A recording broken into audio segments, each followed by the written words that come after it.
For her question, it sounds like a fantastic restaurant, but like the Home Secretary has already laid out, there are around 1 million young people currently out of education, employment or training. We are creating a system that's firm, that protects the economy, that protects welfare from rising further, avoids more pressure on our social housing demands, but is also fair, so it encourages and rewards genuine economic contribution and integration. We've consulted and had 200,000 responses and are working on a final solution, and that will be announced in due course. Thank you, Mr. Speaker. Last week, the government voted against my amendment to the Armed Forces Bill, New Clause 5, which would have seen visa fees waived for the spouses and children of armed forces personnel and veterans.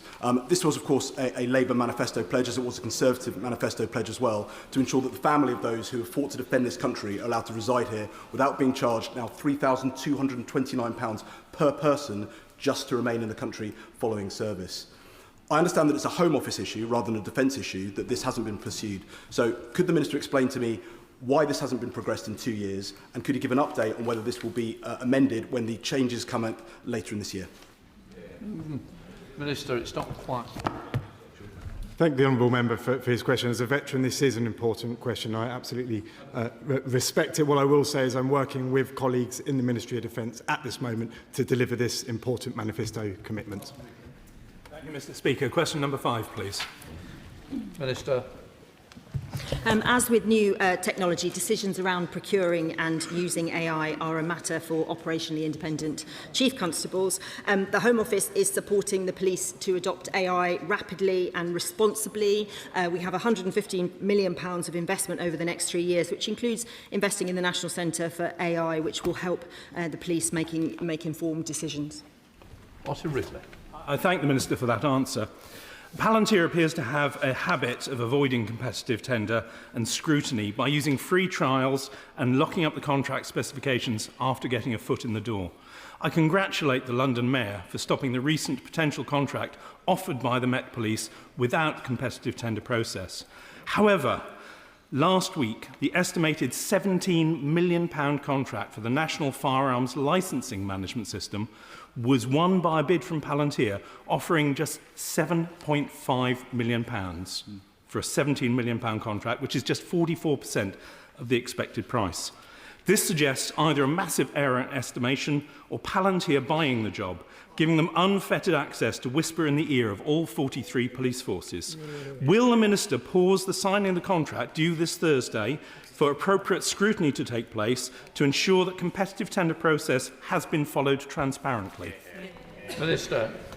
I can assure the honourable gentleman that Palantir aren't buying the job. In the Home Office, we have very robust processes which were followed in full. The current licence management system is approaching its end of life, and it is very important that we have a good one to maintain safety. There was an open and competitive process by the Police Digital Service and Blue Light Commercial, who do these things on behalf of policing. He's right, the contract is yet to be signed. They are the preferred supplier, and all of the right processes were followed.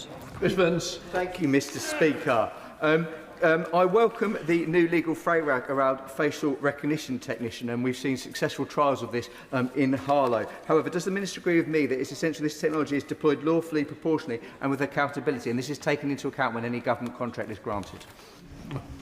I agree with my honourable friend that live facial recognition is an extraordinarily innovative new technology that helps us to catch really nasty criminals in my own constituency and in other parts of the country, and we are investing in it through our police reform agenda. We are also legislating for it because we totally recognise that there is some uncertainty about what it's used for and how it should be used. So we want to put that right, be really clear, put it on the face of legislation. Jack Rank.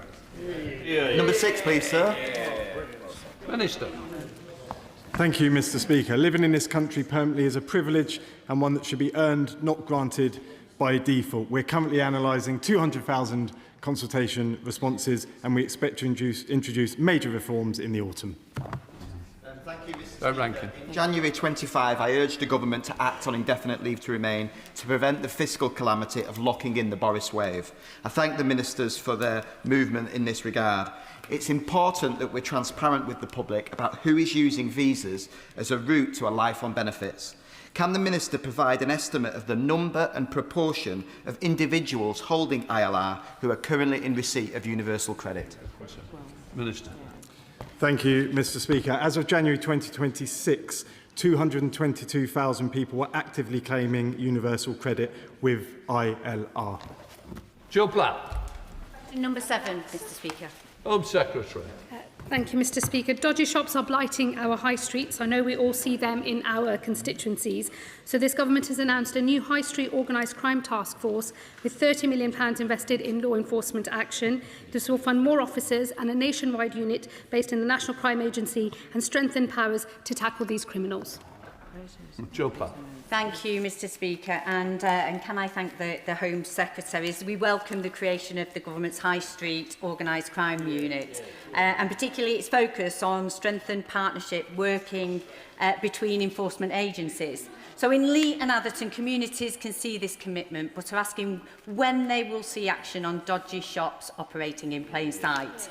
So given the national campaign I have launched with colleagues, will the Minister set out when enforcement will begin locally, how partnerships will be delivered and ensure these criminal enterprises are shut down without delay? Home Secretary. Well, let me say firstly, I welcome my honourable friend's important work in this area. Greater Manchester is one of 3 hotspot areas selected for an enhanced operational crackdown, in addition to the nationwide campaign. Obviously, can't comment on specific dates due to operational sensitivities, but the public can expect to see the start of a major offensive against dodgy shops beginning this year. Dame Karen Bradley, Chair of the Select Committee. Thank you very much, Mr. Speaker.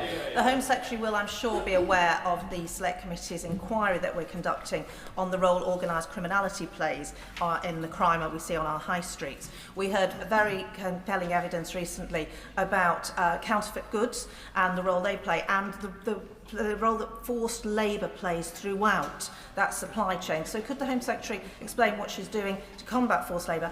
And I look forward to putting more questions to her when she appears before my committee before the summer recess.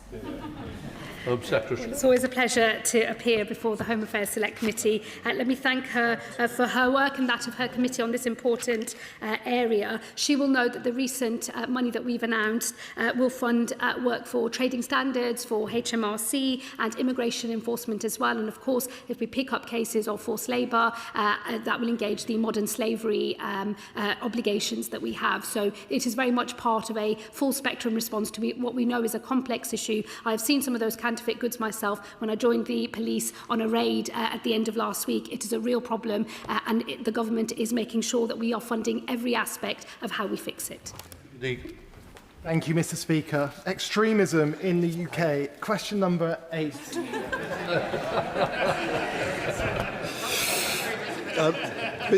Mr. Speaker, the government is delivering a fundamental reset of how we counter extremism. This includes publishing an annual State of Extremism report, which will arm frontline public sector workers with the information they need to tackle extremism in the UK. Thank you, Mr. Speaker. Extremism in the UK is growing at an unprecedented rate. Extreme left, extreme right ideologies, alongside growing Islamist extremism, are being fuelled by increasingly brazen interference from foreign states. We need to be clear-eyed about these threats.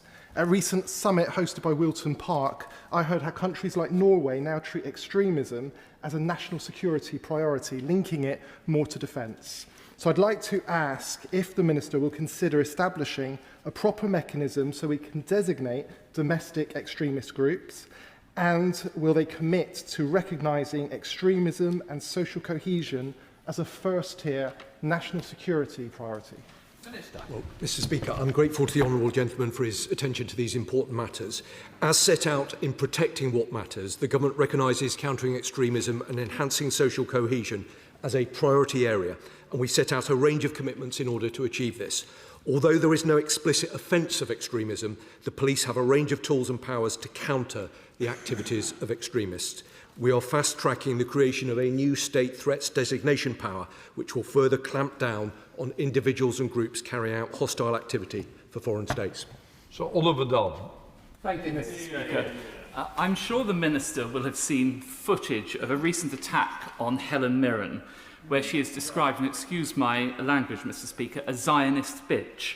This is just another example of deliberate extremist intimidation aimed at frightening off anyone in public life from either supporting the existence of the State of Israel or defending the Jewish community. Now, whilst Helen Mirren decided not to press charges, does the Minister agree that the police should treat such assaults with the utmost seriousness, as they are attacks not just on the individuals, but on our shared values in this place of freedom of speech and freedom of expression? Minister. Well, Mr. Speaker, I'm grateful to the right honourable gentleman, and I think he raises an important point. And I have seen the footage, and I'm sure, like all right honourable and honourable members, will have been shocked but not surprised by it. Clearly, the police have got an important job to do in terms of cracking down on this kind of activity. But let me give him an absolute assurance of the priority that this government attaches to anti-Semitism. We've seen a range of abhorrent anti-Semitic attacks in recent time. We will do everything we can to stand against them. Matt Vickers, Shadow Minister. Thank you, Mr. Speaker. We've seen the devastating impact of extremism on our country, with the Jewish community experiencing disgraceful attacks. Does the Minister share my concern that in recent elections, candidates such as Kate Hollern were threatened with beheading, and more recently we've seen convicted terrorists stand for election? What will he do to prevent this? And does he believe that individuals with terrorist convictions should be allowed to stand for election? Minister. Well, I'm grateful to the Shadow Minister, who I think does raise a very important point. He will know that as the Chair of the Defending Democracy Task Force, we're looking very carefully at the issues that he's raised, which are abhorrent. I think he makes a powerful point. The government is considering whether further action is required in this area, and I'd be very happy to work with him on it. Jim Dixon. Question number 9, please, Mr. Speaker. Minister. Through our Crime and Policing Act, we now have new and enhanced powers to enable local agencies to tackle antisocial behaviour offenders. And our Neighbourhood Policing Guarantee has ensured that every police force in England and Wales now has a dedicated antisocial behaviour lead and a local action plan in place to crack down on offenders who blight our communities. Jim Dixon. Can I thank the Minister for that answer? Residents in Darrenth and in other parts of my constituency are facing persistent nuisance due to the antisocial riding of motorbikes and quad bikes in local woodlands over the last few years. And I know from my conversations with the new district commander for Dartford and Gravesham that they're starting to use the powers in the Crime and Policing Act 2026 to seize and crush vehicles and issue community protection notices to offenders. Can the Minister perhaps tell residents in Dartford how these new powers and other measures put in place by the government will finally tackle this antisocial behaviour at source? Minister. Can I thank my honourable friend for his question? And of course, I think we all share the hunger to tackle this awful crime that blights communities. And through the bill that we have just passed, the Crime and Policing Act as it now is, we have strengthened police powers to swiftly seize vehicles used antisocially. We have stripped away the requirement to issue a warning, which enables officers to act immediately to take vehicles off the streets. We're introducing new respect orders, which can tackle persistent offenders in this space and in other spaces. And we've just consulted and will shortly be looking at what we can do to shorten the period for police dispersal so we can crush these things quicker. Just Brumfellow.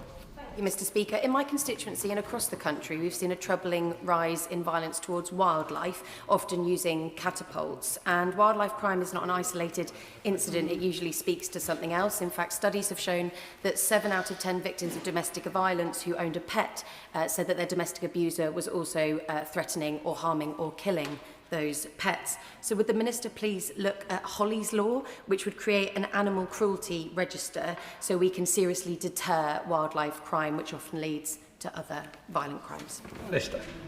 We'll certainly look at anything that people are suggesting to tackle wildlife crime. I know that catapults and the use of catapults is a particular issue, and indeed I'm having a round table this week with lots of interested parties, including people who will, I suspect, be saying the same thing as the Honourable Lady.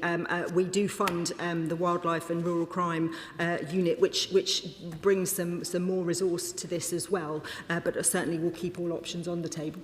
Just Atwell. Question number 11, please, Mr. Speaker. Secretary. Thank you, Mr Speaker. With your permission, I will answer questions 11 and 16 together. We have made the landmark commitment to halve violence against women and girls in a decade, and already this government has begun to implement domestic abuse protection orders, which have protected over 1,000 victims already, Raneem's law, placing domestic abuse experts in 999 control rooms, and specialist rape and sexual offence teams in all police forces in England and Wales. Our ambition is clear, but there is much more work to be done. Southwell. Can I thank the Home Secretary for her answer? Harshita Brella was just 24 years old when she was murdered and her body was dumped in a car boot in Ilford. Nearly 2 years on, her husband, an alleged killer, has still not been arrested and is believed to be hiding in India.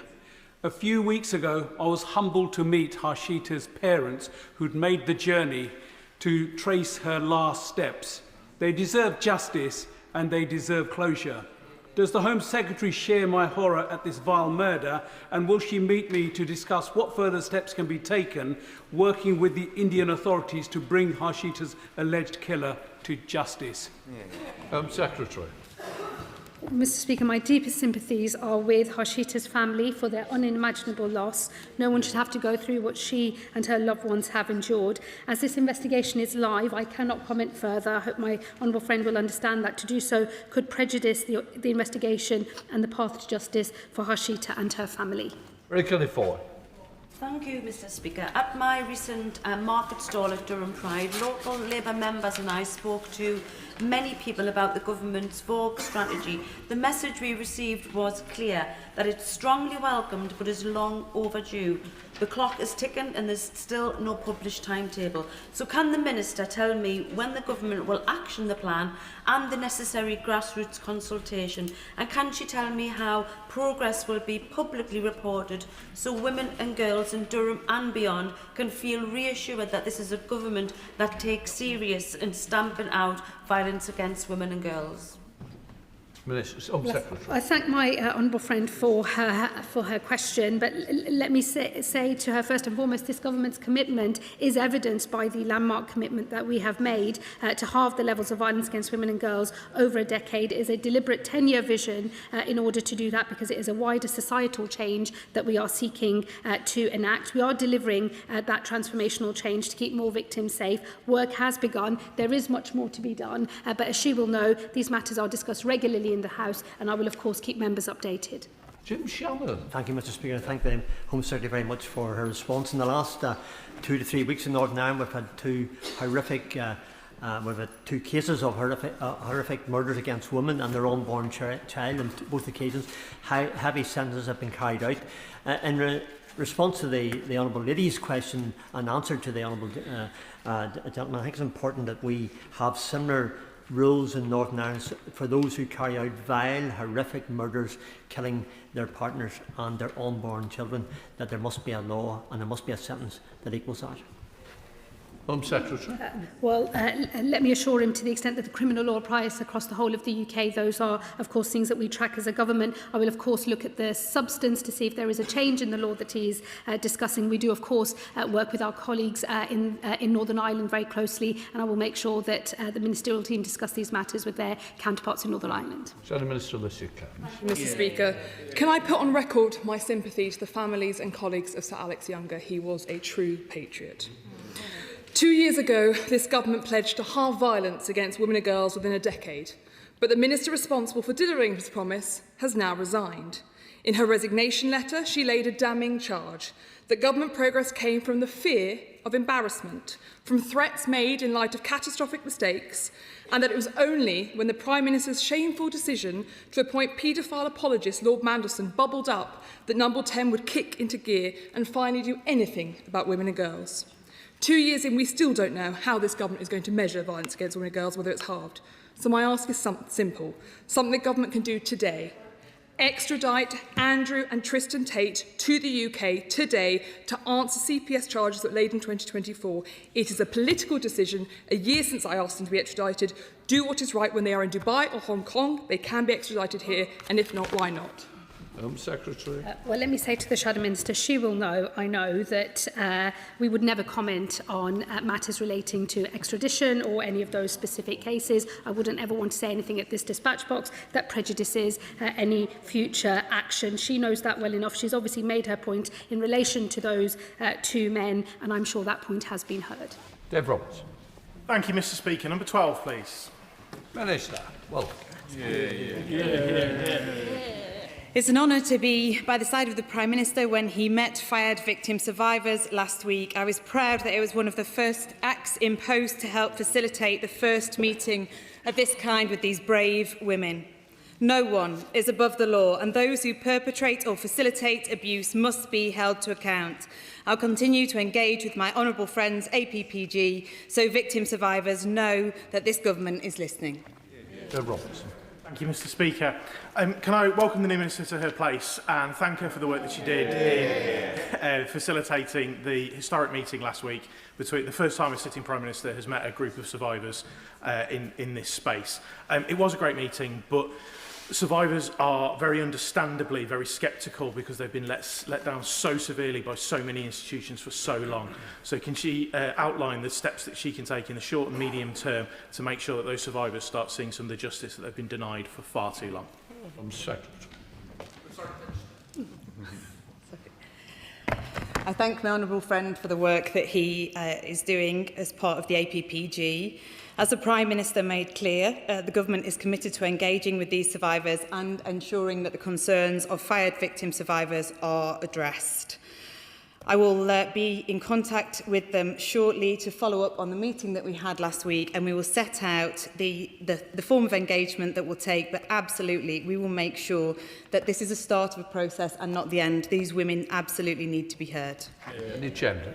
Thank you, Mr. Speaker. Alongside my honourable friend, the member for Lichfield, I too was present at the meeting with the Prime Minister last week, and I welcome the Minister to her place and for her time at the meeting there. What we've heard consistently from survivors is that they were trafficked in many locations by many different people. Given that this does fit some of the category for organised crime, what consideration has the Minister given to getting the National Crime Agency involved with this investigation? This would really help build some of the confidence and trust but by survivors in the ongoing investigation. Minister. I thank the member for her work on the APPG and the vital work that she's carrying out supporting these women. Where there is evidence of criminal activity, it is the police's duty to investigate, and it would not be appropriate for me to comment on the specifics. My job and the role of government is to support the police to ensure that justice is delivered as swiftly as possible, and I am absolutely committed to that. Thank you. Thank you, Mr. Speaker. Question 13. Minister. Thank you, Mr. Speaker. This government is taking decisive action to restore order and control at our borders. We've removed nearly 70,000 people who have no right to be here. We're overhauling our asylum system to reduce pull factors, and we've funded more officers to disrupt organised immigration crime with interventions at their highest rate and arrests linked rising by over 55%. I thank the Minister for his answer and also for visiting my constituency of North Warwickshire and Bedworth recently. My constituents will strongly welcome the fact that the most recent data shows that small boat arrivals are massively down this year. But can the Minister confirm to me that this important progress is just the beginning when it comes to restoring order and control at our borders? Minister. I'm grateful to my honourable friend for her question. When I visited her community, I heard in no uncertain terms on the doorstep just how important this is to people. It's the same for my community and the rest of the country. That's why we're stepping up the international action that we have, including the important new deal with France, but also domestically legislating through our immigration and asylum bill to create the system that I know her constituents wants, which is a fair one, but a firm one. Chris Phillips, Shadow Home Secretary. Thank you, Mr. Speaker. Nigerian illegal immigrant Gift Oladele was recently jailed for the brutal rape of a teenage girl. He dragged her into isolated woods, leaving her terrified, and she now has recurrent nightmares. Oladele had committed previous violent sexual offences, and the Home Office, rightly, tried to deport him. Yet an immigration judge allowed him to stay because of Oladele's human rights. He then went on to violently rape a teenage girl. I believe the rights of women and girls to be protected are more important than the supposed human rights of foreign rapists to stay here. So isn't it time to leave the ECHR so all criminals like Oladele can be deported? Minister. Well, let me start by saying I agree that that is an awful case, a truly awful case, and shows just how important it is that we do remove people who commit crimes. We've removed nearly 8,000 foreign offenders since we came to office. But the Honourable Gentleman's prescription to that problem simply doesn't match up to the solution. Leaving the ECHR will undermine returns agreements that we have around the world. Instead, our contention is that we can improve it. We know already we will legislate to narrow the domestic interpretation, which has sprawled around Article 8. He'll have seen the progress that we've made internationally around Article 3. That's the sensible case, rather than chasing a sugar high that he knows won't work. And the reason we know that to be true, Mr Speaker, is because he didn't do it when he could. Thanks, Wilkinson, Liberal Democrat spokesperson. Thank you, Mr Speaker. Brexit has seen off a number of Prime Ministers in this country, but as we approach the 10th anniversary of the referendum, the Prime Minister has apparently been given a period of indefinite leave to remain in number 10. Ministers are clearly feeling unusually generous. But are they aware, Mr Speaker, of a report by the Oxford Migration Observatory showing that Brexit is actually a pull factor for dangerous small boat crossings? It is now obvious that this government's one-in, one-out scheme with France is never going to work at the scale required. So will ministers today restate for the official record that Brexit is a large contributor to the small boats crisis, and will they commit to pursuing a new comprehensive asylum deal with the entirety of the EU? Minister.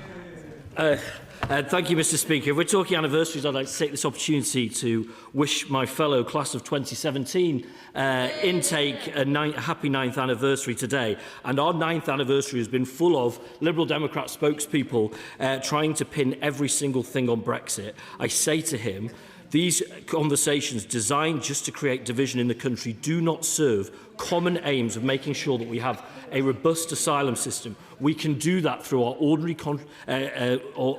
collaboration with our neighbours on the continent. I do that frequently. My right honourable friend does that frequently. Look at the action that has delivered with France alone. I think that's the better way forwards. 14 Marpleg, Mr Speaker. I'm grateful to my honourable friend for his question. The government committed to new safe and legal routes in the Restoring Order and Control statement, and my right honourable friend, the Home Secretary, announced that the student refugee route will open this autumn with arrivals in autumn 2027. We're working with partners to design new routes to ensure that they're safe and controlled, and we'll provide an update to the House in due course. Whereas, Mr Speaker, in recent years, families across Cornwall have been offering safe and welcoming homes to Syrian and Afghan refugees through the Community Sponsorship Scheme. Without using the words directly, manana or in due course, can the Minister specify when the Community Sponsorship Scheme will be extended as promised? And I thought the honourable member was my friend, Mr Speaker. But what he says speaks to the innate goodness of the Cornish people, as in my own community, as across the country, whether it's the Syrian scheme, the Afghan scheme, Hong Kong BNO, Homes for Ukraine. The British people have lent in when schemes have been ordered and controlled. We're working with stakeholders at the moment about what that looks like, but I would say to my honourable gentleman that it is crucial to the success of that programme that we do get them right, which is why it does take a little bit longer and it will take us the time to get it right. But I make no apologies for that, and I will say that further details will be set out in due course. Thank you, Mr Speaker. Dr Alice Stahl in my Taunton constituency is doing vital medical work. In normal circumstances, his wife would be allowed to visit him on the appropriate visa, but because she is in Gaza and she would have to travel to Israel or to other cities to give the biometric information, she cannot travel to join him or visit him. Will the government change the rules in the way they did for the Chevening scholars so that people in Gaza can give biometric details in other ways? Minister. Oh, I can't speak to that individual case, but I would recognise that in areas of conflict where there aren't visa centres open, that of course leads to challenges. We have taken, I think, quite a pragmatic and flexible approach, not just with students, but also with medical evacuations as well. So if he's able to write to me, my honourable friend, the Minister for Migration and Citizenship, we will look at that case accordingly. Come to topicals, Dr Danny Chambers. Number 1, Mr Speaker. Home Secretary. Thank you, Mr Speaker. I believe that we in this House have a duty to protect the children of this nation, but there can be little doubt that collectively we have failed to keep pace with the changing threats that they face. Nowhere is this more apparent than in the horror of online sexual exploitation and abuse. But we have now begun to change the story. Today we lay down the gauntlet to tech firms. We've told them that they must block nudity on children's phones. We know the tech is there. We know there is a way. The question is, do they have the will? The tech firms now have 3 months. The clock is ticking. If they do not introduce these controls, we will legislate and force them to do so. This is a landmark moment in the protection of children in this country, so may I end by paying tribute to the woman who has pushed for this harder than anyone else, my friend and former colleague in the Home Office, the Honourable Member for Birmingham Yardley. The children of this country will be safer as a result of her work. Dr. Danny Chambers. Thank you, Mr. Speaker, and also pay tribute to the member for Birmingham Yardley for her immense campaigning and work in this area. Could the Minister be more specific about what actions will actually be taken to prevent women and girls becoming victims of AI-generated sexual content? Because this really can ruin lives. Secretary. Well, the Honourable Gentleman is absolutely right. It can ruin lives. The Government has already been holding different platforms to account. He will know, of course, of our row with Grok and the action that we forced as a result of that. We are very alive to the online environment and what that means for deepfake images, for nudification apps, all our areas that we have already taken action on. This action today on device-level controls to block nudity for children is a game-changing moment, because it will prevent children from becoming sex offenders before they even know what sex is. It will prevent them from being victims of sextortion, and this is the right way forward. Laura Kirk-Smith.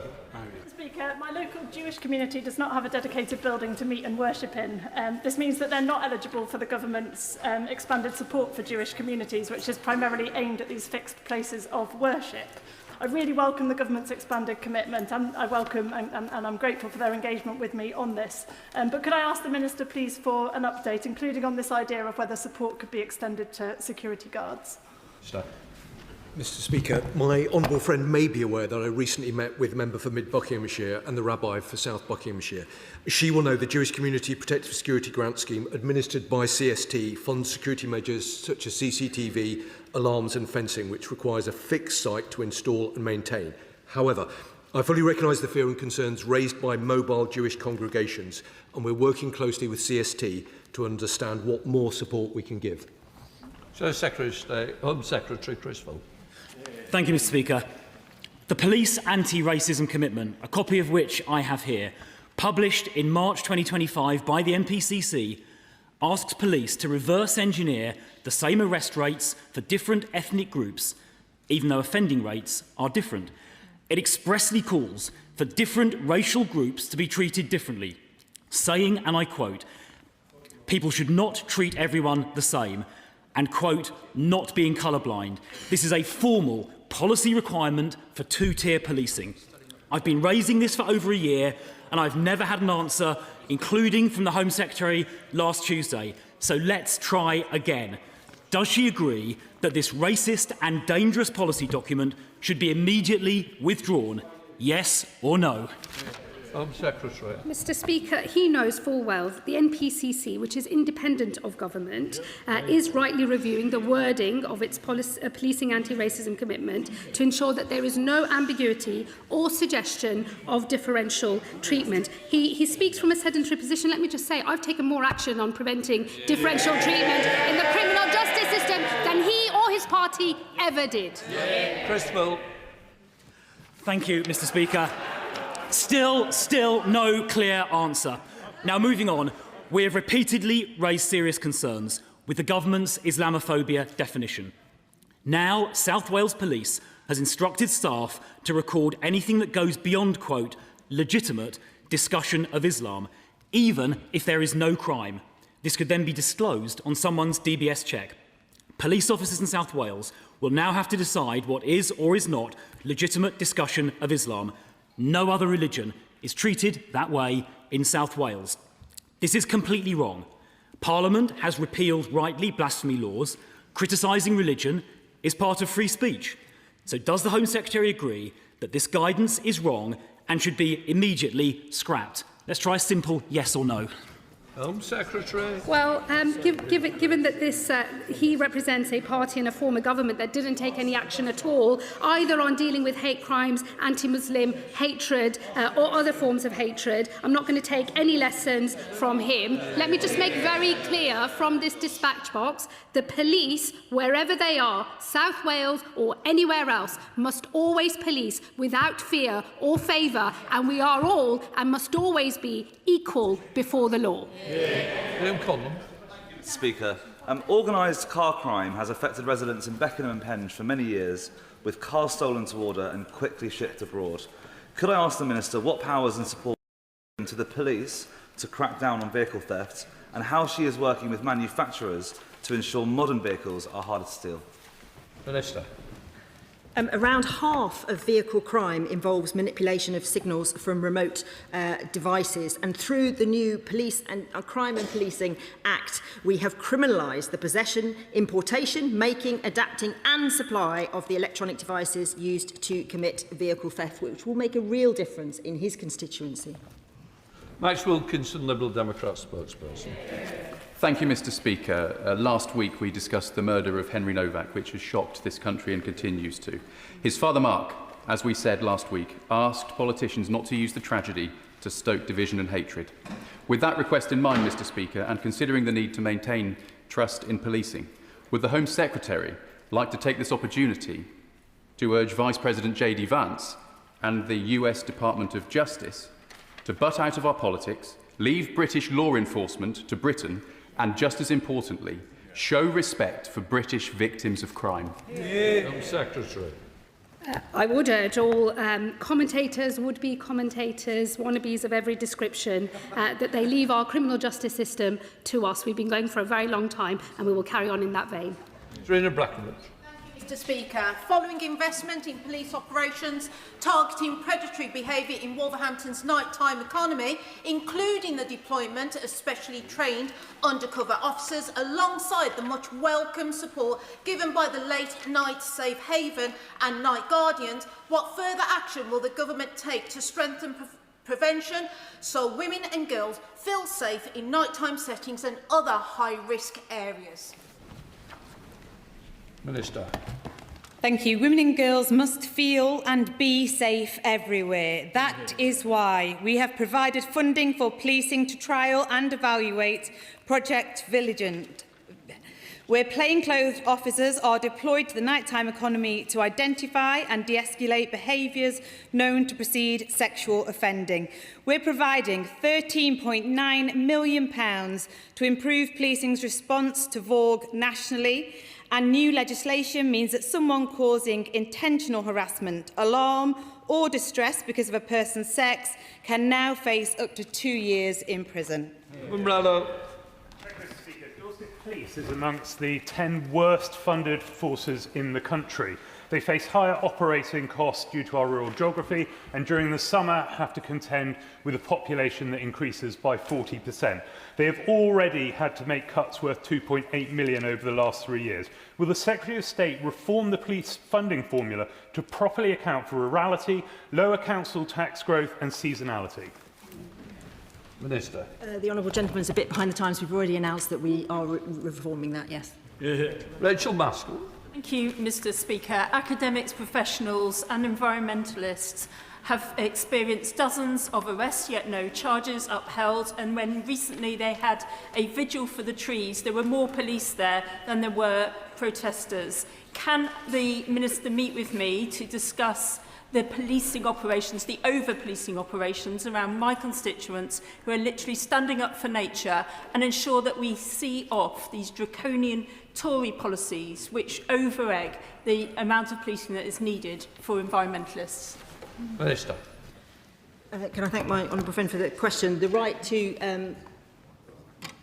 The right to peaceful protest and public assembly is a one that we, of course, must protect, but it has to be balanced with the need to maintain public order and keep the public safe. So if she wants to write to me with further detail, if she wants to have a meeting with me to talk about it, very happy to do that. Just help the member if you can't understand it. It was answering to the member on the front bench who went straight across both of us. That's what it was. So if you want to know the reason, that's why it was. No, that should be explained. John Lamont. Mr. Speaker, immigration remains too high, especially non-EU migration. Speaking to my constituents in the Scottish borders, many of them want to see a cap on the number of people who can come into the United Kingdom. So will the Home Secretary introduce a binding cap set by Parliament to bring immigration down once and for all? Thank you, Mr. Speaker. Under the last government, we saw 2.5 million arrive in just 4 years. That's 1 in 30 people in the country at this very time. This government's brought migration down by 82% since its peak and 41% in the last year. And vote. Thank you, Mr. Speaker, and I'd really like to welcome my friend, the Minister, to her place today. Surviving Economic Abuse estimates that around 750,000 women are trapped in a joint mortgage with an abusive partner or ex-partner, with the only way out often being letting their home be repossessed or as abusers refuse to contribute to their share of repayments or they prevent the sale of the property. So I welcome the fact that the government wants to explore solutions, including what could be done by the Financial Services Bill. But what steps will the government take to stop joint mortgage abuse as part of its wider commitment to halving violence against women and girls? Minister. Thank you. I thank the member for her question. So the VOG strategy and financial inclusion strategy set out ambitious commitments to tackle the issue of financial abuse. The government is determined to embed the prevention of violence against women and girls across all departments. Our VOG strategy and the financial inclusion strategy committed to explore how we can make it harder for abusers to use joint financial products, including joint mortgages, as a tool of abuse, and to better support victim survivors. Last week, the Economic Secretary to the Treasury and I hosted a roundtable with 16 banks and financial service organisations to underscore government priorities, share best practice within the financial services sector and agree how we can work together to deliver commitments in the VOG strategy and the financial inclusion strategy. Mr. Speaker. There's been an exponential rise of e-scooters, which are incredibly dangerous as some can reach speeds of up to 70 miles per hour. On talking to the police, they said to me that whilst at the moment they're having to adapt existing powers and that there's a lack of central guidance, I wonder if the Minister could outline to me if there's going to be some more central guidance that's actually forthcoming on the apprehension of individuals using these e-scooters. Thank you. Minister. And I'm working closely with the Department of Transport on these challenges, which I know many members across this House will have with e-scooters and the use of e-bikes. Making sure we have more neighbourhood police in our communities is the absolute core of this, and that's what this government is delivering. Jess Phillips. Thank you, Mr. Speaker. I would like to take this opportunity to pay tribute back to the Home Secretary, who worked incredibly hard on the issues that the government have announced today. The BBC carries the headline that we will stop children sending and receiving. Can she just, for the House, say that actually what it will do is also stop children ever taking naked images of themselves, and give us some assurances that her department is working on robust legislation and a legislative vehicle to make sure that this can happen? Secretary. Well, I very much thank my honourable friend for her question. She's absolutely right. It does involve the taking of those images. Let me clarify that for the House. And yes, we will follow through on that threat to legislate, and the Department is working at pace both on the content of the legislation and the appropriate vehicle in the second session. Bacon. Metropolitan Police officers has fallen by 3,000, is now at a lower level than it was in May 2016 when Sadiq Khan became Mayor of London. Overall crime in London has increased by 26%, knife crime is up by 27%. Now, it is true that policing in London is partially devolved, but over 70% of the funding to the Metropolitan Police comes from the Home Office, and that makes the Home Secretary a key player here. So what is she doing to reverse this dismal decline that we've seen in Sadiq Khan's decade of failure? Minister. The murder rate is at its lowest level ever recorded in London. The police have more money, more resources to tackle crime, and we are working very closely with them as they do that. And I would just gently remind the honourable gentleman that his party, when they recruited police officers, put them behind desks. We are putting them in our streets fighting crime. Damien Griffith. Very much, Mr. Speaker. With the news that the Stradey Park Hotel has now gone into receivership, what assurances can the Minister give my constituents in Llanelli that his department has no plans to use this premises for asylum seeker accommodation? I can assure my honourable friend and colleagues across the House that we are closing hotels, not opening them. Bill Mayo. My constituents hate seeing organised shoplifting, apparently with impunity. Norfolk Police recognise this, and they've identified suspects in more than a third of all these cases. But what's the point when the government's assumption is that any sentence shorter than 12 months will automatically be suspended? What's the government going to do about it? Minister. We are making some progress in this space. It may seem small, but there was a 1% fall last year in shop theft offences, and there was a 30% increase in the last year of the Honourable Gentleman's government. So we are making progress. We're working very hard on prolific offenders in particular, how we target them more. We're using new technology. We're working with, of course, the private sector. Our policing bill brought in new powers. So we are going to tackle shop theft in a way that the previous government didn't. We're launching the Centre for AI soon, which is going to give us new technology that we can also use. We are bearing down on shop theft. Mr. Speaker, sadly last week Dudley Town Centre fell victim to vandalism again. The new central seating area was damaged, impacting local businesses and footfall. I do welcome the government's effort to restore neighbourhood policing and our new police station, but what further steps will the Minister take to tackle antisocial behaviour like criminals like these to come off our streets and businesses can operate safely? Minister. We are working hard to introduce respect orders, which I think will be really important in this space. I'm very happy to come and visit the Honourable Lady and see exactly what the problems are and what we can do, but we are introducing whatever we can, the powers to tackle this kind of low-level, called by the previous government, antisocial behaviour that actually blights our communities. Dr Neil Shaftesbury-Hurst. Thank you very much, Mr. Speaker. I listened carefully to the Minister's response to my honourable friend from Broadland and Fakenham. But the reality is that every day shopkeepers are facing abuse, threats and being stolen from. Yep. A direct consequence of the fact that the Sentencing Act prohibits those with, or takes a presumption that those with a sentence of 12 months or more will not face prison, is that there's no deterrent. Yep. So can the Minister genuinely say that our streets are safer as a result? Minister. So firstly, we're introducing a new offence. We have introduced a new offence against assault of a shop worker, which the previous government failed to do. And of course, we're using every single tool in our armoury. Unfortunately, the previous government didn't provide the prison places that they promised. So we have to deal with the situation as we find it. Joe Davey. Thank you, Mr. Speaker. The role of the Faith Liaison Officer is extremely important within Lewisham, and this post has been deleted. They're important with regard to preventing extremism, building community cohesion. They meet with faith leaders and have been integral, in terms of the interfaith peace walk. Now, I just asked the Minister to look again at this role and to see what more can be done, because it's important not just for Lewisham, but across the Met and across the country indeed. As my honourable friend knows, it's a decision for the Met in terms of how they allocate their resources, but I do hear what she says, and I think obviously in light of the tensions that we have faced in recent months, I think there is a role for policing in building relationships with our faith communities, I'm sure. Speaker, every few weeks assorted far-right activists descend on my peaceful city of Perth to holler abuse at asylum seekers placed by the Home Office in hotels. They come tanked up on misinformation and loathing, and the people of Perth are getting thoroughly sick of it. Some who attend have even been served bans in their own communities, but yet they roll up in Perth. What will the Home Secretary do about these individuals, and will she consider something like buffer zones between the protesters and the hotels themselves?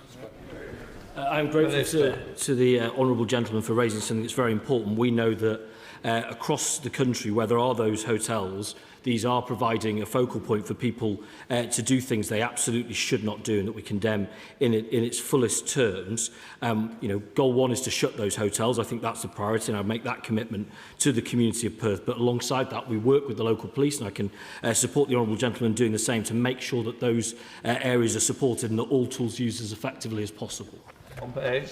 Thank you, Mr. Speaker. We're a patient people, a compassionate community in Bournemouth, but there is also a feeling in town that we are being asked to do more than our fair share with our 3 asylum hotels. Can the Minister please set out for my constituents that Bournemouth is uppermost in his mind as he is closing hotels, and that Bournemouth's asylum hotels are being prioritised for closure? I'm grateful to my honourable friend. He raises this with me very, very frequently indeed, and for good reason. I totally accept his characterisation. You know, the people of Bournemouth have 3 such hotels. That's extraordinary pressure, not just on public services, but also on community tensions. I don't want them open a minute longer than they have to be. So, of course, Bournemouth absolutely is uppermost in our minds. Sir Bradman. The Race and Faith Network at Greater Manchester Fire Rescue Service earlier this year wrote to its firefighters targeting anyone who might be representing Reform UK at the local elections in what can only be described as an attempt at intimidation. Firefighters can legitimately stand at local elections, so does the Secretary of State agree that this kind of politicisation and institutional bullying is wholly unacceptable, and what will the Defending Democracy Task Force do to investigate this and stop it from happening again? Listen very carefully to what the Right Honourable Lady said, and I will give it due consideration as the Chair of the Defending Democracy Task Force. Good Steinback. Speaker, the Government have cut the asylum backlog, reduced the number of people arriving illegally and shut more than half of the hotels opened by Tory ministers. Places in Scotland like Falkirk, Perth and Dundee must see further progress this year. When will the next phase of the hotel exit plan be, and how will ministers ensure it is equitable across the nations and regions of the United Kingdom? Minister. I am grateful for that question. I'm conscious and think also of the Cladden Hotel in Falkirk and the impact that that has on the local community, again, because the honourable gentleman is rightly very dogged in raising that with me. I want to see that hotel closed. You know, we are, of course, in the slightly better weather of the year, which puts pressure on services. Nevertheless, we want those hotels closed. We've made a commitment within this Parliament, but I would say to colleagues they will not be open a minute longer than they have to be. Smart. Mr Speaker. Stephen Yaxley-Lennon has publicly thanked the donors who funded the recent Unite the Kingdom marches, which needed a significant police presence. We've heard mention several times this afternoon of equality before the law, Mr Speaker. So does the Home Secretary agree with me that the laws regarding the reporting of donations, both from the UK and from overseas, apply to members of all political parties equally? Transparency, I think, is the underscore of democracy. I think we need to make sure we have that, and of course we will make sure we're talking to our colleagues at MHCLG who run elections to make sure we're doing everything we should be doing. Whereas, Mr Speaker, the horticultural sector in Cornwall is worth about £100 million a year, but it's reliant on the seasonal workers scheme. The scheme numbers are announced annually at the end of the year, but the daffodil season in Cornwall begins in January. Can ministers meet with me to discuss an earlier announcement and a 2-year rolling scheme? Minister. Thank the honourable friend for his question. It's important that we do continue our strategy to bring net migration down whilst also maintaining agricultural industries. I've met with a number across the sector and, of course, happy to meet with him after this. Sir Roger Gale. Mr Speaker, further to the answer given to the honourable gentleman, the member for Lichfield, earlier this afternoon, Mohammed Fayed is beyond the reach of terrestrial justice. But many of the ladies who he abused are still waiting for justice. The Metropolitan Police has been conducting an inquiry into the activities of those who aided and abetted Fayed for many months. Will the Home Office ask the Met to expedite this inquiry so that these ladies can at last have justice? Minister. I thank the member for the question, and I can absolutely confirm how close this is to my heart. Within the boundaries of operational independence, the Home Office is regularly engaging, rightly so, with the Metropolitan Police. These women absolutely deserve justice, and I will do everything within my power to make sure that they get it. Thank you. Dr. Alpington.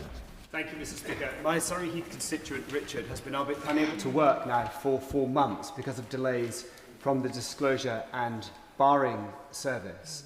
Things are getting desperate at home. He faces the prospect of defaulting on his mortgage this month. This is a 10-month delay from point of application to now.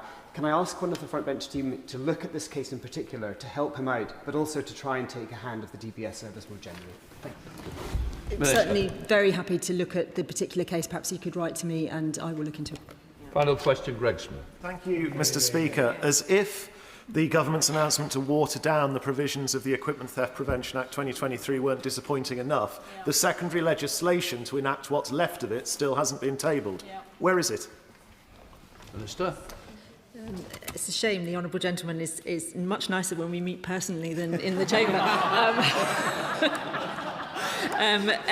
He knows we are working on this, and he knows that we will do it as soon as we can, but happy to have another conversation with him. Point forward to Ed Morello. Thank you, Mr. Speaker. In my topical question earlier, I asked the Minister if they would, if the Department would reform the police funding formula to account for seasonality and rurality. The Minister said that that announcement had already been made. Actually, only a review into the funding formula has been announced, and I wonder if the Speaker will give me some guidance on how I can get information on what will be included. I think you've put it on the record. I think the front bench has heard it. I think it was an error rather than a complete misleading the House. I think we can leave it at that. Point of order, Alicia Kearns. Thank you, Mr. Speaker. In March, I requested 2 briefings from the Home Office as His Majesty's loyal opposition, one on Islamist terrorism and one on security threat in Northern Ireland. After months of chasing, at the end of last month, I received a reply from Private Secretary informing me that we will need to decline the request of a briefing for Alicia Kearns on the security threat picture in Northern Ireland and the Islamist terrorist threat. It is not unreasonable, Mr. Speaker, to request 2 briefings in 6 months as the opposition. What advice can you kindly give and guidance on how we get the briefings we need so we can hold the government to account? First of all, the Chair has no responsibility for this. What I would say is responsibility of government to ensure the opposition is briefed, and I'm sure that point will have been noted. Right, let us go to the urgent question when the front bench change over. Take care. Take care. Well done. Mr. Speaker. Right, we come to the urgent question. Munira Wilson. Thank you very much, Mr. Speaker. To ask the Secretary of State for Science, Innovation and Technology if she will make a statement on the government's new policy announcements regarding children's online safety. No, Minister.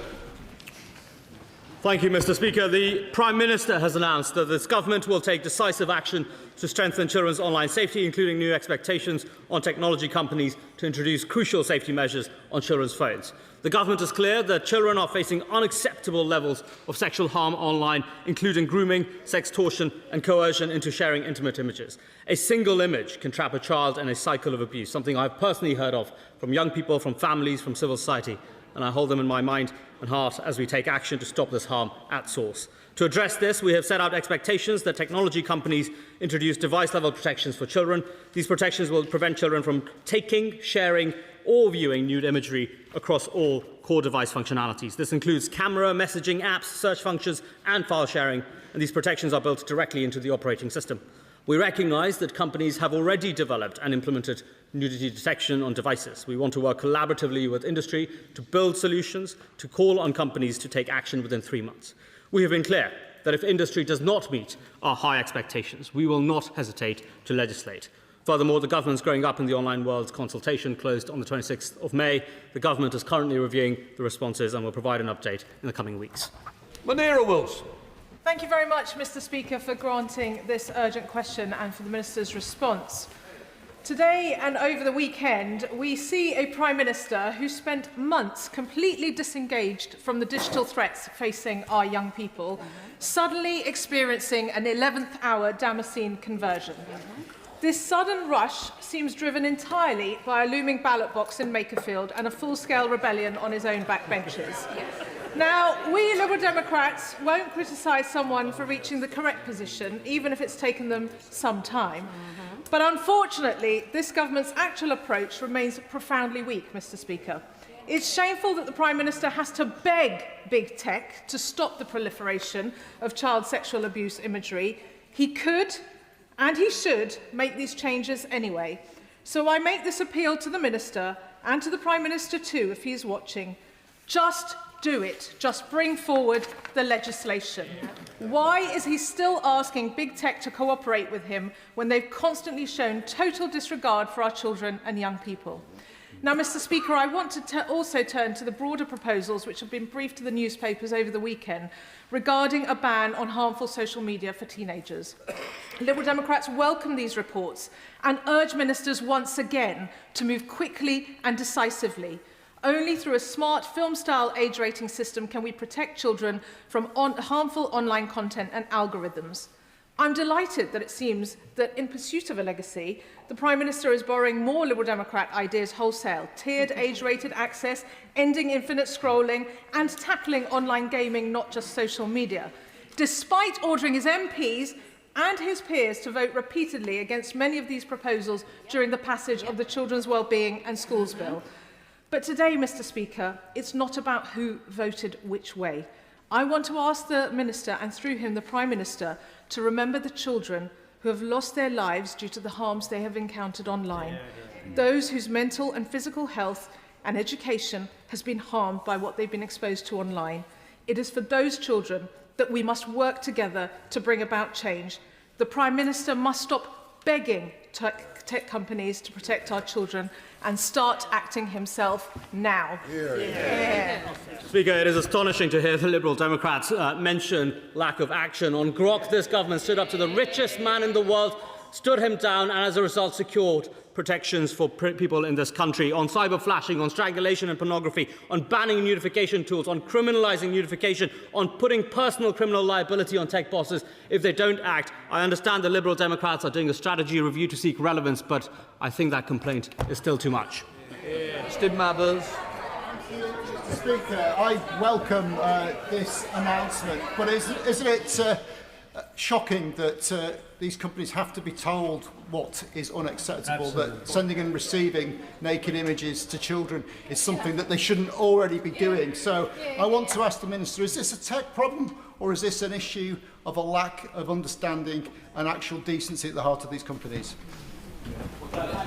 And for a point well made, we have consistently been robust with tech companies on this question. Can I particularly pay tribute to my honourable friend, the member for Birmingham Yardley, in her leadership on this particular question. It is, to me, not a technology problem. We have the technology to act on this, and we're now going to deliver that in the real world as well.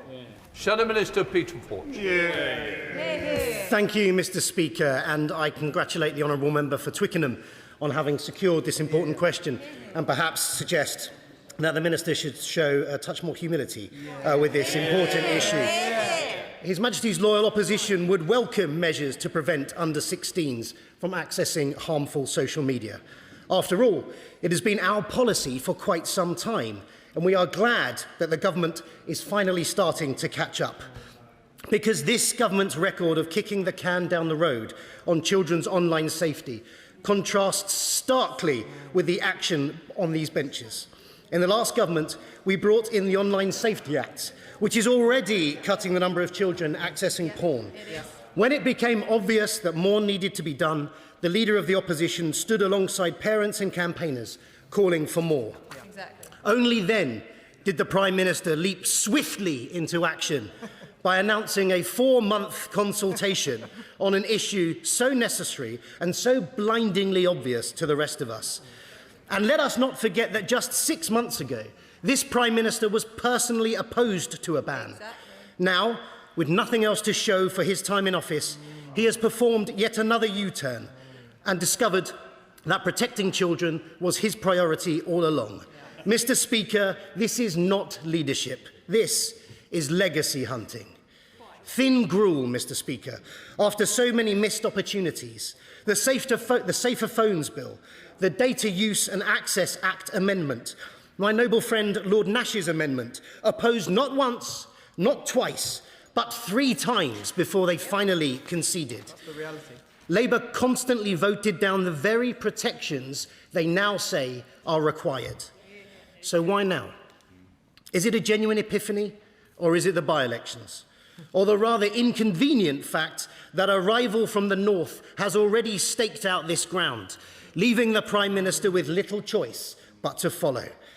Time and time again, this is a government that has to be forced to do the right thing, and only after they have exhausted every other option first. But, Mr. Speaker, I do want this to work, so I ask the Secretary of State, via the Minister, 3 questions. Will these protections extend to existing devices or only to new handsets? Because if it is the latter, I'm concerned that as only 90% of 12-year-olds have hand-me-down phones, it will leave the most vulnerable children as the least protected. welcome the minister, Shadow Minister to the dispatch box, but it is 2 minutes. He's now nearly 3 minutes. So I'm sure that the Minister will have grasped what he had to say. Minister. Thank you, Mr. Speaker. Can I firstly point out that the opposition in government took 7 years to pass a bill and then found that bill inadequate in law to be then proposing all the things that they have tried to do. This government, Mr. Speaker, is listening to the people of Britain. I have been around listening to thousands of young people and families, and they say they have a government listening and with humility getting the right action on this central question. They say on age assurance for adult content, this government has listened and acted robustly. They say so on GROC when the opposition was missing in action.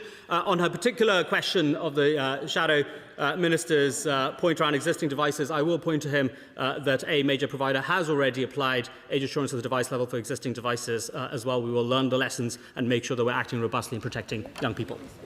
Thank you, Mr. Speaker.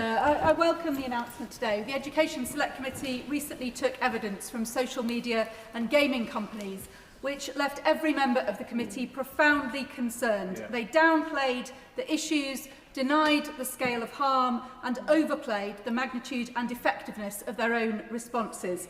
So we have very little confidence that big tech knows what is required and has any motivation to do it. So if, as seems likely, legislation is required after 3 months, can the Minister provide assurance that the drafting of that legislation is already underway so that we don't lose any more time before our children are safe online? My honourable friend is absolutely right to say that time is of the essence here. I can confirm to her that we are working closely with the Home Secretary and the Home Office to make sure that we're ready to go if the companies don't act in the way they need to. Dr Danny Chambers, Liberal Democrat. Thank you, Mr. Speaker, for granting my honourable friend from Twickenham this urgent question. And I have to say I'm very disappointed with the Minister's response by bringing in petty party politics when we have been consistently providing proposed legislation that would have taken months of. This could have been implemented months ago. And I speak on behalf of parents, children, teachers, carers, and actually the children themselves when we ask, why is the Prime Minister pleading of tech companies about this? He's the Prime Minister. He should be leading the charge on blocking child sexual abuse material on smartphones. And it is absolutely baffling that we've now only reached this point.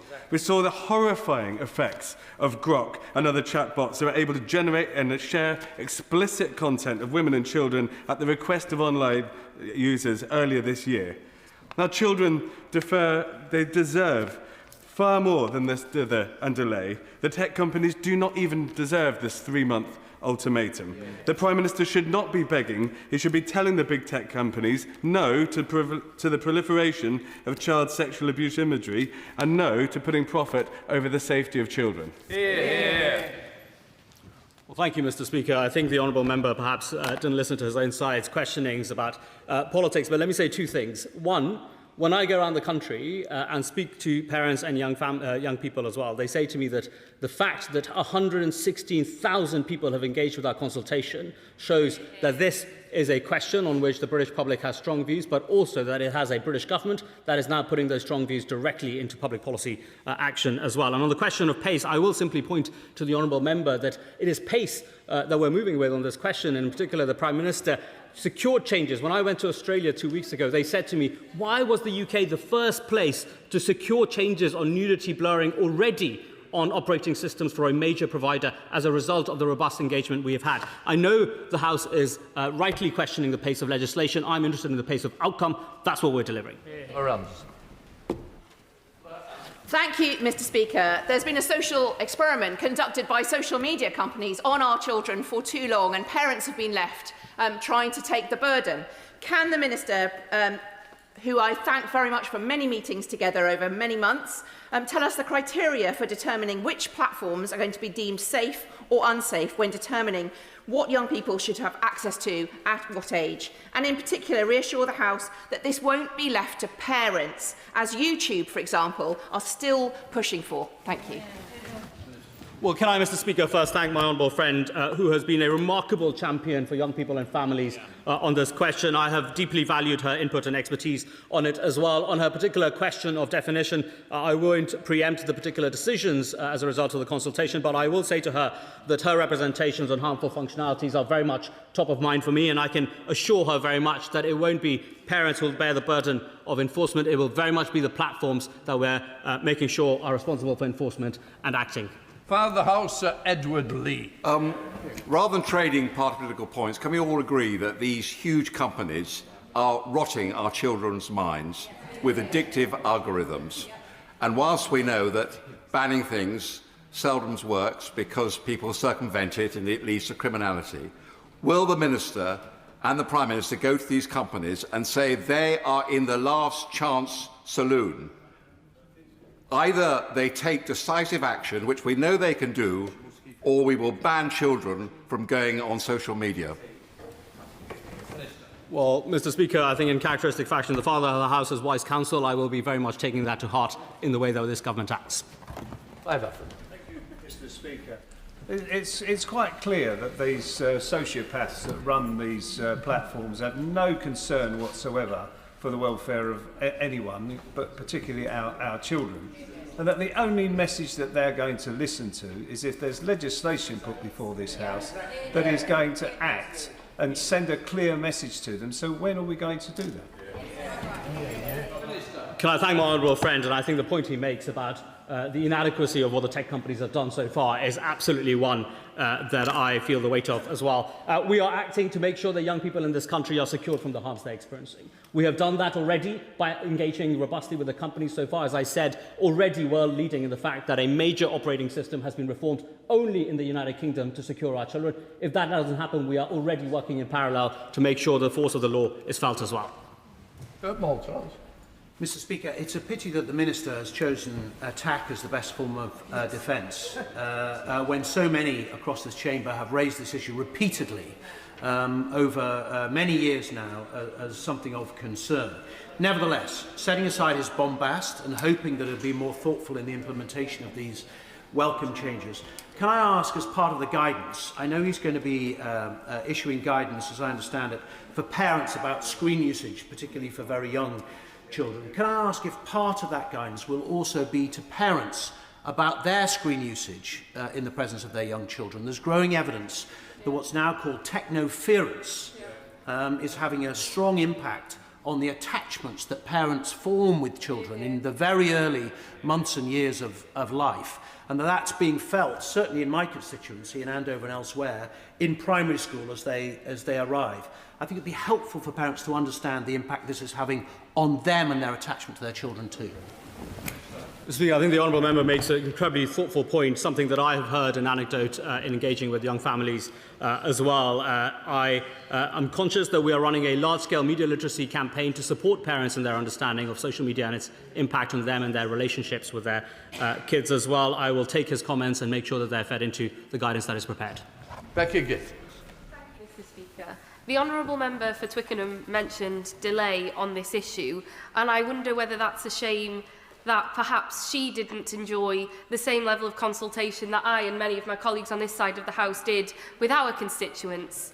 When I was in Ysgol Maes Garmon recently, consulting with groups of parents and young people, students there, I was surprised by how much commonality they had in what they asked for from this consultation. It was my privilege to present that to the Minister last week. Does he agree with me and indeed them that it's the responsibility of this government to call the tech companies to the table so that there is that opportunity for parents, young people, government and tech companies to all be working together to protect our young people? Can I thank my honourable friend first and foremost for the depth of engagement she has done with young people and families in her constituency in representations that she has made to me. Mr. Speaker, one of the things I have heard consistently from young people, both here and abroad, is that in the way we have engaged on this question, we have made sure that we're doing politics differently, that we're listening to the voices of young people and families and putting it right at the heart of our decisions. She has done that in her community. We will do that across the country. Speaker. It's funny how the thought of his legacy has suddenly spurred the Prime Minister on to take action to protect our children when he has resisted for so long. That being said, it is welcome that the Government is listening to the harms-based approach that the Liberal Democrats have proposed and are considering restricting different social media sites at different ages rather than a blanket ban that will have unintended consequences and be unworkable. But could the Minister confirm that the Government will include addictiveness as a factor when determining age restrictions for different sites, platforms, games and features? In the spirit that has been recommended by the House, I will ignore the first part of political attack from the honourable member. But can I just point to her that I think the particular point she makes on addiction as a really important vector of harm is very much on our minds as we think about the appropriate action here. Rachel Taylor. Mr. Speaker, parents and teachers across North Warwickshire and Bedworth are worried sick that tech companies are willfully allowing young people to share and access explicit content on their platforms and devices. They're crying out for help. Does the Minister agree with me that it's high time the tech giants are held to account and forced into action to keep young people safe, and the Government will legislate without delay? Well, I wholeheartedly agree with my honourable friend. She has been also a remarkable champion in having engaged people in her community and representing those voices to me. We will make sure those voices result in quick as well as deeply robust action. Jeremy Wright. Thank you very much, Mr. Speaker. I think the Minister is aware my concern is about the interaction of whatever the Government may choose to ban and the workings of the Online Safety Act that we already have. I know the Minister recognises that that's an important interaction. Would he reassure me that the Government is fully aware of the need to ensure that whether it bans access to social media entirely for children or indeed bans specific functionalities, we will need to ensure we do not undermine the duty of care that the OSA requires of social media platforms and others? Well, I think the honourable member makes an incredibly thoughtful point, given all his expertise and experience on this theme. He has made this point to me before, and I can assure him it is on my mind to make sure that whatever we do, that there is no levelling down of the force of the child safety duties under the Online Safety Act on the platforms. If anything, there's a levelling up. Melanie Ward. Mr. Speaker, to test Instagram's claim that their teen accounts provide age-appropriate content, I set up a teen account as a 17-year-old boy called David. Without searching for anything, it took just 11 minutes of scrolling for David to be shown anti-Semitic conspiracy theories. Does the Minister agree that this is a disgrace and is just one example of why it's time to stop asking social media companies to make their products safe and instead time to start requiring them to do so through regulation? Well, my honourable friend makes an incredibly important contribution, and I was horrified when I brought together Jewish leaders to make sure that they got time with the companies to tell them the depth of prejudice that they experienced online and faced a very similar set of anecdotes as well. I agree with her. This government will continue to make sure that we're bringing the full weight of regulation and policy against the tech companies. Christine Jordan. Very much, Mr. Speaker. And while we all welcome the fact that the Government is finally acting, I would point out to the Minister that not a single parent of the very many who have been in contact with me in Edinburgh West has requested that the Government ask the tech companies to behave differently. Every single one is concerned about their child. A child who is not the problem, who is the victim of the tech companies. Is it not time that we recognise that over decades, we've made this mistake with the press? We left them to self-regulate and we ended up with Leveson. We ended up with all sorts of problems. Why are we doing the same thing with the tech companies? We want change, we should demand change, and we should legislate for the change and not let the people who've created the problem decide when and how they're going to fix it. Mr. Speaker, I was visiting young people and families in Leith in Scotland just a few weeks ago. The thing I heard more than anything else was the scale of harm that young people were experiencing in those families, but also a desire that we focus on the thing that stops that harm. And that is why we will, of course, act robustly on the consultation that we have done. In this instance, as I've mentioned before, we have already secured major changes. We will continue to do that, and in parallel, we will prepare legislation. What I'm interested in is that young people in Edinburgh and across the country are protected from the horrific harms. Rodder. Thank you, Mr. Speaker, and could I welcome today's decisive action. Mr. Speaker, there have been the most appalling tragedies across the country, including my constituency, where parents have lost children due to online harms. I know that the Minister and the Prime Minister are working closely with parents. Could I urge him to continue to do this and to continue to carry out the type of engagement he's been carrying out, and to listen to the example from Australia? And we look forward to hearing more decisive action in the near future. Mr. Speaker, one of the big lessons of both the Australian experience and beyond is that policy in this context is not just about short-term impact, but about long-term norms. And we only achieve that impact if we bring parents and families with us. And so can I pay tribute to my honourable friend, who's been a remarkable champion, in particular for bereaved families in his constituency who've experienced the utmost tragedy, and through it shown the most remarkable resilience. Tyngdale. Thank you, Mr. Speaker. While I welcome the government's belated intention to act on this area, does he agree that there is no need to wait for legislation if the social media companies actually started to enforce their existing requirements on age in order to participate online? There are many children under the age of 13 who are able to create accounts and interact, despite the fact that this is completely against the terms of the platform.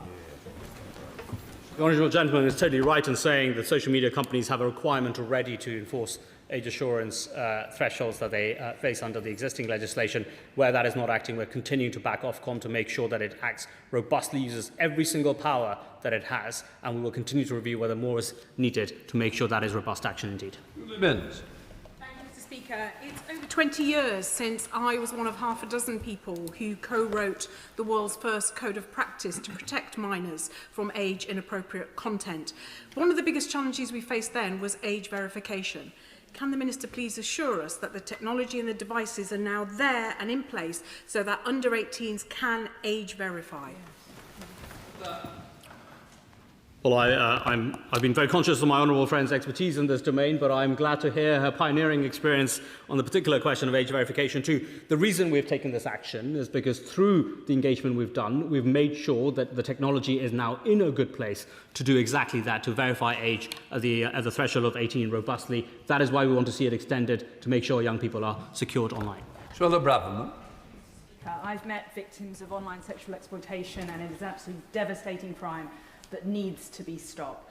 But I really fear that the government's plans are going to make things worse for everyone whilst taking little action to protect children online. The Australian model hasn't worked, and I fear that these government plans will effectively open the door to state-mandated surveillance and digital ID on the entire population. We all want children to be safe online. Brilliant technology exists, like parental control software and excellent other mechanisms. Good enough. We can use that technology. Can't we use that technology more rather than imposing an authoritarian ID database on the entire population?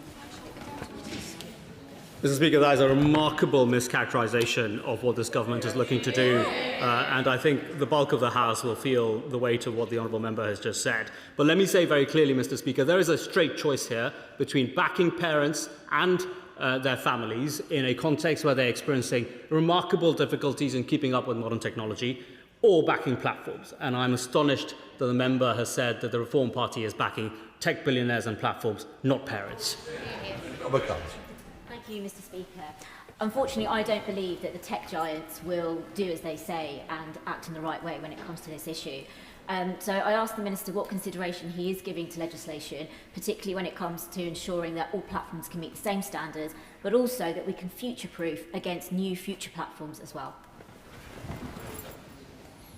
Well, I share my honourable friend's scepticism, so let me say two things. One, actions matter more than words. We have already demonstrated in action that we can move in a pioneering way. The world-first action that we were able to get on a major operating system earlier this year, thanked something that has been praised by international partners as well. But secondly, on her particular point on law, as I mentioned at the outset, the Home Secretary and Home Office and I are working very closely to make sure that we're preparing law in parallel to ensure that no stone is unturned in securing our young people's future. Thank you, Mr. Speaker. I welcome the government's belated move on social media, but can the Minister clarify Does the technology prevent photos being taken in the first place, or does it scan your device to prevent you sending photos? Because there are understandable privacy concerns. But can the Minister also clarify his department's briefed the media that YouTube Kids will be excluded from any such action by the government? Can he explain why? Thank you, Mr. Speaker. On the first question, whilst we will continue to look at the most effective ways of making this happen, the existing technology largely uses classifiers that ensure, even at the point of taking of the images, that camera rendering can prevent those from being taken. So that technology exists already. On her second point, as a matter of course she'll be aware, I will not comment on briefings. Or a Caxman. I've spoken to many young people in Aylesbury and the villages about this. One boy told me about the content he'd seen, from terrorist beheadings to sexual abuse, and this is what he said to me. He said, please don't stop us communicating with our friends, we want to do that, but please stop us seeing this illegal and traumatising material, and please help us manage our addiction to these social media platforms. Does the Minister agree that the tech companies cannot be trusted with our children's safety or their futures, and that the government has to step in now? I agree entirely with my honourable friend, and she has also been a persistent campaigner on this question, and I valued her input and conversations on it as well. Clearly, Mr. Speaker, the experiment that we have allowed our young people to be a part of has not worked. We must put it to an end. We will do so robustly, imminently. Vicky Slade. Mr. Speaker, I welcome the proposals announced today, but I am concerned that they appear to be limited to nudity. Children who have been the subject of self-harm or been encouraged to take their own lives, and those who've seen extreme violence, don't appear to be covered. My son George told me that without any attempt at trying to find it, he was fed the images of Charlie Kirk's murder pretty much as soon as it had happened. And I don't see anything in here to prevent something like that happening again. So can the Minister confirm that this will include extreme violence as well as those awful sights that are causing children to hurt themselves? Well, I really value the particular harms the honourable member has raised. Can I assure her that extreme violence and self-harm content of the sort she's described are significant and priority offences under the Online Safety Act already? Platforms have a liability to make sure that that sort of content is rooted out proactively, and where that's not happening, the regulator has the powers to act against it, will continue to do so. The particular change being considered here is about a very specific classifier of nudity. It's much harder to build classifiers for particular types of violence. I will, of course, continue to work with her and any others interested to look at where more we can go. Tom Collins. Thank you, Mr. Speaker. I really welcome the government's position on this, and we know the technology is capable and present. I've spoken to those in the UK developing this technology, but it's been realised against headwinds because there is no pull. In every other area of product or technology, consumers are right to expect safety. That's built into our laws of product safety. That's not the case for digital, and currently there's no pull for this technology from the big tech companies. Does the Minister agree with me that we should be moving in a direction that creates this pull for innovation, for safety as a value, for technology that delivers safety, to be innovating and enriching our economy as much as the technology at the moment that is threatening healthy has done? Mr. Speaker, safety by design is an incredibly important principle, and one of the things I valued both in its mention in the online safety legislation but also in our engagement with companies is that I think it's a very attractive and tractable way of driving change as well. I know my honourable friend has done extensive work on this. I'm looking forward to engaging with him in depth to make sure his ideas feed into our decisions too. Sir Julian Lewis. As long as children are given access to social media, I very much doubt that it will be possible to prevent them seeing harmful content. But given the very strong assurances from the Minister that he will certainly be taking action to prevent them seeing extreme content, can he explain to the House what sanctions will be available effectively to punish those social media companies that defy the legislation? The existing legislation provides for significant sets of fines. There are over 100 investigations that have been conducted, millions in pounds that have been levied in terms of fines on companies for inaction as well. Under any prospective new regime, I will make sure that the enforcement levers are as robust as they can possibly be, because clearly the lesson from elsewhere is that compliance is critical to reshaping norms, and I want the companies and the bosses to feel the weight of it. Mr. Speaker, I'd like to thank parents, teachers and young people in Dartford who came together with me at the end of last month to discuss action around how social media companies are engaged in what has been described as the great rewiring of our childhood and how to take action against that. And I was pleased to be able to provide a report to the Minister's Department after that engagement. There was near consensus that we wanted to see age restriction around social media access, a digital age of consent on data access, as well as more guidance for parents and families from trusted sources. Does the Minister agree that it's vital we take steps in all of these areas, as well as the very welcome announcement today on smartphones? Minister. Thank you, Mr. Speaker, and can I thank my honourable friend for the engagement he has done and for sharing the lessons from it as well. Right across the three areas he talks about: age restrictions, the ability to be able to wield appropriate consent, as well as guidance for parents. I think the central theme is that parents and young people feel a loss of agency, and that is exactly the fundamental focus this government has, to restore the agency of people over platforms. Seamus Logan. Mr. Speaker, there remain serious concerns about the ability of children to currently use a live stream on social media and the potential risk and harms that may arise. And this has been raised by my honourable friend, the member for Aberdeen North, in the past. In addition, members will be well aware of the risks posed to children by strangers, who are in some cases adults with malevolent and illegal intent. Can the Minister confirm that live streaming and the protection of children from these predators will fall under the scope of the forthcoming government response? Speaker, the honourable member makes incredibly important points about both live streaming and what is called stranger pairing, the ability for strangers to engage with young people online on a series of platforms. Live streaming and stranger pairing together has seemed to me a really important way in which international criminal networks have undertaken child sexual abuse as well. It is very much top of mind as we think about regulating functions and functionalities and features that I think are some of the most challenging aspects of what drives harm for young people. Thank you, Mr. Speaker, and I thank the Minister for answering this urgent question today, and urgent it is. While the tech companies are spending millions of pounds congratulating themselves on how they're going above and beyond, children in Darlington tell me that the parental controls are really easy to work around. Can the Minister outline how these new settings on devices are going to be safeguarded to make sure that children can't use a toggle to toggle them on and off and access their functionalities again?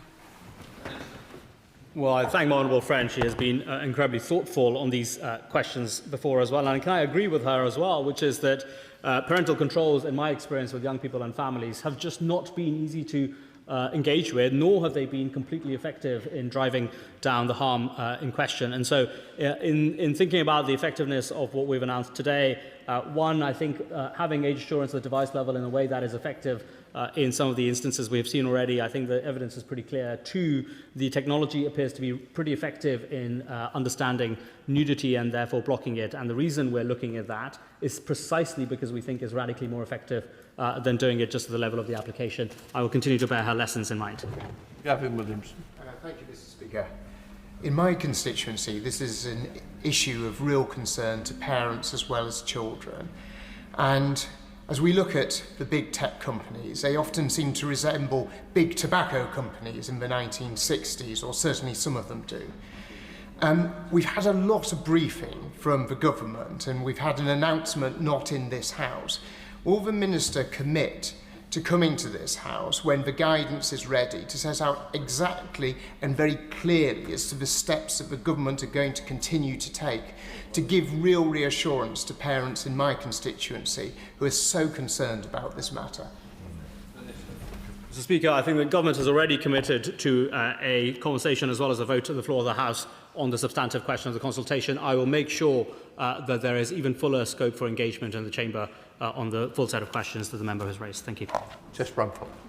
Mr. Speaker, many members across the House will have read Careless People, a book by Sarah Wynne Williams, a whistleblowing account of her time working inside Facebook, now Meta. She is now being silenced by Meta using lawfare when she sounded the alarm. These companies do not care about the people that use the platforms.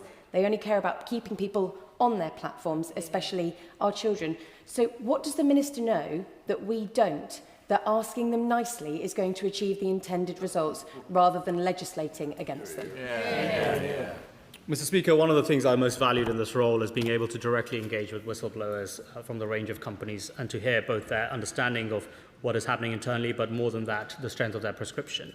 I am not relying on any internal privileged understanding. I'm relying on action, not words. The fact that we have already been able to secure a world-leading change in age assurance at the device level, protecting millions of young people in this country, is the action I'm relying on, not false promises or privileged information.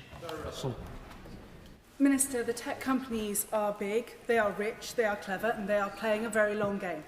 I do not doubt that in the next 3 months we will see some degree of compliance or movement towards what the government is asking for from those tech companies. My concern is that what will happen is then constant backsliding, where we will see them endlessly rowing back or not really quite meeting what they've agreed with. How will we prevent that from happening by any steps short of legislation? And could legislation please be enforced by means of group class actions for children who are damaged by this? Because I think that is the only thing that tech companies might pay attention to. Mr. Speaker, I think my honourable friend is right to say that the outcome of concern here is not whether there are some incremental changes, but whether our children are safe online. That is the outcome that is top of mind for me. We are looking at the quickest way of doing that. We are preparing legislative options alongside the engagement that we're doing. If we're not able to secure substantive change to deliver that outcome, we will not hesitate to legislate. Lee Ingham. Thank you, Mr. Speaker. A little while ago, I ran a consultation in my constituency, which the Minister kindly attended, with 60 young people and teachers. And their position was, whilst they would welcome the action taken today, they want to see significant regulation of tech companies to make sure that, because a ban is easily avoided. So can the Minister tell me what more we are considering as a government to ensure we protect young people through regulation? Thank you, Madam Deputy Speaker. One of the firm lessons I learned from my honourable friend's engagement, and such depth of engagement she did as well from young people in Staffordshire, was the need to make sure that the changes we make online also reflect better opportunities offline. I know she provides extensive opportunities for young people in her constituency. We will make sure that when we're acting on this question, we're looking at the full range of their experiences. Greg Smith. Thank you, Madam Deputy Speaker. I'm genuinely pleased that the government has at least come to the table on preventing the harms to all children from social media and online content, but it strikes me that this is rather piecemeal. And listening to voices on the official opposition benches, other parties in opposition, and the government's own backbenches, everything is pointing in the same direction, that we need an outright ban on social media for under 16. So when this House wants to act quickly, we've proven in the past we can, before any more children are harmed. Will you just bring the legislation forward? With respect to the honourable member, I will say that there are a range of questions, not least looking at the scope of how we make sure harms on gaming and messaging platforms are not allowed to just go by, when we're looking at the precise way in which age assurance can be robust enough so that we don't just get young people escaping any changes as well. There are a range of implementation questions. We want to get this right by our young people and our families, not just given to political back and forth. Sonia Kumar. Madam Deputy Speaker, health misinformation and disinformation on social media is not harmless. It is a growing and serious threat to public health. We've seen already cases where harmful online trends have led to severe injury and, tragically, even death of children. What steps is the government taking to hold technology companies to account and online influencers to enable them to stop them from enabling them to spread harmful and misleading health content on their platforms, given the clear risks they pose for young people? Madam Deputy Speaker, this is a really important point that my honourable friend makes, and one of the things that we've been clear on is that regulated health advice should only be provided by regulated individuals in appropriate ways. That is something that the platforms need to ensure that they're complying with. We will work with the regulator to ensure that any such responsibilities are fully carried out as well. Adrian Ramsey. Thank you, Madam Deputy Speaker. At some recent roundtables that I held at high schools in Waveney Valley, one young person said that social media is dangerous for young people and the government needs to take more control over social media companies because of the harmful content, while a senior teacher said that the majority of what we are dealing with as safeguarding needs is via social media. So how will the Minister ensure that the out-of-control corporate tech giants are effectively regulated so only age-appropriate content can be accessed? I think the central message that the honourable member should take away is that this government will make sure that we are restoring control in the hands of families and this government, democratic values rather than tech bosses. That is the outcome we will deliver imminently. Jonathan Davis. Thank you very much, Madam Deputy Speaker. Parents, teachers, young people themselves in mid-Derbyshire have spoken to me extensively about the harm which young people are receiving from being on social media and also from the issue of smartphones. But it is worth noting, Madam Deputy Speaker, that many young people do actually get their legitimate news content online. They also have a lot of access to educational material on places like YouTube. So we've got to be careful we don't push young people to more harmful places on the internet through this legislation. But can I just ask the Minister, what steps will he take to ensure that young people can still get their legitimate news online because they're not engaging with the traditional broadcasters or buying newspapers, and that they can get their educational content too, because we don't want to have any unintended consequences there? My honourable friend makes an incredibly important point. On all my travels across the country, Madam Deputy Speaker, I have tried to be very active on social media, but the only content that young people report having seen is on NewsRound. And so I think there are ways in which public broadcast, appropriate high-quality news and educational experiences can be delivered in innovative ways in schools as well as online. This government will make sure young people are kept informed as well as in receipt of educational experiences. Mark Pritchard. This country is in danger of losing a generation of young people to the bad and malign influences of big tech. And let me be clear, big tech can be a force for good. But is it not the case that the last government and this government are completely embedded with big tech? Big tech often is more powerful than many governments, bigger budgets than many governments. And some of the big tech owners actually don't believe in democracy, believe that democracy is bust and want to undo it. So there is an inherent conflict of interest between the government's position and big tech's influence and embeddedness in all government departments. But I just appeal to the Minister. It is incumbent on all of us.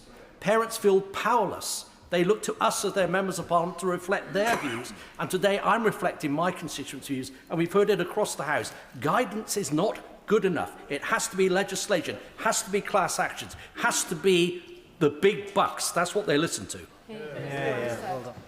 Well, I think the honourable member makes an incredibly important point. And the first part of it is that, of course, we will act, including in law, to make sure that what we're focused on is outcomes for young people and families. But the second thing is critical, because the conversations I've had across the country reflect a deep understanding that, yes, we need robust action in the short term, but in the long term, Britain shapes technology rather than being shaped by it if we build British capability. And that is what we're focused on. In fact, just this morning, we announced a £1 billion hardware plan to make sure that the next generation of fundamental technologies, AI chips in particular, are built here, reindustrialising ourselves, but at the heart of it, making sure that we have the discretion to engage with international firms in the way that we want to. Joanna Baxter. Madam Deputy Speaker, I thank my honourable friend for his response to the urgent question today, and I'm very grateful the Government is taking action on this vitally important issue. But we all know that the pace of change in technology is terrifying. So I wonder if the Minister can set out how the discussions with technology companies and online safety experts have focused on ensuring that device-level controls are not only effective and easy for families to use, but are adaptable to emerging online risks.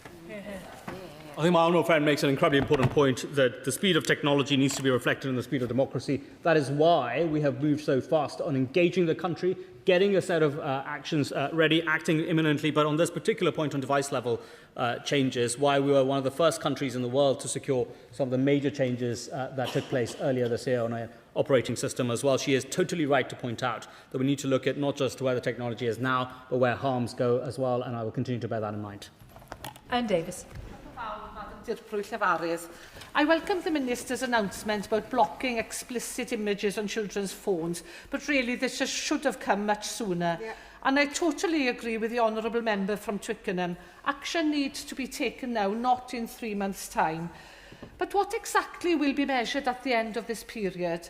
And what counts as failure?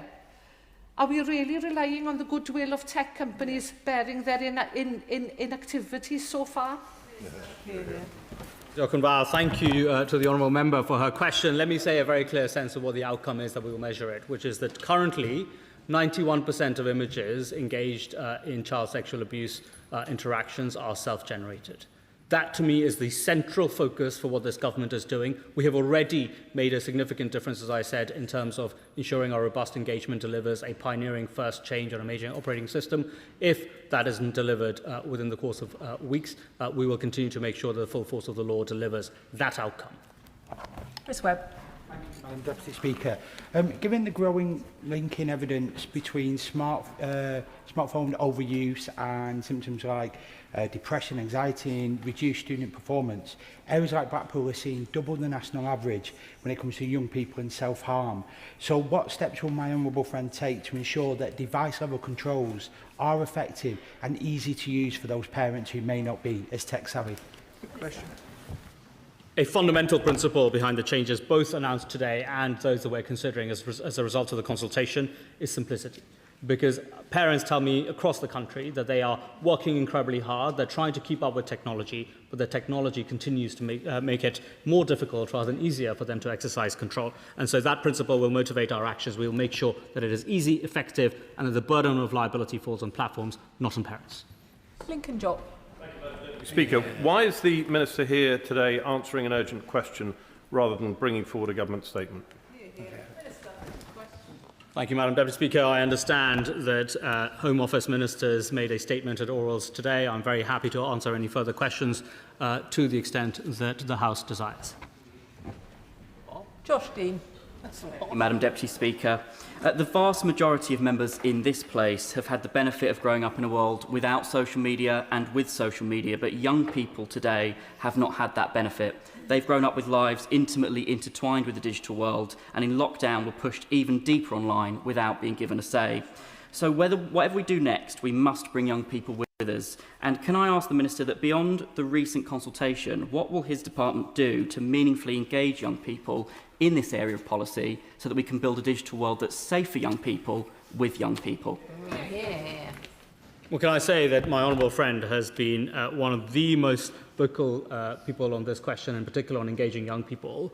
There are two things on my mind. One, the trust that I have felt, Madam Deputy Speaker, in engaging with young people in every nation and region of our country on these questions, whether it's over basketball, cricket, football, netball, and indeed toasting marshmallows with the Cumbrian Scouts. My trust has only been affirmed on this question. The second thing to say is that I think he is right to raise an important point, in particular for a series of young people from LGBTQ groups, but from rural groups too, who have talked to me about finding community online. And so we have to bear that in mind in ensuring that they have appropriate resources to feel supported in forming community as well. Monica Harding.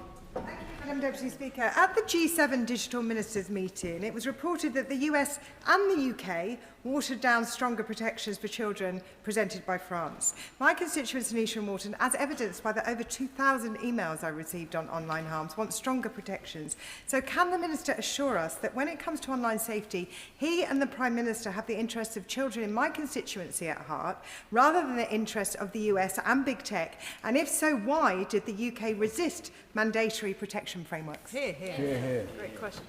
Well, I won't be commenting on leaked briefings, but I will simply say two things. One, in my engagement, even in Australia, civil society said the United Kingdom has been the first country in the world to pioneer the changes to operating systems that are securing young people's future. That is because the only thing that matters to this government when we're thinking about children's safety is children's safety, to make sure that British children are kept safe. And we will continue to make that the defining principle for all our actions. Serena Brackenridge. Thank you, Madam Deputy Speaker. Tech giants have had the digital level controls capability to stop children taking, sharing or viewing naked images on their devices, but have failed to do so.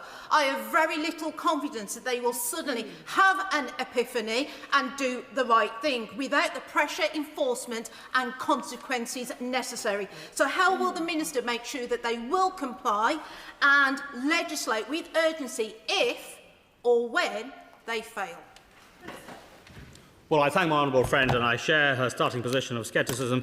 The way in which we will ensure robust action is to make sure that, one, the outcome, which is a significant reduction in child sexual abuse material propagated through the mechanisms described, is achieved. And in the absence of that happening within the course of weeks, we are preparing law in parallel to ensure that that is not a way of deferring action, but it is simply a way of ensuring it.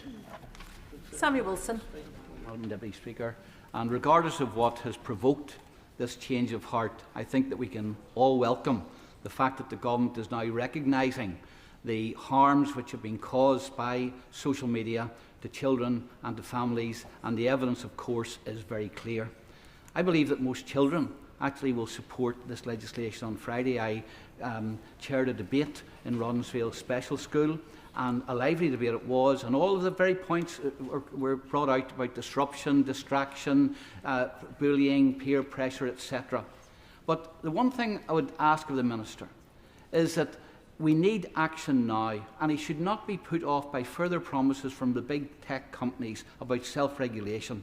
But if we are going to have action, first of all, it should be enforceable, and secondly, there shouldn't be unintended consequences on free speech. Well, I thank the honourable member for his point, and let me say to him what I heard from young people in Glengormley in Northern Ireland when I visited them as well. They said to me, one, that it was the first time that they had so systematically been engaged on this question as well, but two, that they wanted, yes, robust action, but action that actually worked in the real world, that they use different apps as well as using VPNs as well. So on the broader question of social media, this government is not just listening, it is acting robustly in a way that is distinctive. And on the broader question, on the specific question of device level interventions, the fundamental focus will be what delivers the most robust action quickest. If that is the law, we will pursue the law. If it is engagement in the way that we have delivered on already significant changes, we will do that, because the future of young people is the critical driver here. Dr Scott Arthur. Thank you, Madam Deputy Speaker. And I do thank the Minister for his statement. It really does feel like change is coming, and I know parents in Edinburgh South West will welcome that. On the proposals to restrict social media use access for young people, it's right that the Minister's been listening to parents, but I'd like to hear about the work he's doing with campaigning charities like the Lucy Faithful Foundation, because I think their knowledge and expertise is extremely important in this domain. And this also can't be about a government-led ban. We have to engage our young people, our schools, parents and charities in communicating the changes we plan. It'd be good to hear more from the Minister on that. And lastly, Madam Deputy Speaker, if the industry doesn't proceed with a voluntary ban, how long does the Minister think it would take to implement a full ban on the ground, actually in action? Thank you, Madam Deputy Speaker. Well, can I thank my honourable friend for an incredibly important point that he makes. One of the reasons we have made sure that we're engaging young people and families alongside civil society is because there's a depth of experience right across this country as well. And if we're achieving change here, both on devices and more broadly on social media, not just today, but in norms, then we have to make sure that those who engage in places that matter with young people and families are right at the heart of that as well. So I will take his instructions to heart. I will make sure that civil society charities right across this country are at the heart of not just engaging with us on the decision, but in its communication. Point of order, Madam Deputy Speaker. Shawkat Adam. Thank you, Madam Deputy Speaker. I'd like to refer the members to my register of interest as a practising optometrist. Madam Deputy Speaker, myopia, short-sightedness, is nearing epidemic levels for our UK children, a crisis that was sharply increased by COVID, where screen time surged and outdoor activity collapsed. Research shows that nearly 1 in 3 of our UK children will now be short-sighted, and the rate is still rising. Short-sightedness after a certain dioptric level can lead to retinal conditions, which leads to sight loss. So can I ask the Minister, when developing any digital policies, consideration be given to the devastating impact of screen time on our children's eye health? Well, the honourable member raises an important point. I'll make sure that it is considered fully in the evidence that we are including in making decisions on this question. And finally, Chris Vince. Thank you, Madam Deputy Speaker. And can I thank the Minister for his response to the UQ? I've always been a big fan of his style. But I also echo the points made by the Father of House when he talks about the importance of holding social media companies to account. He won't be surprised to hear I've done extensive consultation with parents, teachers and young people in my constituency of Harlow about this very issue. And I would echo the comments made by the Chair of the Education Select Committee that I don't think that social media companies are taking their responsibilities seriously. However, would he agree with me that if we do look at some sort of ban for social media, something I think would be a good idea, it will only be effective if we make sure that there is the technology and that people cannot circumvent those age verification tools. That's really important. Madam Speaker, not even my mother has complimented me on my style, so a visit to Harlow is imminent, I can confirm to the honourable member, he is totally right. And one of the reasons that we have taken time to make sure we're engaging with families and young people is to understand exactly how age verification technology, crucial to whether we look at a platform ban or features and functionalities limitations, age verification is crucial. We want to get it right. We want to get it robust so that young people in this country are kept safe. Point of order, Lincoln Job. Thank you, Madam Deputy Speaker. A few moments ago, I asked the Minister why he was coming here to answer an urgent question rather than bringing forward a government statement. And I believe his answer was along the lines of that he thought that Home Office ministers had already made a statement earlier on today. We're both new here, but given that statements tend to follow urgent questions, and there hasn't been one, and I've sat through Home Office OPQs, that the Minister may have inadvertently misled the House. And so I wondered what opportunities there are for the record to be corrected. Can I thank the honourable gentleman for his point of order? He will, of course, know that in the first instance, statements should be made to the House. And, of course, today we've had an urgent question to address this issue. If there has been any inadvertent misleading of the House from the Minister's use of language, I'm sure the front bench has heard that and will want to clarify the matter for him. Minister? I heard the Home Secretary deliver a statement at the start of Topicals. It may not have been the fullest format, but it was a very clear statement of the policy as well. But I'm, of course, happy to keep answering questions as long as the House likes. Which I think brings us to the end of that urgent question. I'll allow a couple of moments for the front bench to swap over.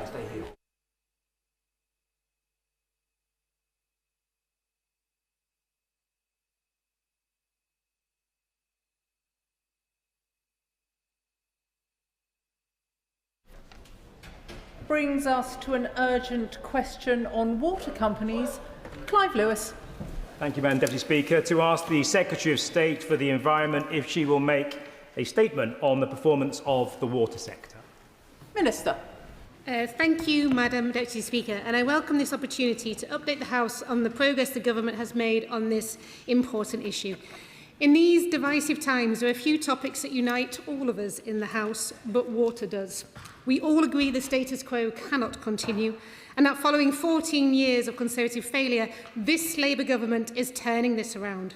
But of course, there's still lots more to do. I've been grateful to meet with many passionate campaigners and members of this House.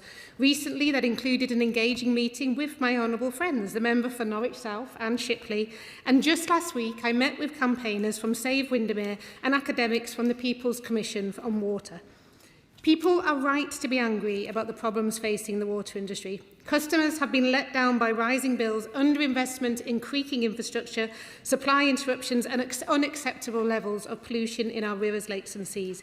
This is why on day one of this government we took action by updating the water companies' Articles of Association, which are the foundational legal documents that outlines their internal rules and purposes, and we put customers and environment at their heart.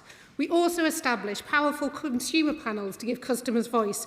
On week 6 of this government, we introduced fundamental reforms through the Water Special Measures Act, ring-fencing customers' money, banning unfair bonuses, introducing criminal liability for polluting water bosses and creating automatic penalties for wrongdoing. Within just a year of this government, we changed the guaranteed standards of service, doubling compensation for customers when things go wrong. Following that, we gave the Environment Agency more money and more power to monitor water companies, enabling them to deliver a record 10,000 inspections. And after that, we strengthened protections for vulnerable households by changing the reforms around Watersure to make sure that vulnerable people didn't face excessive bills. Now, no one solution is going to fix the whole water industry. And my focus, since I have had the honour and privilege of being in this position, is in what is the quickest and most effective way to deal with each of these structural challenges. And that is exactly why this government is delivering the once-in-generation reform for our Clean Water Bill, to reset the water sector and end the cycle of decline.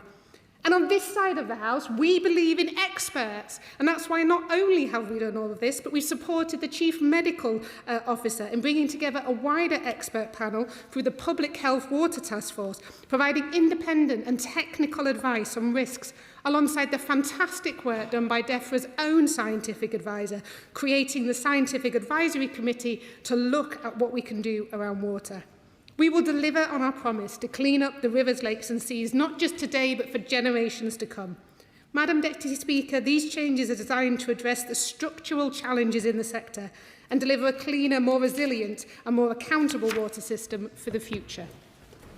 Clive Lewis. Thank you, Madam Deputy Speaker. I thank the Minister for their response and for putting up for me a bit of a broken record on this issue. I know she's well aware water is essential to life itself, to food, industry, nature, housing, energy, and now even the data centres powering the supposed AI revolution. And yet we've handed it a monopoly where no competition is possible to companies, many owned overseas, whose overriding priority is profit. And the result, Madam Deputy Speaker, is systemic failure. Not one major reservoir built and the old ones sold off, which is why last week we were back in the chamber over South East Water and the drought outages just weeks into the summer. Raw sewage poured into our rivers and seas 3.5 million hours in 2024 alone, fouling beaches where children swim. It's why 8-year-old Heather Preen died after contracting E. coli from raw sewage, and why thousands of our constituents are made sick every year. Then, when public anger saw the government ban bonuses, water execs raised their salaries and rebranded the payouts retention payments. That's on top of the $78 billion to shareholders, $60 billion borrowed, our bills up 40%, with 30p in every pound we pay, servicing their debts instead of fixing pipes. Madam Deputy Speaker, this was never a market failure. It is the market working as designed. Profits out, sewage in, cost of living up, security of supply decimated. Surely the Minister understands you can no more regulate privatised water companies than you can the tide. So I ask the Minister, how many more failures, how many more inquiries, how many more deaths before the government accepts these problems are systemic and give the public the option of taking their water back? I thank my honourable friend for his question, and he's right that he's been passionate about this for a long time. In fact, we've known each other a very, very long time, and I genuinely, and I've said this to him before, I admire and respect the passion that he has for this issue, and I know what it means to him. And in fact, he is the person responsible for bringing forward Julie Heather's mum to meet with me when they came to have a premiere of Dirty Business, which I found really passionate and moving. On the issue of reservoirs, he knows I'm going to agree with him. It's shameful that we haven't had one built. Our climate is changing. We're facing drought in the summer. We have too much rain in the winter, yet we can't seem to hold it. That's fundamental failure. He knows my thoughts on South East Water as well, and my feelings about competition, which is why I think we should be introducing more NABs. And as I mentioned last week, but I will mention again, we are committed that where a water company might want to transition to a new ownership model, such as not-for-profit, we are looking to develop a transparent process to look at whether that request should go ahead, a process that has never existed before. Dr Neil Hudson. Thank you, Madam Deputy Speaker. Madam Deputy Speaker, Labour came into government promising major reform of England's water sector, but progress so far has been slow. Their Water Special Measures Act was largely rebadging many Conservative reforms. During its passage, we tabled many sensible amendments, including ones to ring-fence funding from enforcement fines to a bespoke water restoration fund, to guarantee that companies fixed locally the environmental damage they caused, to require Ofwat to create rules on financial reporting in its remuneration and governance rules, to reduce consumer bills if their companies were hit with enforcement fines, and to ensure that companies did not leverage too much debt. Sadly, the government failed to support those amendments and very much missed the opportunity to increase accountability through these amendments. We on these benches have been clear. No one wants to see water companies such as Thames Water collapse. While water supply would continue, failure would expose taxpayers to billions of pounds of liabilities and drive customer water bills sharply upwards without addressing the underlying issues. Yet we have seen the third party lead legal action that could have pushed Thames Water to the brink, and both they and Reform appear relaxed about the consequences for consumers and the public purse. Government has to be prepared to step in if a company fails, but that should be a last resort. So can the Minister update the House on the current situation at Thames Water? Last week, this House debated again further unacceptable water outages from South East Water. With further hot weather expected, What action is the government taking to ensure that water supplies are not disrupted again and that people, businesses, schools, hospitals and livestock owners will have sufficient water? Turning to the wider systemic issues in the water sector, can the Minister update the House on progress towards delivering new reservoirs and other strategic water infrastructure? And finally, can the Minister explain how the government is tracking investment commitments across the sector? Thank you. And I think the shadow spokesperson managed to read his statement out without actually listening to the answer that I've given. But I'm always keen to update everybody on the action we have already taken. So just in case he missed it, happy to say it again. We've passed the Water Special Measures Act. We ring-fence customers' money so it cannot be diverted away from investment, secured £104 billion of private investment to upgrade our infrastructure, giving the EA more powers to monitor water companies, banned unfair bonuses, introduced criminal liability for water bosses, introduced automatic penalties, reduced the burden of proof for many offences so regulators are on the front foot, introduced cost recovery to shift the cost of pollution onto those who could pollute, banned the sale and supply of wet wipes, reformed our bathing water regulations, established the Water Delivery Task Force, more than doubled compensation for customers when things go wrong, and introduced strengthened protections for vulnerable households through reforms to the Water Shore scheme. In fact, Madam Deputy Speaker, I'd say we've done more in 20 months than that government did in 14 years. Chair of the Environmental Audit Committee, Toby Perkins. Well, thank you very much indeed, Madam Deputy Speaker. And my honourable friend is absolutely right to say that we are united by our anger about the systemic failures in the water industry, both in terms of regulation on financial regulation and environmental regulation, and the underinvestment that has been in infrastructure over a long period of time.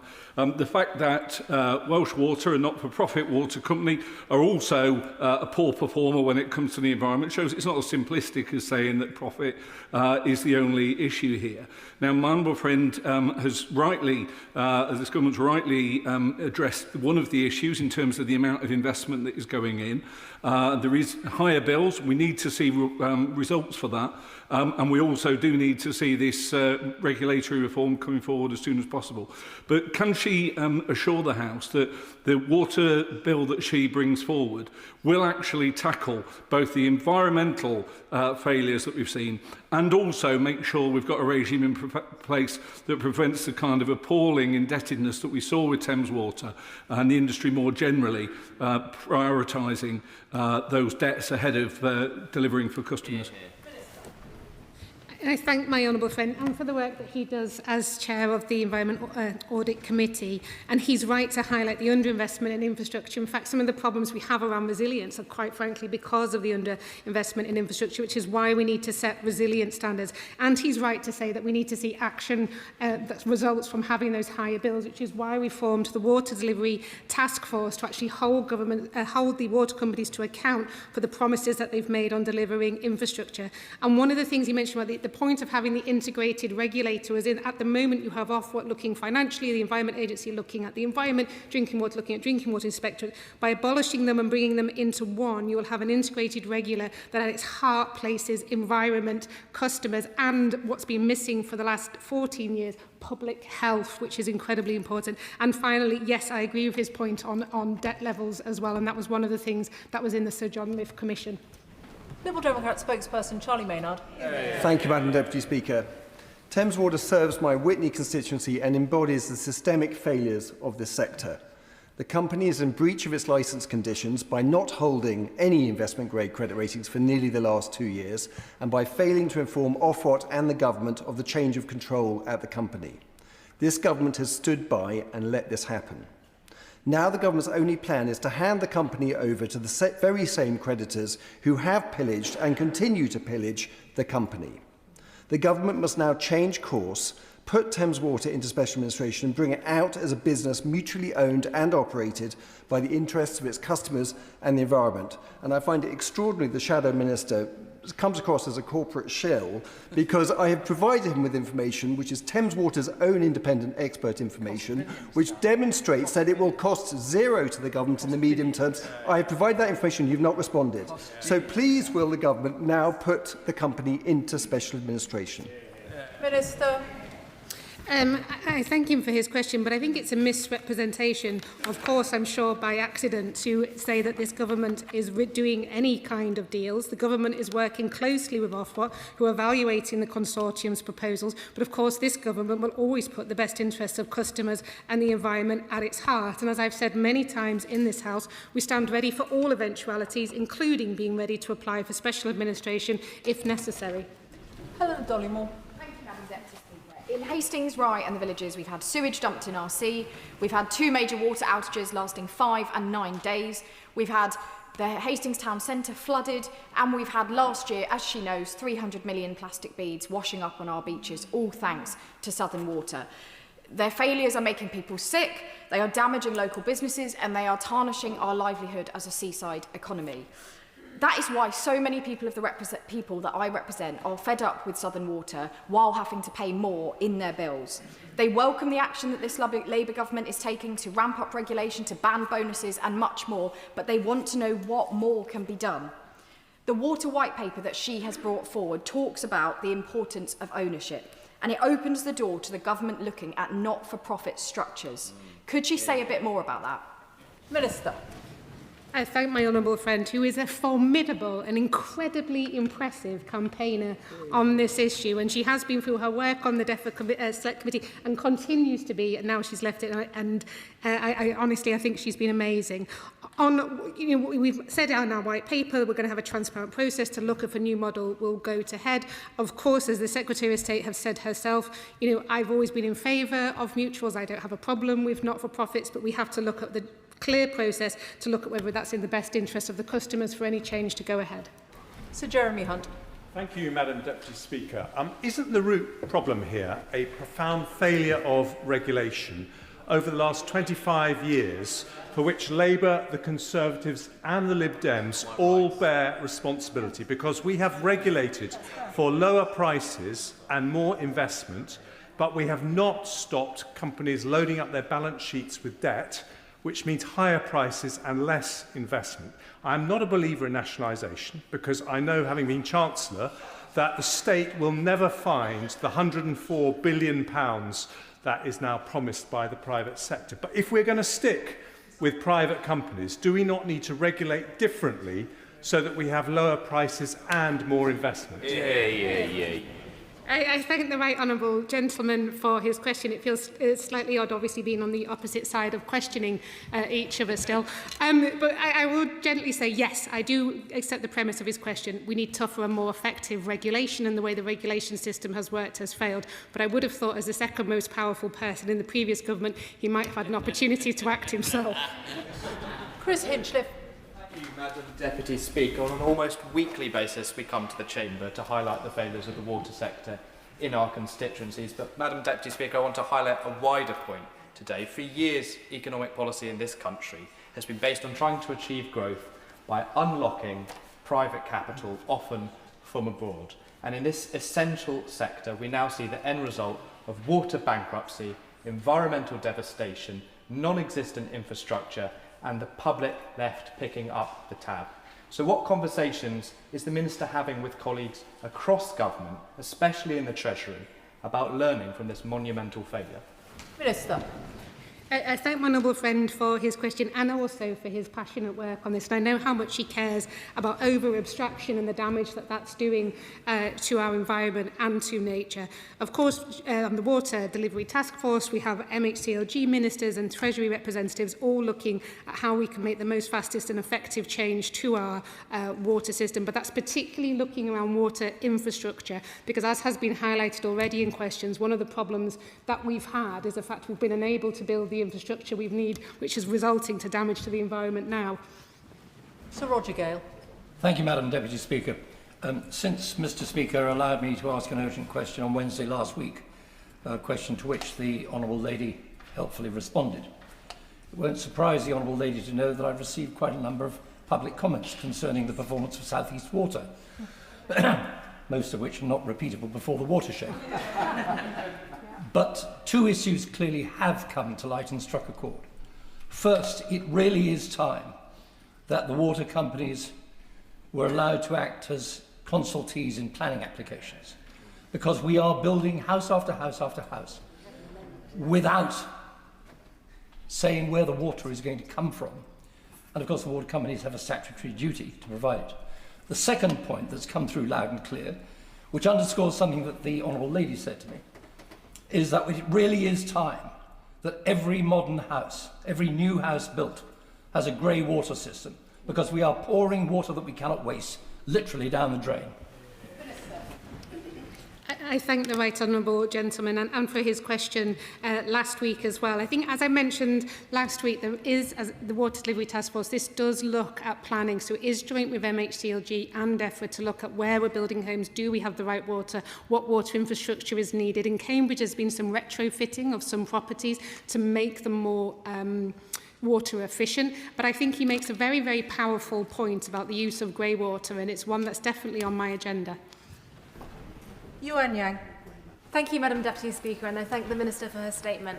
Tomorrow I'll be bringing Thames Water's management into Parliament to answer a simple question. What improvements will my constituents get in return for their increases in bills? My constituents don't feel like they're being treated fairly by Thames Water, and that makes it even more important that Ofwat reject the current deal proposed by their creditors to let them off the hook for their pollution of our rivers. Does my right honourable friend agree that fairness in the water sector means that polluters and their investors have to be the one who pay, not customers? I thank my honourable friend for her question, and she's absolutely right that it should be just a fundamental respect to members of this House, from all sides of this House, for water companies to inform members of this House what improvements they are doing and where. Each and every one of us in this House will have had emails from our constituents about water bills, concerns about rising prices. The least companies can do is inform customers where that money is going. Now, some are, I'll admit it, but so far Thames Water have failed to supply my honourable friend with the information that she's requested. I don't think it's unreasonable for her to request it, and I repeat my sort of point to Thames Water, that if bills are going up, the least thing that customers should know is what are they going up to pay for. David Chadwick. Thank you, Madam Deputy Speaker. My constituents are disgusted by the sheer volume of sewage dumping that's happening across the rivers Tower, the Usk and the Wye, and just 2 weeks ago local children became ill after swimming in the Tower, and the same happened last year in the Wye near Glaisbury. So will the Minister listen to the Liberal Democrat calls to require water companies to publish the volume and concentration of sewage being discharged from emergency overflows? I thank the honourable gentleman, and this indeed was a point that came up repeatedly during the Water Special Measures Act, and fundamentally my response remains the same, which is the cost and the time spent on installing those monitors I think could be more effectively spent and used to stop it from happening in the first place, which is why we want to be focusing on delivering the storm overflow reduction plan, which is looking at £60 billion of investment to delivered across England by 2050 to reduce the number of overflows. So rather than trying to measure the problem, we're trying to tackle it. Paula Barker. Thank you, Madam Deputy Speaker. Several barriers of taking water back into public ownership have been floated, pardon the pun. However, the myth around costs has been debunked, and the impact on pensions has also been dealt with by leading academics. So can I ask the Minister, what will it take for this government to take water back into public ownership? Minister. I thank my honourable friend for her question, and again I know how much she cares about this issue, and she's right to highlight concerns some of the unions have had around changes. In terms of nationalisation, as I've mentioned already, there is a process in which they can have a look at different forms of ownership in the white paper. Though not wishing to mislead her, that is looking at not-for-profits, mutuals, rather than nationalisation. Mims Davis. Thank you, Madam Deputy Speaker. And I know you've had your own issues with water. With a dire ongoing flies issue in Chailey, water outages due to heat, cold, storms, lack of confidence in infrastructure and drought planning. Will the Minister comment if she thinks that Southern Water and South East Water remaining separate is acceptable, and if proper joint working and firm accountability through that partnership is the answer for my constituents who are struggling also with high bills? Thank you. I have huge sympathy for the constituents of the Honourable Lady, and I remember when we were here at the previous situation in December and in January and the impact it had on all of them. Yes, she's quite right. They should be working more effectively together. One of the things which I'm keen to support them with is sorting out a proper legal agreement over the bulk supply water that goes from South East Water to South East Water. But fundamentally, they have a duty under the Water Industry Act to ensure a supply of water. If they fail to comply with that duty, then action will be taken. Fleur Anderson.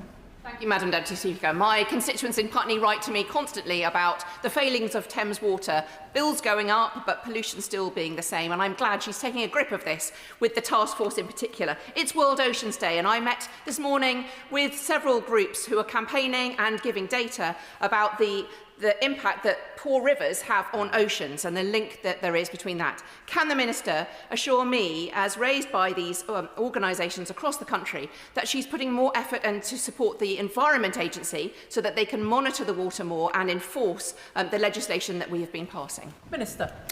Happy World Ocean Day, everybody. That's a good day to have. And pay tribute to my honourable friend, because for years she led the campaign over banning the supply and sale of plastic-containing wet wipes, which is a huge cause of pollution, and that has been passed by ourselves, but not just because of the work of my honourable friend. And she's quite right. Obviously, where there's river pollution, that leads to problems with the oceans. And being Minister for Water, Flooding and for the oceans as well, I have an interest in making it all work. Monica Harding. Thank you, Madam Deputy Speaker. For over a decade, my constituent in Ferry Road in Thames Ditton, Holly, has watched Thames Water clean up raw sewage from her street, only to be told the system is not fit for purpose, with nothing ever fixed.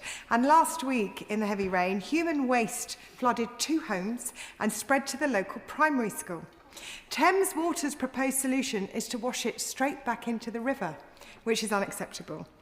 And this is on the back of higher bills. So isn't it time that the government put Thames Water on a sustainable footing under special administration so that it can at last invest in infrastructure and Holly's nightmare can end? Yeah.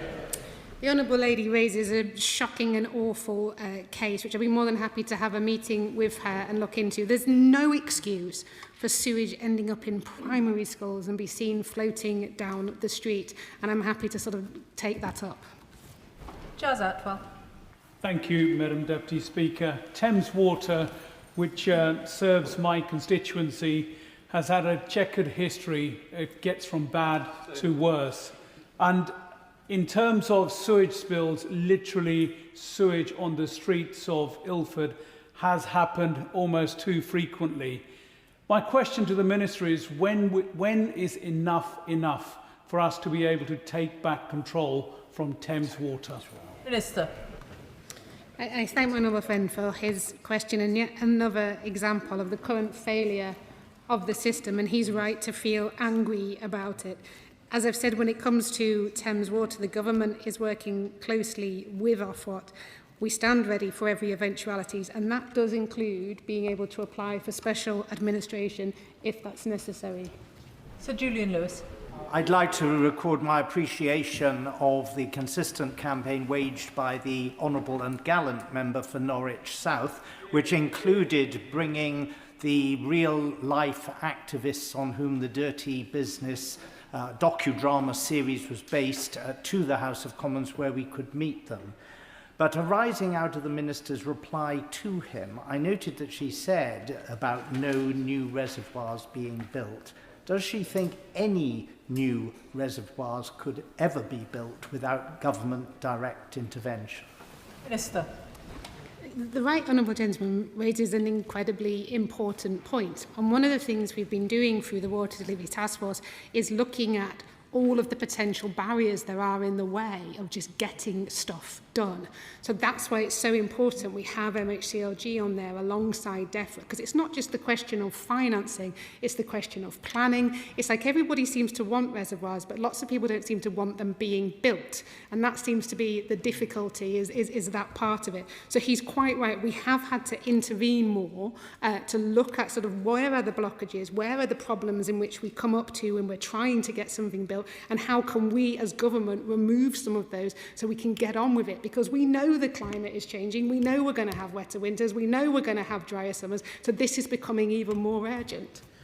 Rebecca Long-Bailey. Madam Deputy Speaker, the Minister knows that for decades Shareholder returns have been prioritised over consumers, the environment, infrastructure investment, and when these companies ultimately fail, it's taxpayers who are having to underwrite them. So given all of the empirical research shows that public ownership would lower financing costs, bills, improve accountability and pay for itself within 7 years, why on earth is the government still prepared to socialise the risks rather than bringing water back into public ownership? Minister.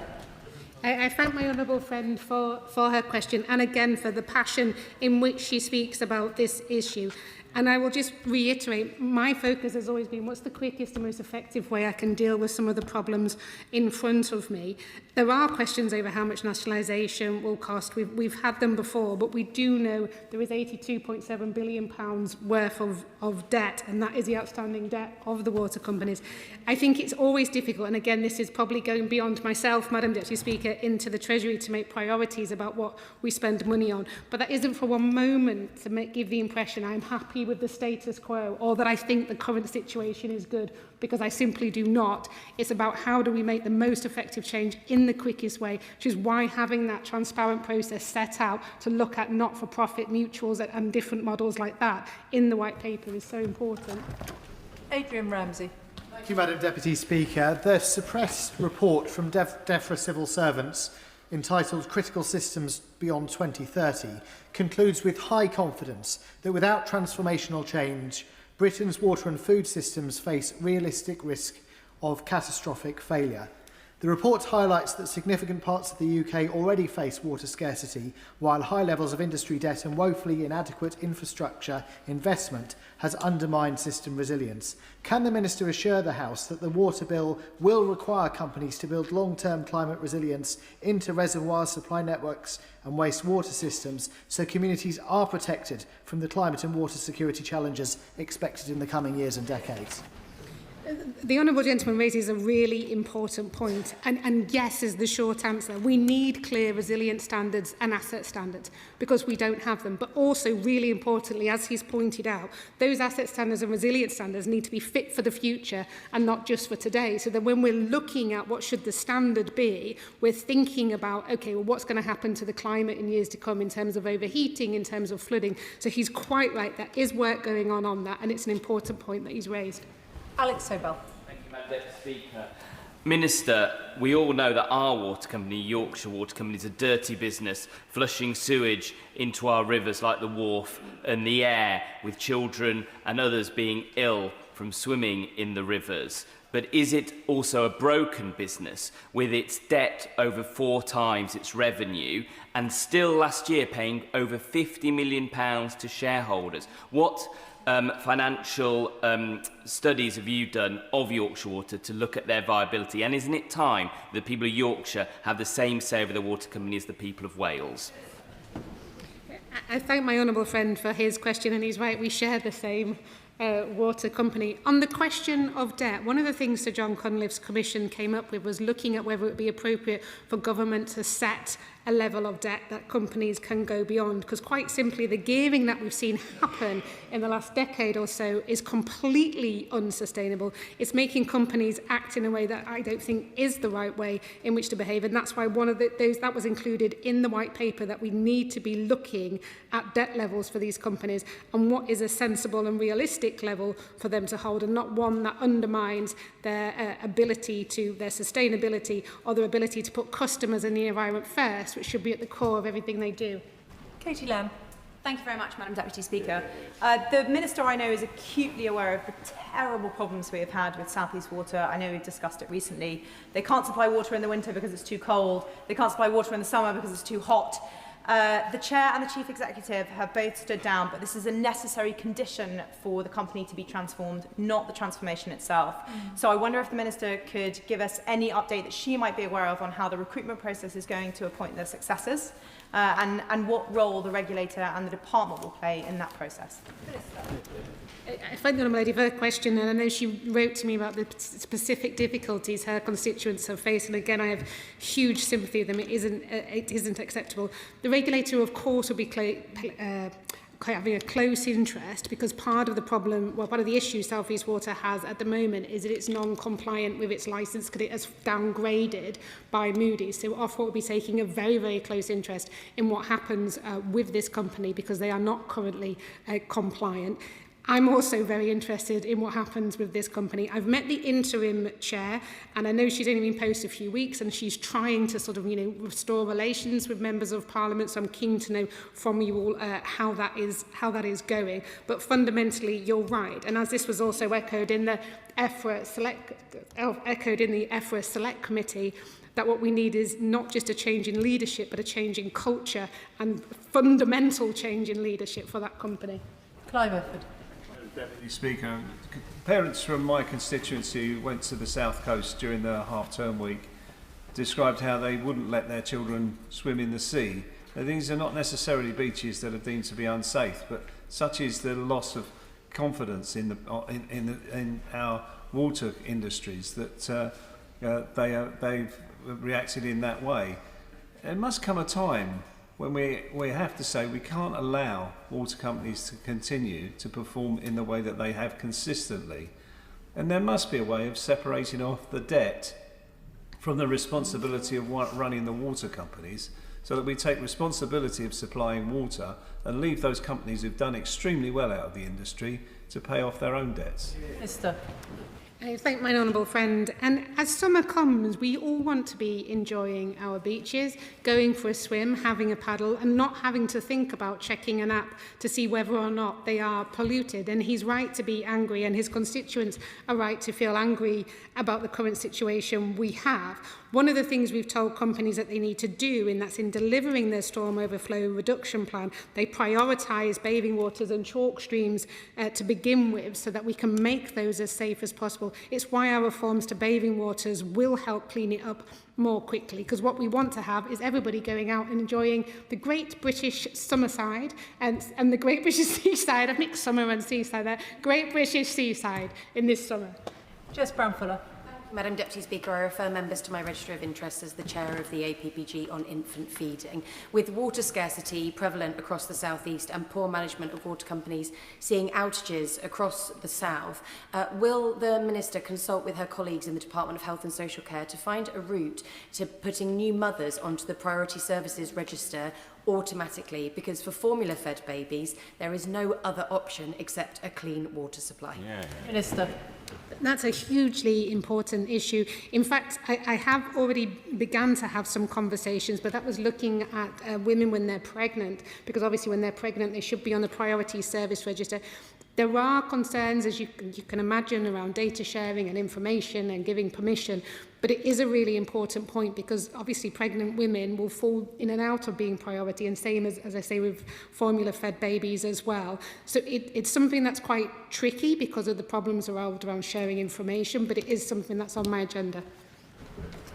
Emma Lewell. Thank you very much, Madam Deputy Speaker. For over a decade, I've worked with campaigners in South Shields to stop sewage dumping in our sea. We are still waiting for Northumbrian Water's compliance plan that was promised to us last year. The industry is broken. Introducing regulations, penalties and blocking bonuses clearly is not working. Can my honourable friend please explain why, despite acting on rail, energy and other industries, the government is not acting on the strong expert evidence and calls from the public and campaigners to nationalise the water industry? Minister. My honourable friend has had and his constituents have had a terrible time in trying to deal with sewage pollution. And I know from the meeting that we had together with her constituents that it is not good enough that was promised. And I will urgently follow that up to find out what has happened with it. As I've already mentioned, we are looking in the white paper at that transparent process to look at various not-for-profit models. Joe Robertson. Thank you, Madam Deputy Speaker. Southern Water are preparing to dump sewage on a beach in Bembridge on the Isle of Wight in a new location. The Environment Agency say that this is okay because there is an old CSO pipe there, notwithstanding it hasn't been used in decades. Does the Minister agree with me that this is unacceptable? And if she does, what assistance can she provide, or her government, to stop this from happening? Minister. The honourable gentleman raises an important point, and it's one I'd be happy to look into and get back to. And if he wants to have a meeting with me to discuss it further, then we can make that arrangement. Nav Mishra. Thank you, Madam Deputy Speaker. Can I thank my good friend from Norwich South for all the work he's done on this issue to protect the environment and customers. United Utilities is my local supplier, and I get vast amounts of correspondence from them about their poor performance. Just a couple of stats, Madam Deputy Speaker. 50.6 litres of water is lost per day per person in the United Utilities network through water leaks. That's second highest after Thames Water. And in the last 5 years, the average annual water bill for United Utilities customers has gone up approximately 51.6%, whilst at the same time, private shareholders in the water industry tend to be doing quite well for themselves. So can I please urge the Minister to support public ownership of the water industry? Minister. I thank my noble friend for his question, and I know this is something that he cares about and has raised with me before.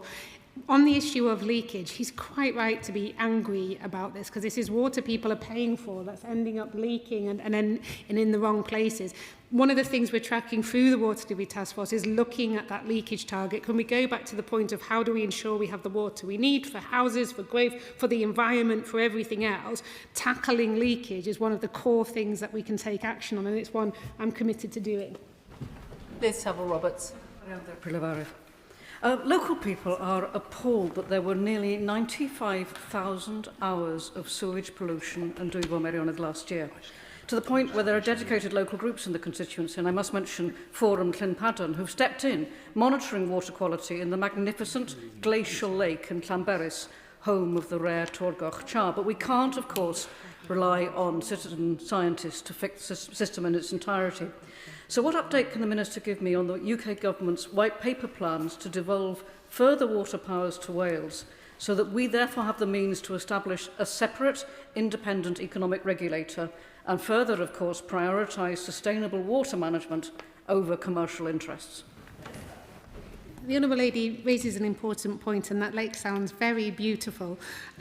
Conversations are ongoing with the new devolved government. As a government, you know that we support devolution wherever we can, but obviously because it's a new government and because it's recently being set up, but those conversations, I can assure her, are happening right now, and how we set that up so that Wales will have its separate regulator to England. Helen Hayes. Thank you, Madam Deputy Speaker. My constituents have been profoundly failed by Thames Water for many years, with frequent leaks and bursts, inadequate investment in our infrastructure, clogged up roads, and to add insult to injury, skyrocketing bills. Thames Water is a failing organisation. Can I ask my honourable friend the Minister if she will confirm that the Government will not accept the proposal to exempt Thames Water from fines for 4 years? They should be held to the same standard of accountability as the rest of the industry, and if they fail, the Government should step in to place them in special administration with a view to bringing them back under public control. Minister. I thank my honourable friend, and she is again a formidable campaigner on this issue, and I know both in public and in private she's raised it with me on many occasions, as she absolutely is right to do so. Yes, the rules apply to everybody. The previous Secretary of State stood here at the dispatch box and said that and made that commitment, and I make it again. Rules apply to everybody, and that has never changed and will never change under this government, and we are prepared and ready for every eventuality if that is needed. Ben Maguire. Thank you, Madam Deputy Speaker. South West Water have pleaded guilty to illegal sewage dumping across my North Cornwall constituency, including at Bodmin and Harlyn. They'll likely get yet another fine and a slap on the wrist, a cost of doing business. The Water Minister kindly met with me recently, but has confirmed in writing that vital sewage upgrades will not take place until 2030. If the Government won't push South West Water to speed up their investment plan, will she support my efforts to hold them to account for a group action legal claim? Yeah, I understand why he's feeling frustrated about this. Each company will set out through the price review exactly what it's going to deliver and when, and make priorities. As I've already mentioned in the House, at the moment we're prioritising bathing waters and chalk streams and various other areas. But of course he is well within his rights as a Member of Parliament to campaign for his area to be moved up and have greater priority. Sarah Russell. Thank you, Madam Deputy Speaker. Since 2003, my constituent has suffered multiple incidences every year of raw sewage flooding into his garden. United Utilities are disputing with him how the Guaranteed Standard Scheme works, and he is not receiving adequate compensation for this. His golden wedding anniversary was completely ruined when he had family over and the garden was literally full of excrement. This could not be any worse. It's an absolute disgrace, and our current system, although we have strengthened the regulations, is not sufficiently economically damaging to UU to force them to take the actions that would actually solve the problem for my constituent. Would the Minister please meet with me, with my constituent, to talk to him about this? I thank my honourable friend, and of course I'd be happy to meet with her. David Reid. Thank you, Madam Deputy Speaker. The Minister will know from our conversations that sewage pollution is a regular problem in Exmouth and Exeter East. However, the Lib Dems at East Devon District Council are proposing to build tens of thousands of new homes, and I do not have faith that South West Water will keep pace with all this new development. And we've been bitten before. In Cranbrook, a new town was built and the corresponding sewage treatment network was never built. So will she work with me and the Housing Minister to ensure that we apply a magnifying glass to any of these plans and to push back strongly if South West Water cannot keep pace with delivery? The honourable gentleman's quite right that where we're building homes, we need to ensure that not only do they have an adequate water supply, but adequate wastewater supply as well. That is something that we're looking at for the Water Delivery Task Force, and I'm happy to look at the exact example he's given. Richard Bogan. Thank you, Madam Deputy Speaker. Greedy, privatised water companies have caused huge harm by treating our rivers and seas like an open sewer. And they've been ripping off the public whilst doing this. And at the same time, since privatisation, these water companies have handed nearly £90 billion over to shareholders. So would the Minister agree with me that just as it is now being done with the railways, the water companies need to be taken into public ownership so they can serve the public good and be run for the public good, not for private profit? My honourable friend is right to be passionately defending customers and being angry about the fact that money has been diverted and not used in the most effective way, which he should be. As I have already mentioned, we are looking at setting up a transparent process to look at various models that water could be moved into, but they include ownership models such as not-for-profit. Caroline Foden. Thank you, Madam Deputy Speaker. Last week, South West Water was fined nearly £2 million after pleading guilty for supplying water unfit for human consumption in my constituency in Brixham in 2024. I don't believe this fine does justice to the impact of the event. People became ill, some were hospitalised, the economic impact was massive. But repeated fines, some of which are never paid, are not delivering the results that customers want to see. A minister in a Labour government says the customer is the most important priority. So does she not agree that it's time to change the ownership model of the water industry so that the customer is prioritised over profit made for overseas shareholders? The Honourable Lady is right to point out the record fine that was handed out for not having drinking water at its adequate standard. And I pay tribute to the Drinking Water Inspectorate and the work that they have done. They do an incredibly good job in making sure our drinking water quality is some of the best in the entire world. When it comes to ownership, she'll have heard me say it, but I'll repeat it again. We are looking in the white paper at setting out a transparent process should water companies wish to transition to a different model. Lee Barron.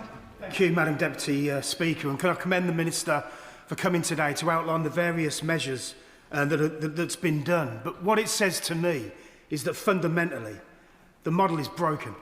And what we need to do now is to remodel what's before us, to put people before its profits, because people should no longer accept that the public always pays the bills and the shareholder always takes the profit. And what we've done is we've privatised the profit, we've nationalised the debt. And that's the issue around water. So bearing that in mind, would the Minister agree with me that the change people want to see as a government take the right and radical approach and bring our water back into public ownership so it serves the people and we end shareholders being paid a dividend for failure of what is a natural monopoly and a basic human right? thank my honourable friend for his question, and he's right to be angry at the service that many customers have faced after years and then the broken model of which that we've had for a very long time. And we do need that fundamental reset. We've done a huge amount of changes already since coming into government, and we as the Labour Party should be rightly proud of all of the changes that we have introduced. As I've mentioned, we are looking at that transparent process to look if a request to a new model should go ahead, but that is looking at models such as not-for-profit. Greg Smith. Thank you, Madam Deputy Speaker. I have many criticisms of the operating practices of Thames Water, but I'm very concerned, further to the point my honourable friend for Exmouth and Exeter East made, about the total dysfunctionality between the way the planning system interacts with water companies. This is a problem now. Before Buckinghamshire is even asked by this government to build 95,000 homes wrongly, we've seen a lot of development in recent years, where the village of Ickford, for example, the wagon to pump sewage out and take it away by road has already become the norm. So will the Minister agree with me that if the government is determined to build all these homes, that water companies should now get a statutory consultee status with all planning applications? Because otherwise they're going to be chasing their tails rather than fixing the problems we've already got. Right. This government is absolutely determined to build the homes that people need. And in fact, I'm sure that everybody here, and I know I have met with enough people living in overcrowded homes, desperate to be able to move into somewhere else. In fact, just on Friday, I was talking to a constituent where it was him, his wife, their 6-year-old daughter, their 2-year-old son, all in one-bedroom flat because there was no other alternatives available. And when we talk about objections to building homes, we never ask people living in overcrowded accommodation how they feel about the number of homes that we want to build. But on the fundamental point of the planning system and the water companies, he's right. That's what we're looking at through the Water Delivery Task Force. It is an important point, as I've already mentioned, to make sure that we have the water and wastewater capacity to build the homes this country needs. Cat Eccles. Madam Deputy Speaker, in 2025 there were over 300,000 sewage spills into our waterways up and down the country, and in March this year a section of the Stourbridge Canal had to be closed due to raw sewage spilling into the water from a broken Severn Trent pipe, killing hundreds of fishes. Does the Minister accept that the current model of privatised water companies is failing to protect our natural environment? And as sewage spillages continue, how will her department measure success in this area? And if there is no improvement, when do we say enough is enough? Minister. The Honourable raises an important issue, and it's one I remember hearing about that specific incident. That is why under this government the Environment Agency has had over 10,000 inspections into water companies. Under the previous government it was only 4,000, so we have increased the number of inspections. We're also introducing MOT style inspections so that when they go into the water company they can check through all of the infrastructure similar to an MOT, look at where the problems are and get the companies to tackle them before we actually lead to some of the awful examples that she's given where it ends up in the wrong place, causing damage to our environment. Harry. Madam Deputy Speaker, villagers in Rodmell in my constituency have been without water or had low water pressure for weeks, including during the recent heat wave, with little or no communication from South East Water. Just up the road, in Ringmer, residents are really concerned about large-scale house building plans with little account given to additional water infrastructure despite pre-existing problems. So can the Minister tell me what action she is taking to press water companies to communicate properly with customers during outages? And can I press her again on water companies being statutory consultees in the planning system? Minister. The Honourable Gentleman is right to say that the communication that South East Water gave to customers was frankly not good enough, nor was its communication it gave to members of Parliament. One of the things we're trying to do through DEFRA is to support the work with the local resilience forum to look at how we can improve that communication so everybody knows what's happening when, and that we can work as a coherent unit rather than sort of miscommunication going between the different parties involved. And just to repeat the answer I've already given, through the Water Delivery Task Force we are looking at planning and water supply and wastewater supply together when we're making sure we build the homes our country needs. In fact, I say build the homes our country needs, Madam Deputy Speaker, it's not build the homes our country needs, it's build the homes people, families, adults, children need. And when we talk about house building, we forget about the number of people living in overcrowded accommodation. I'm yet to walk up to somebody living in overcrowded accommodation, go and have a conversation with them and hear no when I say, would you like to live in a home rather in the one-bedroom overcrowded flat you're currently in? So let's remain focused on why we are building these homes. We are building these homes for families who desperately need them. But of course, as a responsible government, we'll build them in a way that doesn't put extra pressure on our water system. Emily Darlington. Thank you, Madam Deputy Speaker. I'd like to raise with the Minister what I've already raised with her in a letter about the impact of Anglian Water. Yes, another failing water company. And the fact that there was no water on the hottest day of the year for families in Woburn Sands and the Brick Hills. It is a disgrace. And just around the same time, there was a lack of water pressure, and the Fire and Rescue Service in Milton Keynes had to bring in water to fight a fire because of the lack of water. Does she agree with me that each and every one of these companies has a story of failure, and it's time we held them to account? And can I urge her to resist calls that makes failing water companies determine how many homes can be built in this country? Instead, we make them do the job that they are there for, which is to give water to each and every one of us. Minister. My honourable friend is absolutely right, and I couldn't have put it better myself. And she's right to be cross about problems around water pressure. And instead, we seem to be deflecting the problem by saying, oh, we shouldn't build the homes we need, instead of, no, we should absolutely build the homes we need. We should make sure the water companies deliver the water for them. Richard Ford. Madam Deputy Speaker, in 2023, South West Water was fined little more than £2 million for 7 pollution incidents dating back 7 years at South West Water facilities, including at Kilmington. Now we learn that they've been fined less than £2 million for supplying drinking water in South Devon that left 140 people sick and 4 people hospitalised. This is a company that had a revenue of nearly £750 million last year. How is the Minister upholding the polluter pays principle when the polluter only has to set aside what for them is loose change? Minister. Well, of course, that was a record fine for not delivering safe and clean drinking water. But he's right, this is a really serious issue about what happens there. When it comes to issuing fines, that is for the independent regulators. But in terms of making the polluter pay, our changes to the Water Special Measures Act, where we are now able to recoup the cost of investigation from the company, means that we're able to carry out more investigations. So the polluter under this government really does pay. Josh Dean. Thank you very much, Madam Deputy Speaker. The River Stort is one of our rare and precious local chalk streams, and my residents were rightly furious when they discovered that Thames Water has been pumping sewage into it for hundreds of hours. Now, when I asked Thames Water what they intended to do to remedy the situation, they told me they had an improvement plan in place. It would not be ready until 2028 at the earliest. That's not good enough. My residents won't stand for it, and nor will I. So can the Minister say a little more about what we can do to hold these water companies to account, to speed up the progress that they're making, and to make sure that we protect our rare chalk streams specifically? Minister. My honourable friend is right to point out how beautiful and how rare our chalk streams are. In fact, they're often known as our own rainforest, because they're one of the only places in the whole world in which you find a chalk stream, and that's here in England. And he's right to be angry about Thames Water polluting them. Under the rules that we have set under this government is to prioritise chalk streams and prioritise bathing waters as an issue of public safety and protecting the environment. And if Thames Water aren't doing that, then I'm very keen for him to write to me with the specifics, and I'll take it up with the company. Clive Jones.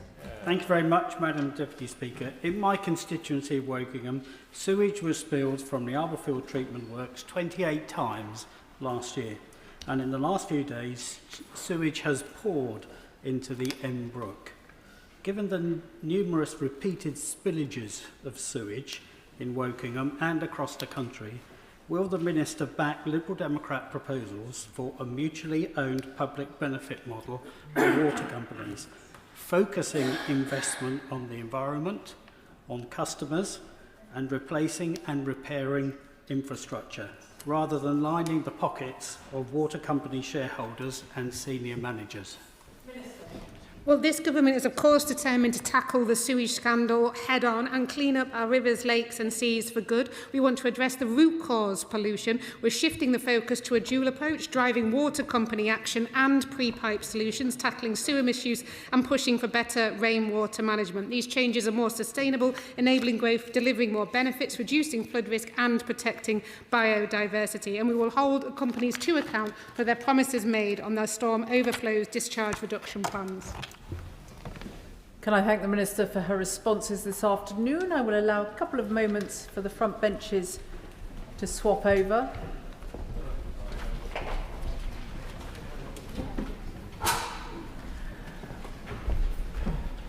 Which brings us to an urgent question on the humanitarian situation in Cuba. Jeremy Corbyn. Thank you, Madam Deputy Speaker. To ask the Secretary of State for Foreign, Commonwealth and Development Affairs if she will make a statement on the deteriorating humanitarian situation in Cuba following the US naval and financial blockade of the island. Minister. Thank you very much, Madam Deputy Speaker. Can I thank the Right Honourable Gentleman for his urgent question. The United Kingdom is concerned about the deteriorating humanitarian situation in Cuba, particularly shortage of food, fuel and essential medicines, which are having a real impact on ordinary citizens. The United States' long-standing embargo continues to place significant constraints on Cuba's economy and its access to international finance. The UK has consistently opposed the embargo, including at the United Nations, for almost 30 years. At the same time, domestic economic challenges within Cuba also play a role, and sustainable improvement will require economic reform and greater resilience. We welcome confirmation from both the Government of Cuba and the Government of the United States that talks are underway to permit an urgent improvement of the current circumstances, and we urge all parties to move swiftly to an agreement that can alleviate the suffering of the Cuban people. We also welcome and encourage confidence-building measures that can help reach that goal, including the release of political prisoners and easing of restrictive measures.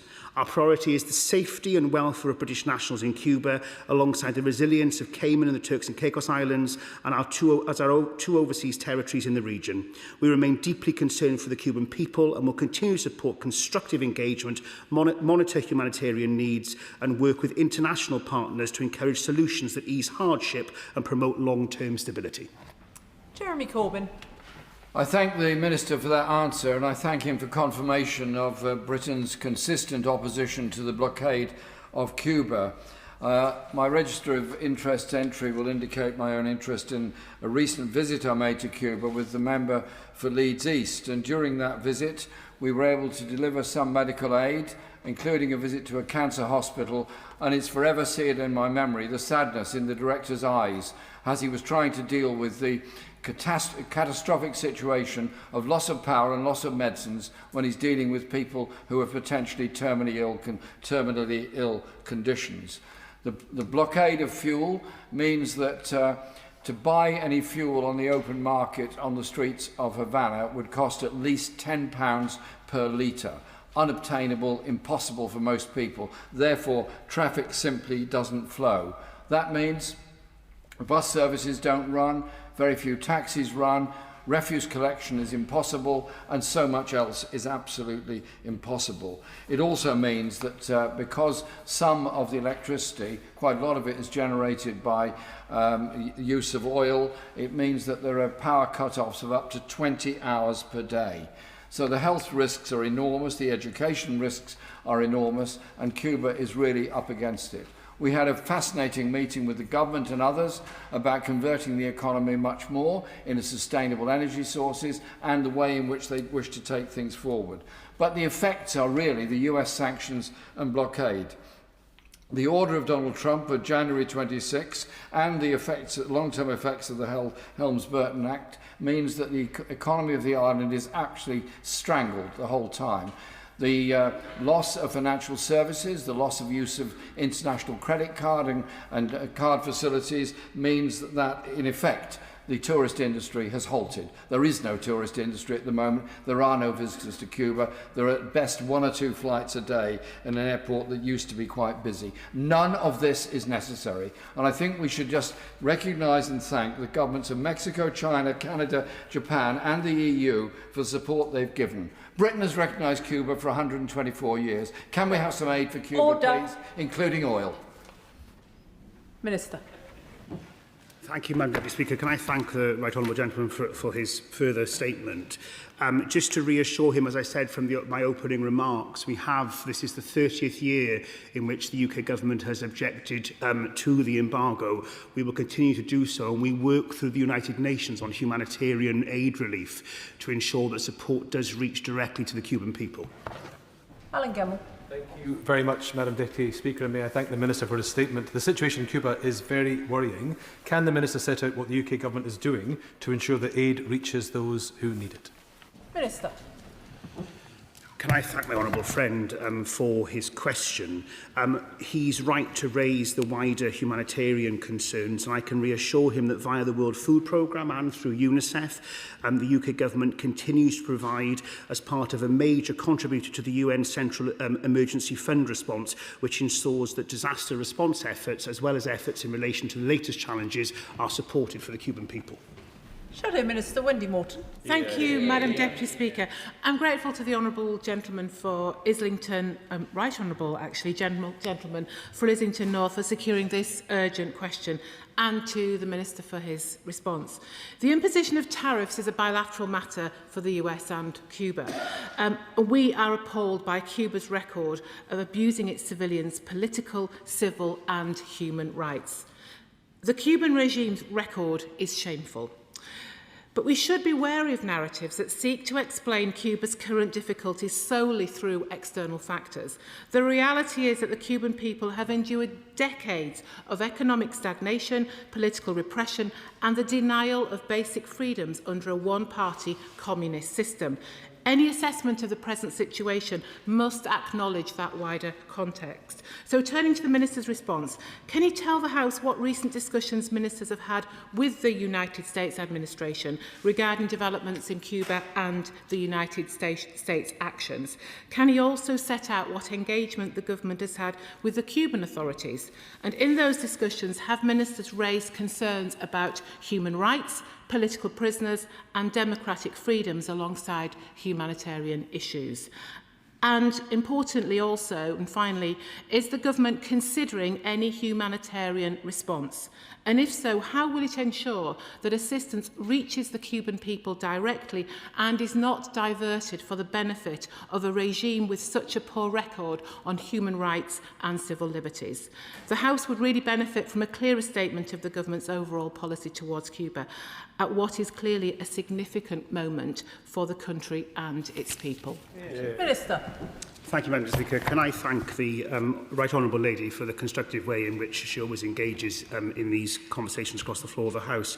Just to reassure her that I would echo and indeed expand on the concerns in relation to the Cuban administration on its impact on human rights.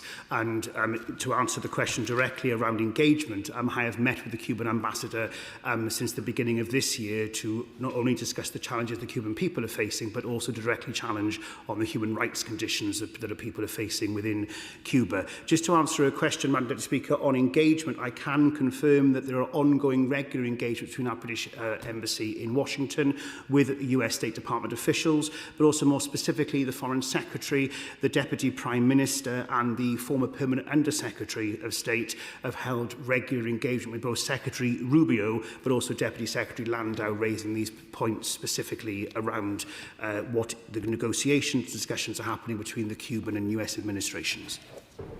Paula Barker. Thank you, Madam Deputy Speaker. The UK-Cuba Political Dialogue and Cooperation Agreement, PDCA, was signed in Havana in 2023 and ratified by the Cuban National Assembly in 2024. In the UK, it remains under cross-Whitehall consultation with no current timetable for parliamentary scrutiny.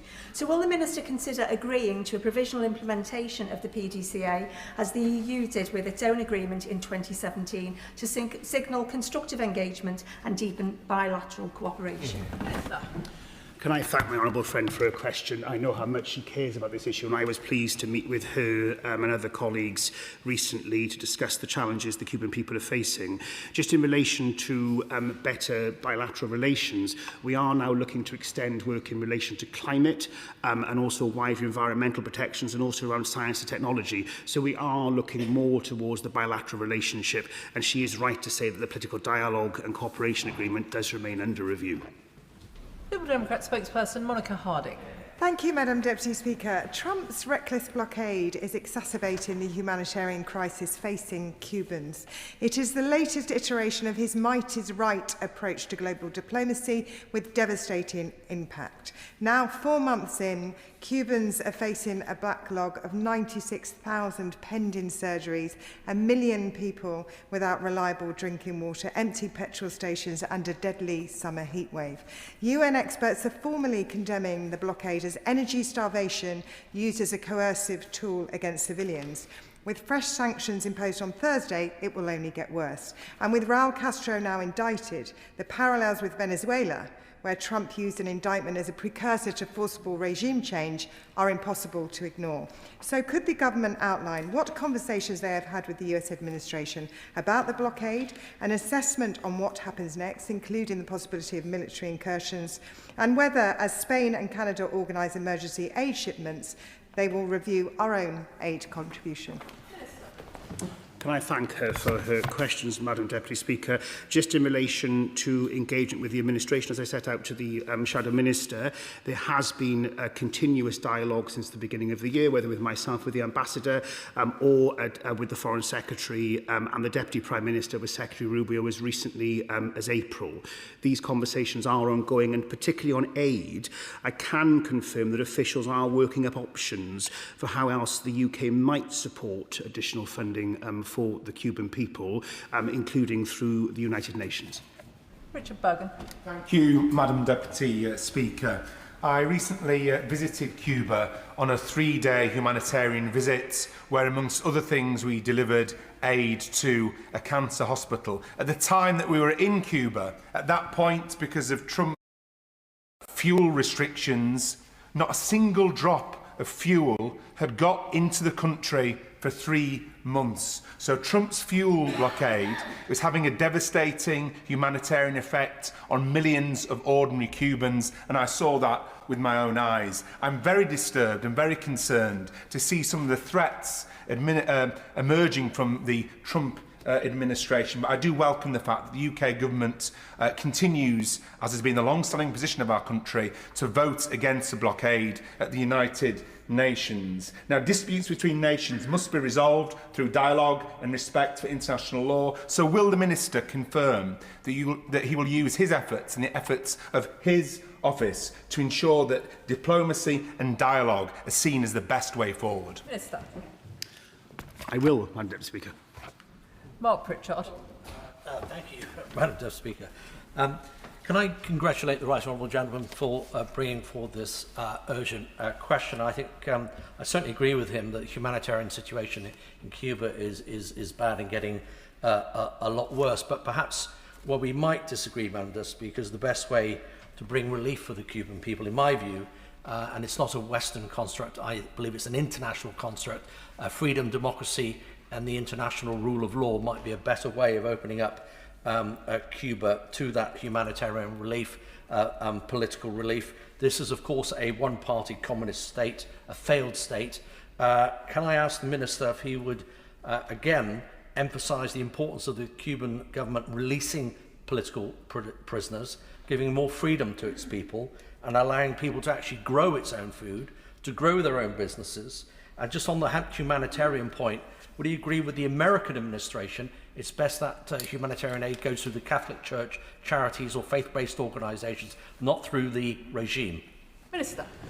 Can I thank him for his question? Just in relation to the diplomatic point, as was mentioned by my honourable friend for Leeds, I do agree with him. We have had a bilateral relationship with the Cuban government for more than 100 years. That relationship has meant that we've been able to have more frank dialogue. It is through dialogue through the multilateral system and through the bilateral systems is how we'll bring about more prosperity for the people of Cuba. On the human rights issue, as I've already mentioned to a number of members across the House, I agree, and we continue to have that dialogue in relation to the release of any political prisoners, but also more broadly, decisions around the future of Cuba should be for the Cuban people. Torquil Crichton. Deputy Speaker, I thank the Minister for his statement and the Right Honourable Member for Islington North for bringing this urgent question to the House.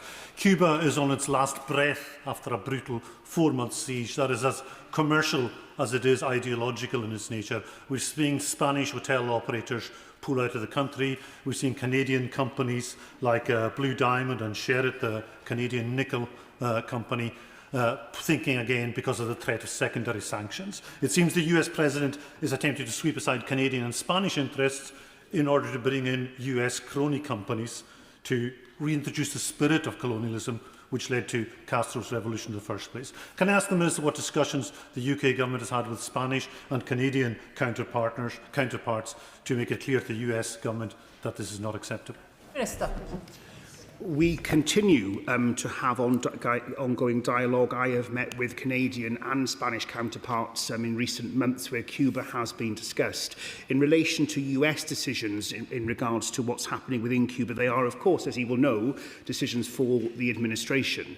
However, we continue to call for the dialogue, and as I mentioned in my opening statement, Madam Deputy Speaker, that we welcome the fact that both the Cuban and US governments confirm those negotiations are ongoing. But we continue to work in the multilateral space to bring about a resolution that works best for the Cuban people.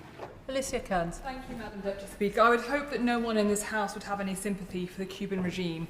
It is highly unlikely that President Trump will pursue military action within Cuba, but it is far more likely that the US government intends to use Venezuelan oil as leverage over Cuba to force changes in their behaviours. So what is the Minister's assessment of the legal basis on which Venezuela's sovereign oil can be transferred and used as a bargaining chip by the US, and how would UK sanctions regime respond to that? Minister. She will know as a former chair of the Foreign Affairs Select Committee that we wouldn't discuss sanctions on the floor of the House. However, I'm more than happy to meet with her to go through some of the wider challenges, particularly in relation to conditions around Venezuela and the impact it's having on the wider region. John McDonnell. Just to say, it's not for the US to determine the future of the Cuban people, it's for the Cuban people themselves. And to use these methods to try and influence the regime where the UN Secretary General has made it clear his view that Cuba is on the brink and children are already dying as a result of what's happening in the hospitals themselves. Some of the sanctions have affected the ability of the Cuban administration and Cuban companies as well to access banking and now more recently payment facilities. What discussion has the government had to be able to assist the Cuban administration to overcome these particular activities of the US government, which is actually endangering the whole of the Cuban economy at the moment? Can I thank my honourable friend for his question? I would agree with him, and I hope he heard me say that the decisions for the future of Cuba are for the Cuban people and not for any other foreign country, including the United Kingdom. Just in relation to additional assistance, conversations are ongoing, as I've given in previous answers, about what more we can do within the multilateral system. One piece of work that I can confirm to the House we're doing is around the particular challenge on fuel shortages, which has been mentioned by a number of members. The FCDO is now providing a fuel management specialist to the World Food Programme, which is unblocking some of the wider fuel challenges which would be critical to the effective delivery of aid. So we are trying to work in a very practical sense, as I'm sure my honourable friend would agree, to ensure that we can work through it. On the wider point on banking, as I said in an earlier part of this answer, we are working with multilateral partners to see what additional support we can provide, to see where we can work joined up on trying to bring about a better future for the Cuban people. Seamus Logan. Thank you, Madam Deputy Speaker, and thank you to your office for granting this long overdue urgent question. And I want to congratulate the Right Honourable Member for Islington North for securing it. This is indeed an urgent matter for the Cuban people as they continue to endure a deepening man-made humanitarian crisis, shortages of food, electricity, fuel and even vital life-saving medical supplies, as has already been referenced. And it's been caused by the Trump administration, who have unjustifiably described Cuba as a threat to US national security. So, can the Minister confirm that the Foreign Office will inform President Trump that the UK will vigorously oppose any and all attempts by the United States to use military force against Cuba, and to reconfirm that he is seeking to persuade the US administration to ease the measures that are currently contributing to this impending disaster for the Cuban people? Can I thank him for his question? In relation to the diplomatic efforts, I have repeatedly said, and I'm happy to reiterate, that that work is ongoing. And I've listed a number of meetings that have happened at the most senior level. In terms of his points on force, Our dialogue is about peaceful resolution through political dialogue, not through increasing any conditions. On the wider point around what's happening in Cuba, as I said in my opening response to the Right Honourable Gentleman, we have opposed this embargo for the last 30 years, and I can't predict the future, but that has been the position of administrations from 1996 until today. Rebecca Long-Bailey. Deputy Speaker, US secondary sanctions on Cuba arguably represent a clear breach of international law. So what representations has the UK government made to the US about this, in the same way that they did with Greenland? Minister. Sorry, Madam Speaker, I thought there was a slightly longer question. I beg your pardon. Can I thank my honourable friend for her question? We continue to have this dialogue, as I've mentioned in previous answers, and we continue to be of the very strong view that diplomatic courses of action are the best way forward. We also continue to respect the UN Charter and the wider multilateral system, including on international rule of law. And we would expect, as a member of the Security Council and, of course, of the General Assembly, that all countries would follow that position. Sir Julian Lewis. I entirely agree with the Minister when he says that the future of Cuba should be decided by the Cuban people. What assessment has the government made of the likelihood of the Cuban government ever allowing the Cuban people to take those decisions? Minister. The Right Honourable Gentleman makes a fair point, and that work goes on constantly to try and work through how there can be a move towards the decisions of Cuba being for the Cuban people. I would point out that our bilateral relationship has been in existence for more than 100 years. And I say that not just for the sake of it, but it's because we've been able to have those frank and difficult conversations with them, because we've kept the relationship open. We will continue to have those difficult conversations, whether with the ambassador or with ministers in the Cuban system, because we want to do the very best we can for the Cuban people. Brian Leishman. Thank you very much, Madam Deputy Speaker, and my thanks go to the Right Honourable Member for Islington North for bringing this urgent question this afternoon. Now, I don't think anyone can possibly debate that energy shortages will indeed prove fatal, as will the disease that will inevitably follow and the hyperinflation of essential items that will price millions of Cubans out of buying goods. Does the UK government recognise that these American blockades are a lethal method of economic terrorism? And why on earth does the UK government not call out internationally our counterparts in the American administration for this? Thank my honourable friend for his question. I don't know if he's missed previous answers. We have spent very publicly the last 30 years voting against the very thing that he is complaining about. We have not supported the embargo in the international space where these decisions are taken, and that has been the position for successive administrations. Dr. Andrew Murison. Deputy Speaker, trying to understand what America has been doing in its own backyard, what assessment has the Minister made of Cuba as the largest, one of the largest foreign contributors to Russia's illegal war in Ukraine? And what is it doing to better understand the position of Cuba as a potential hub for hybrid warfare in the area, inspired by Russia, and as Russia's entry point for its malign activities in the wider Hispanic region? Minister. He's right to raise those issues. The work in this space continues, and we obviously work with the US administration as one of our closest ally in relation to defence and national security. And we will continue to challenge in this space and work with Five Eyes and with other security partners to ensure that work does not move away from the fact there are still these economic and other wider social challenges for the Cuban people. National security remains our absolute priority for us, as it should for all governments. Steve Witherden. Thank you, Madam Deputy Speaker. As Chair of the Cuba APPG, I refer the House to the APPG register. In September in Machynlleth, the Cuban ambassador and a Cuban doctor working in Birmingham addressed my constituents in Montgomeryshire on the medical situation in Cuba.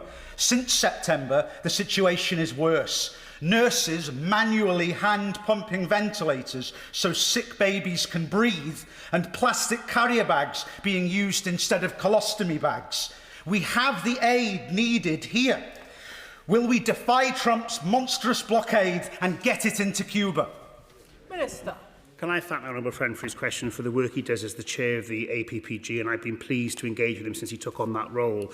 Just to reassure him, as I did in our meeting, we are using the World Food Programme, UNICEF, the UN Central Emergency Response Fund to ensure that the actual disaster, that the funding is given to the correct agencies to support the Cuban people. That is the point. We are using agencies that are trusted within the region and then providing additional support through the WFP so that we have fuel management specialists so that aid can actually be delivered to the Cuban people. He's right to be deeply concerned, as we all should be, about the humanitarian conditions that the Cubans are living in. It's our job as UK government to ensure that we find ways in which that aid gets directly in, and that is what we're doing. Richard Ford. Thank you, Madam Deputy Speaker. US sanctions on Cuba have been stepped up since Marco Rubio became Secretary of State in the US. Can the Minister talk about what representations the British government has made in Washington about the so-called Don Roe doctrine as it relates to Cuba? Minister. As I've said in previous answers, Madam Deputy Speaker, engagement remains at the highest levels, including with the British Embassy in Washington, with the US State Department, with Secretary Rubio, Deputy Secretary Landau, and again with Secretary Rubio for either the Foreign Secretary, the former Parliamentary Permanent Under-Secretary, and indeed the Deputy Prime Minister. This work goes on constantly in terms of engagement in relation to Cuba and many, many other issues in relation to US-UK bilateral relationships. That brings to an end the urgent question. I will allow a couple of moments for the front benches to swap over.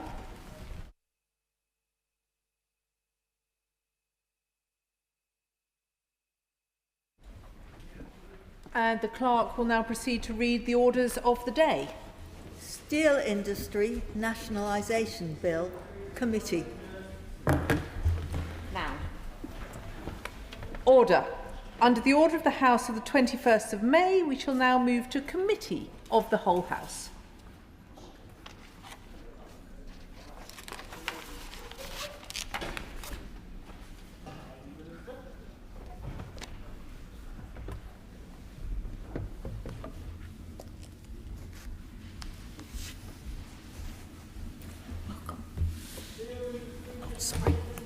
Order. Steel Industry Nationalisation Bill. Can I remind members that in committee, members should not address the Chair as Deputy Speaker, but please use our names when addressing the Chair. Madam Chair, Chair and Madam Chairman are also acceptable. We will begin with Amendment 21 to Clause 1, with which it will be convenient to consider the amendments, clauses stand part, and new clauses as on the selection paper. I call Dame Harriet Baldwin to move Amendment 21.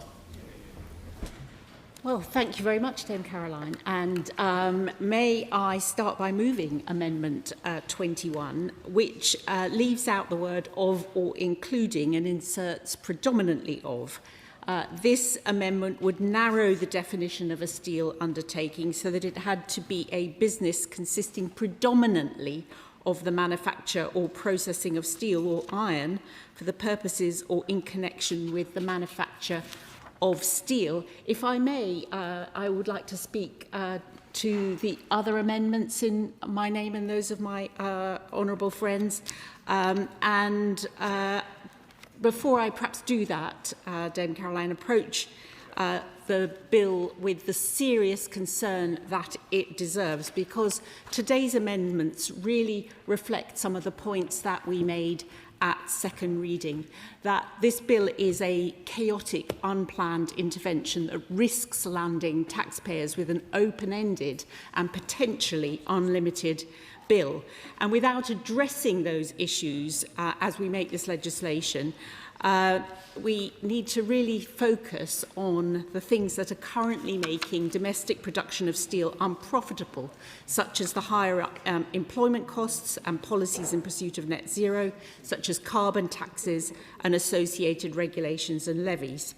So before I turn to the amendments in detail, I just want to put on record how much I respect the member for Stockton North and his real-life expertise in the steel business. He truly is a a rare example of, on the government benches, of someone who has deep private sector experience and really knows his subject. So I salute that and want to put that on the record at the beginning. My own private sector expertise is as an investor. And so most of the amendments in my name and those of my honourable friends are trying to protect the taxpayer from some of the financial risks that the taxpayer is being landed with as a result of this legislation. Because the fact is, Dame Caroline, that nobody wanted to nationalise British Steel. The government told us last year when they brought in that emergency legislation, when they brought us all back on a Saturday for the first time since the Falklands War, that they did not want to nationalise British Steel. And I know they now claim to their backbenchers and to their union backers that this is something to celebrate as true socialism, but the reality is it's an outcome that the government itself wanted to avoid. And they failed to negotiate a good outcome with the Chinese owners of British Steel. And the Prime Minister and the Business Secretary went all the way to China and failed to get a deal. Whenever this government negotiates, the taxpayer loses out. We don't think the government should be nationalising British Steel because we don't think politicians should be running businesses. Since the government intervened last year, it has cost taxpayers over £1.3 million every day.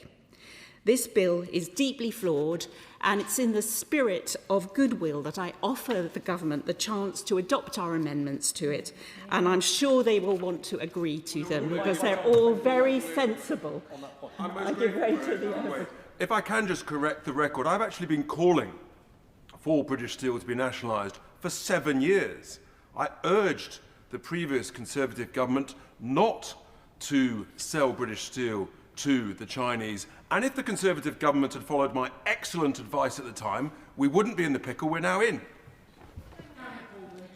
Well, the honourable gentleman has got his point on the record. I give way to my honourable friend. I'm grateful to my right honourable friend. It's interesting the honourable member from Reform actually once again outflanked Labour on socialism, but there we are. As a fellow West Midlands MP, I'm sure she will be as concerned as I am.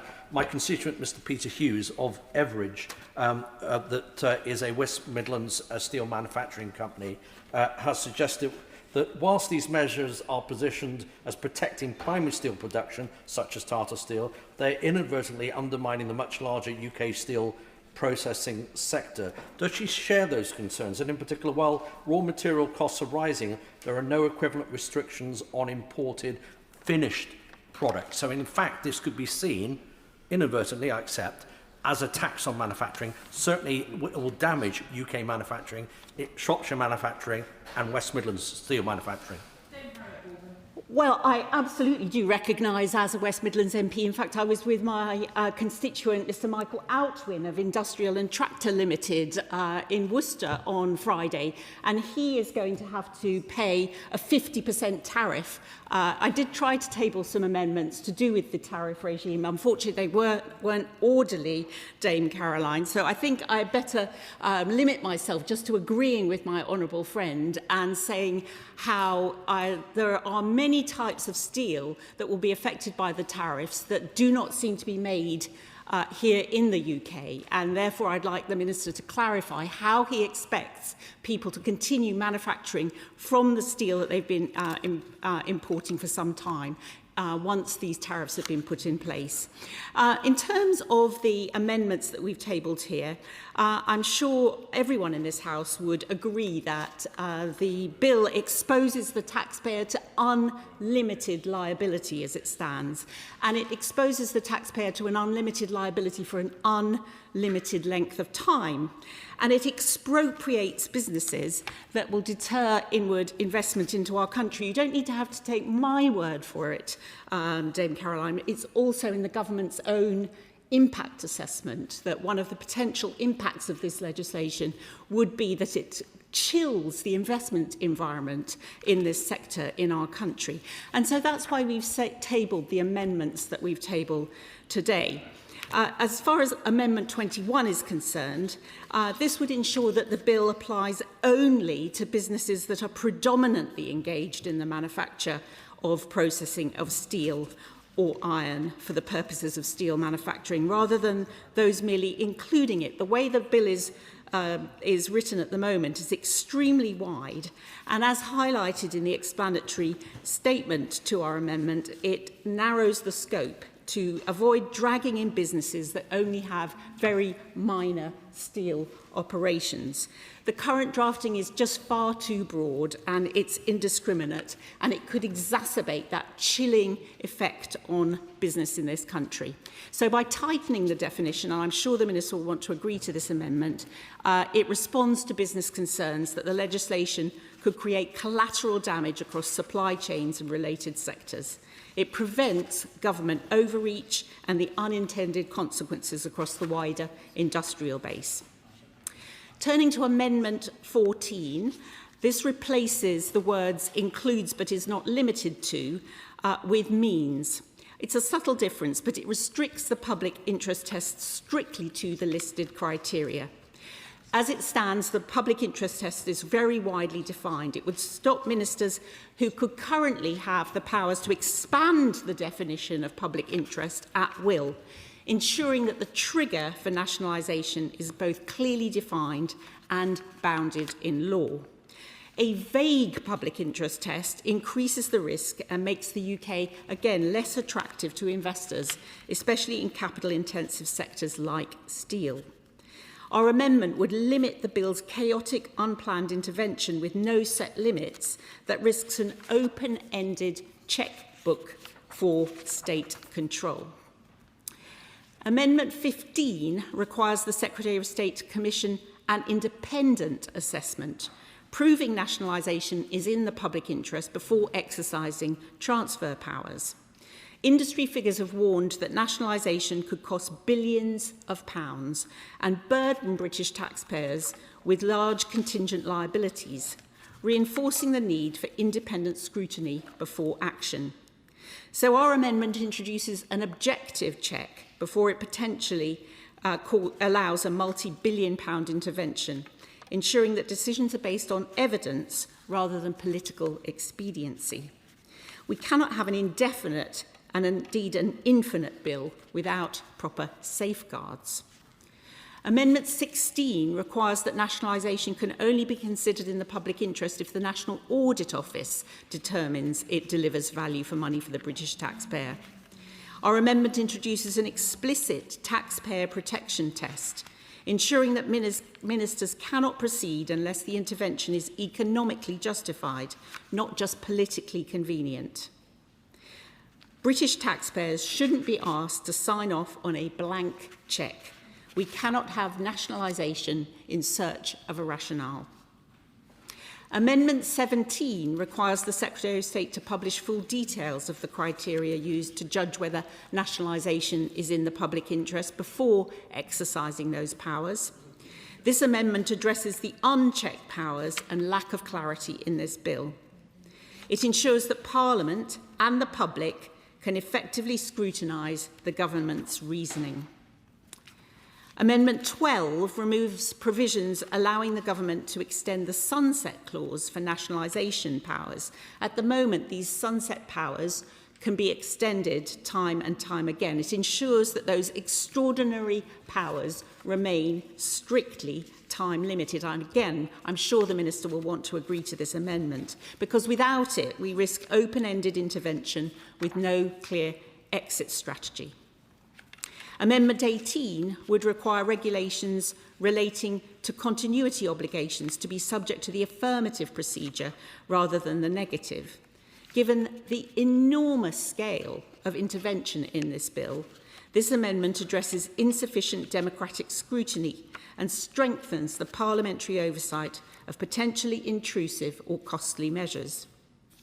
Similarly, Amendment 19 would require regulations related to enforcement to be subject to the affirmative procedure as well, rather than the negative.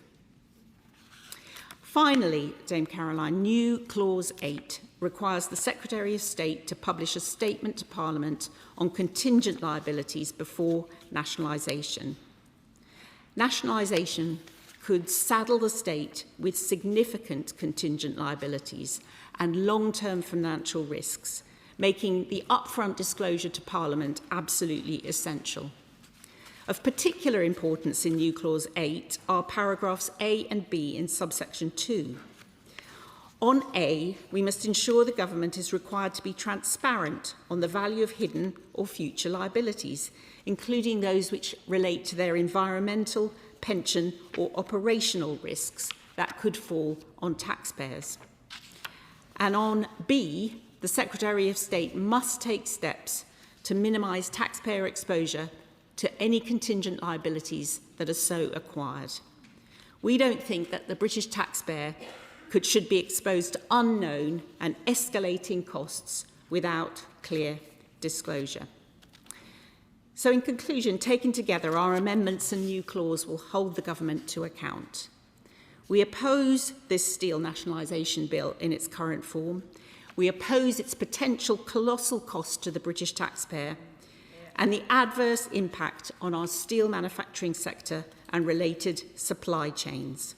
By accepting these amendments and our new clause, the government will simply strengthen accountability and transparency, and I commend them to the House.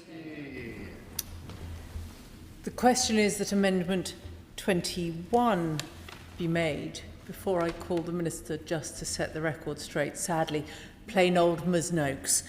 Minister. Thank you, Ms Noakes.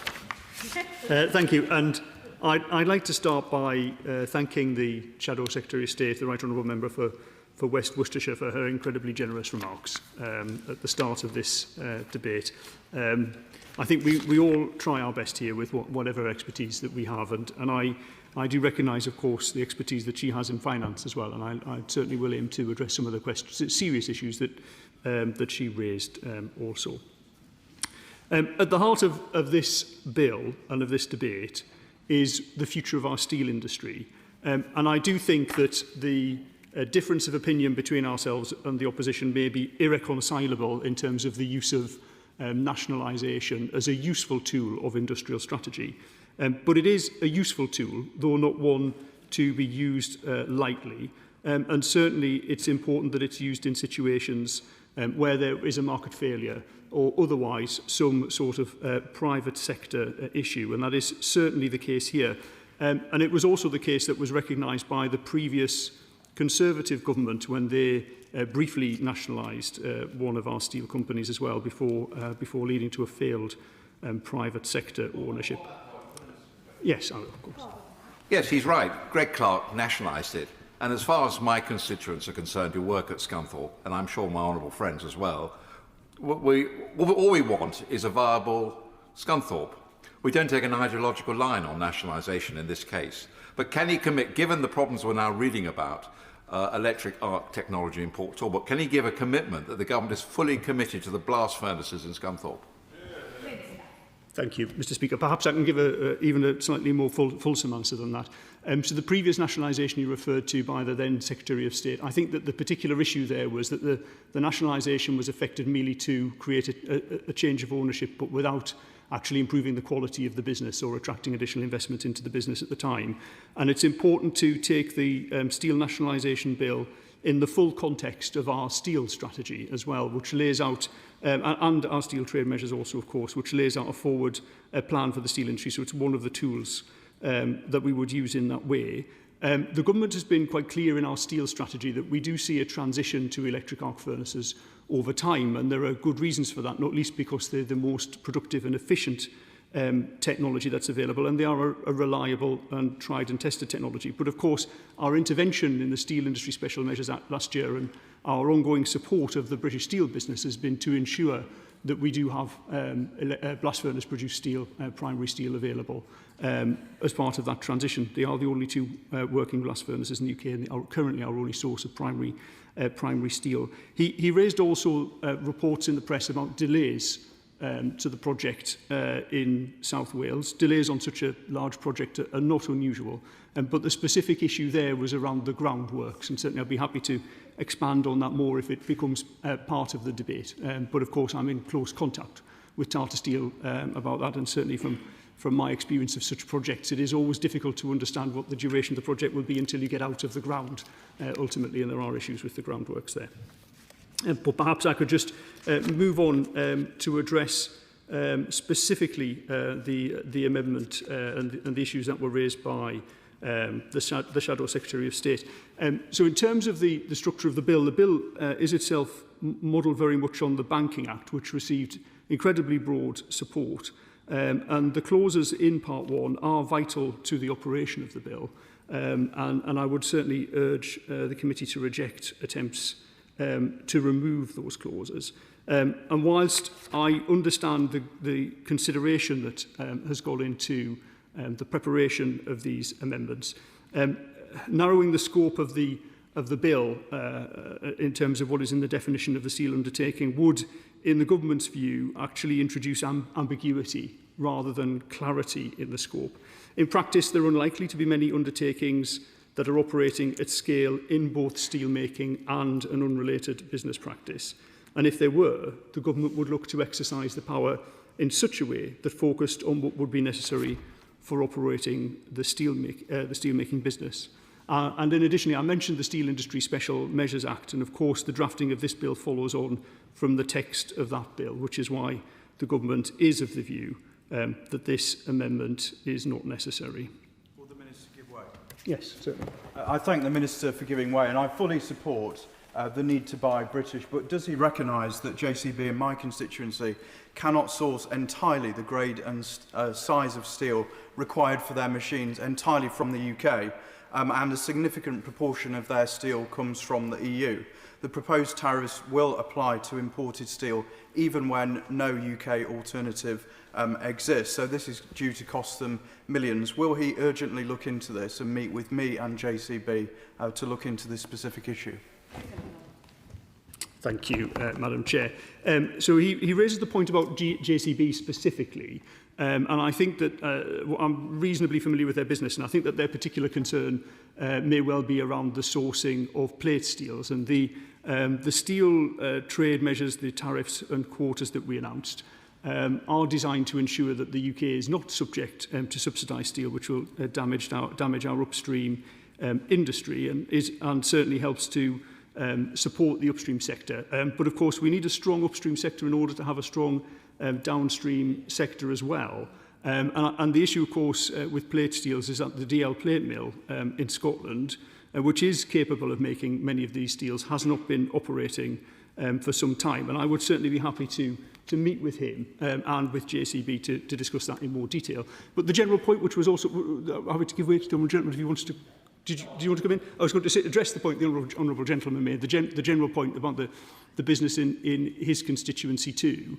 I'm not familiar with that, the business in his constituency, but the general approach that we've taken is to ensure that the groupings of steel under the trade measures are subject to these tariffs where those steels are made or can be made in the UK, accepting that some of those steels are not made but could be made, including in operations such as DL. But it is not always possible to separate all of those steels out based on the groupings they have, and so that's the purpose of the quota.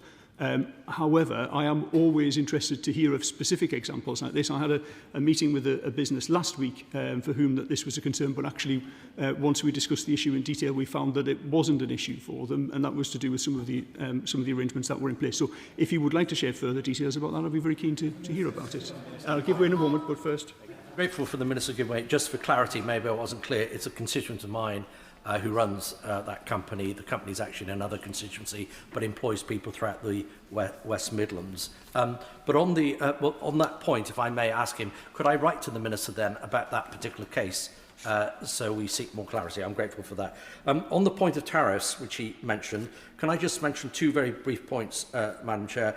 Shropshire Chamber of Commerce said there is also growing concern that tariffs may be applied to certain materials and products that are not currently available for UK manufacturers.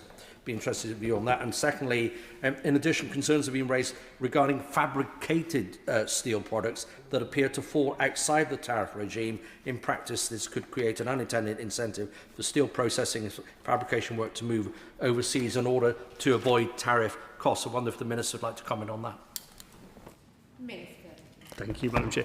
Yes, I am aware of that issue as well, and if you would like to include all of those issues in the letter, I'll be very happy to provide him with a response. I'm very grateful to the Minister for allowing an intervention. I've been contacted by Coca Engineering, my constituencies, who supply Rolls-Royce, Leonardo and other defence companies. They can only use steels from certified electric arc mills of certain types and are worried about facing tariffs of 50%. After the 1st of July, once tariff-free goods have been used up. Would he similarly look at their concerns in terms of exemptions for steels that can't be sourced in the UK?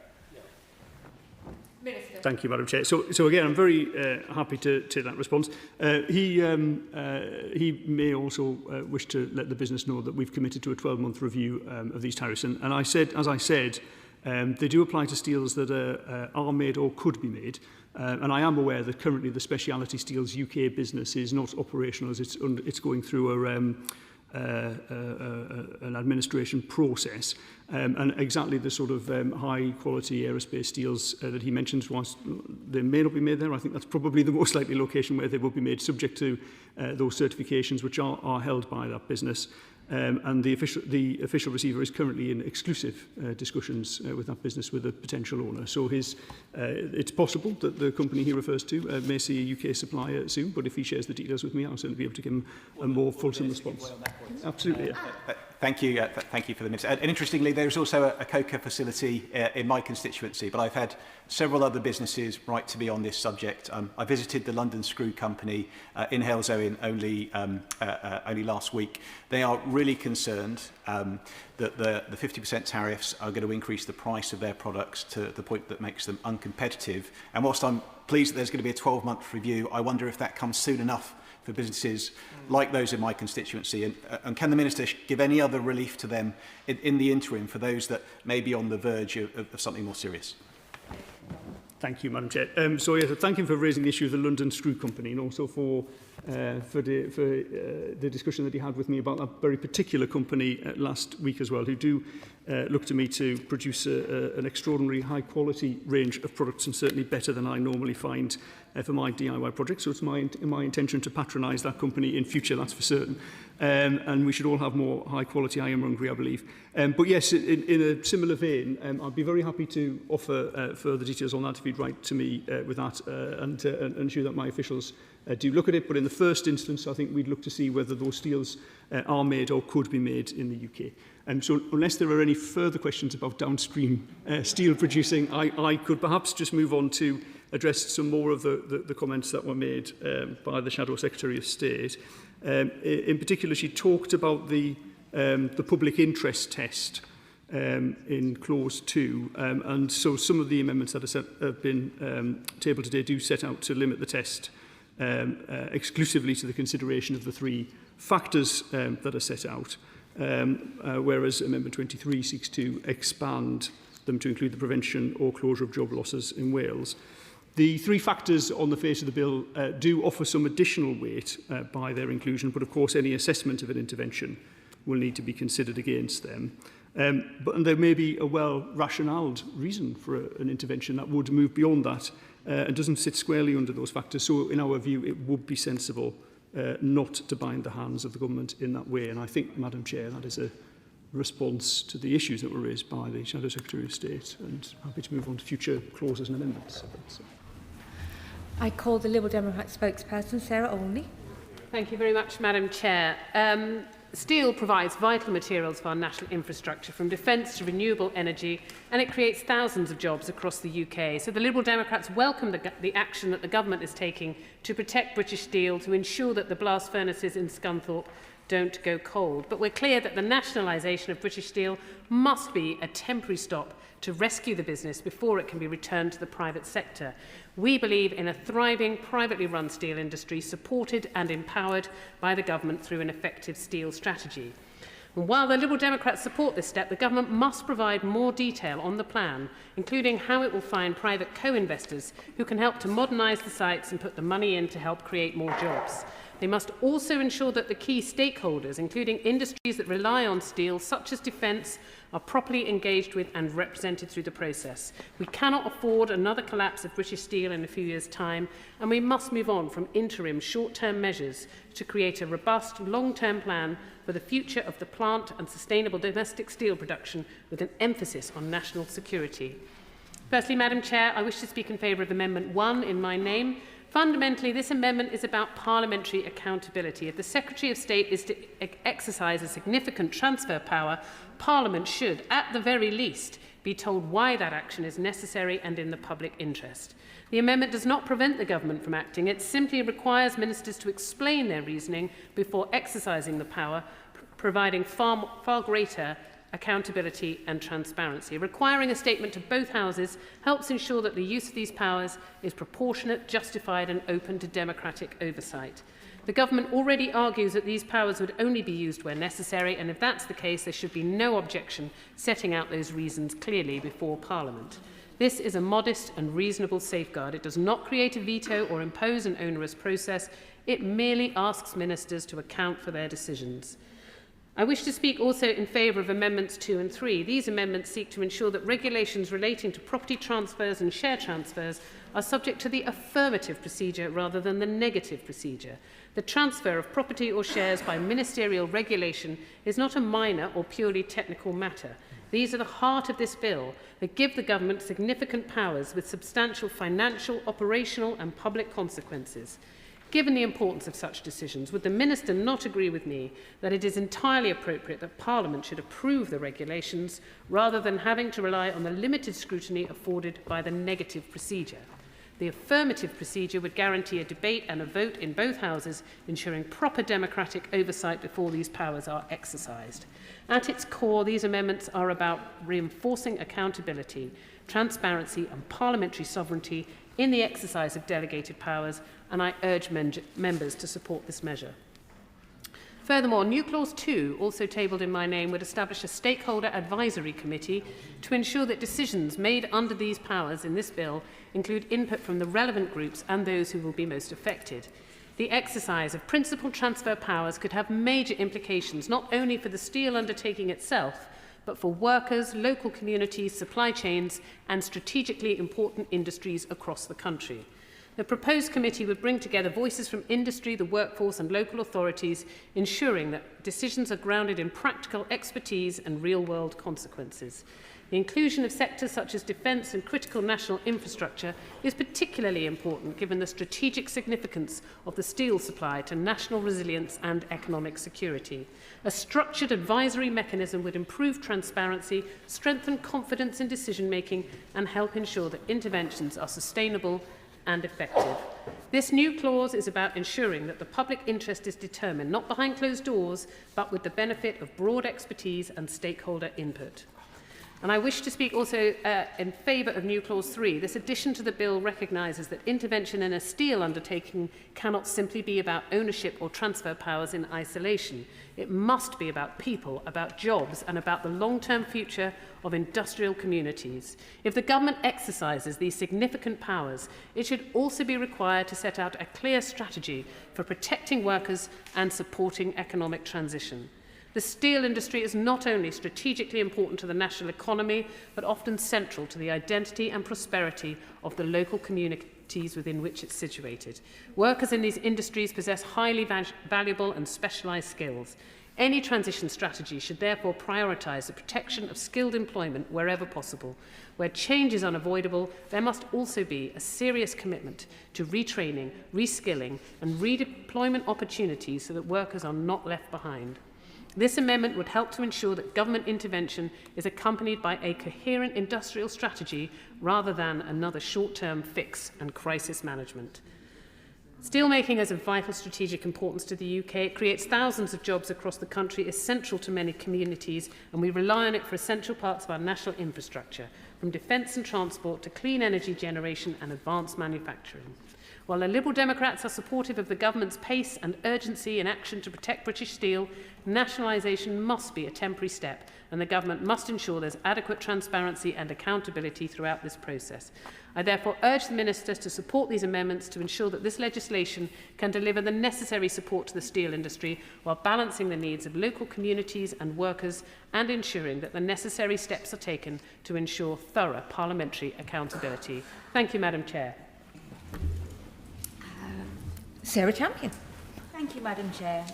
Madam Chair, you know that for over a decade I've been urging successive governments to back the British steel industry. So it is genuinely a pleasure to be here today as this government does just that, and I support this historic bill. Steel is essential for the UK's economy. It supports thousands of well-paid, skilled jobs, and it plays a crucial role in ensuring Britain's security, particularly in an ever more volatile and uncertain world. Yet for years, the industry has been allowed to wither. Production has fallen, plants have been lost, and with them jobs, capability and capacity. We simply cannot afford to allow this precipitous decline to go on any longer. Rotherham is a steel town.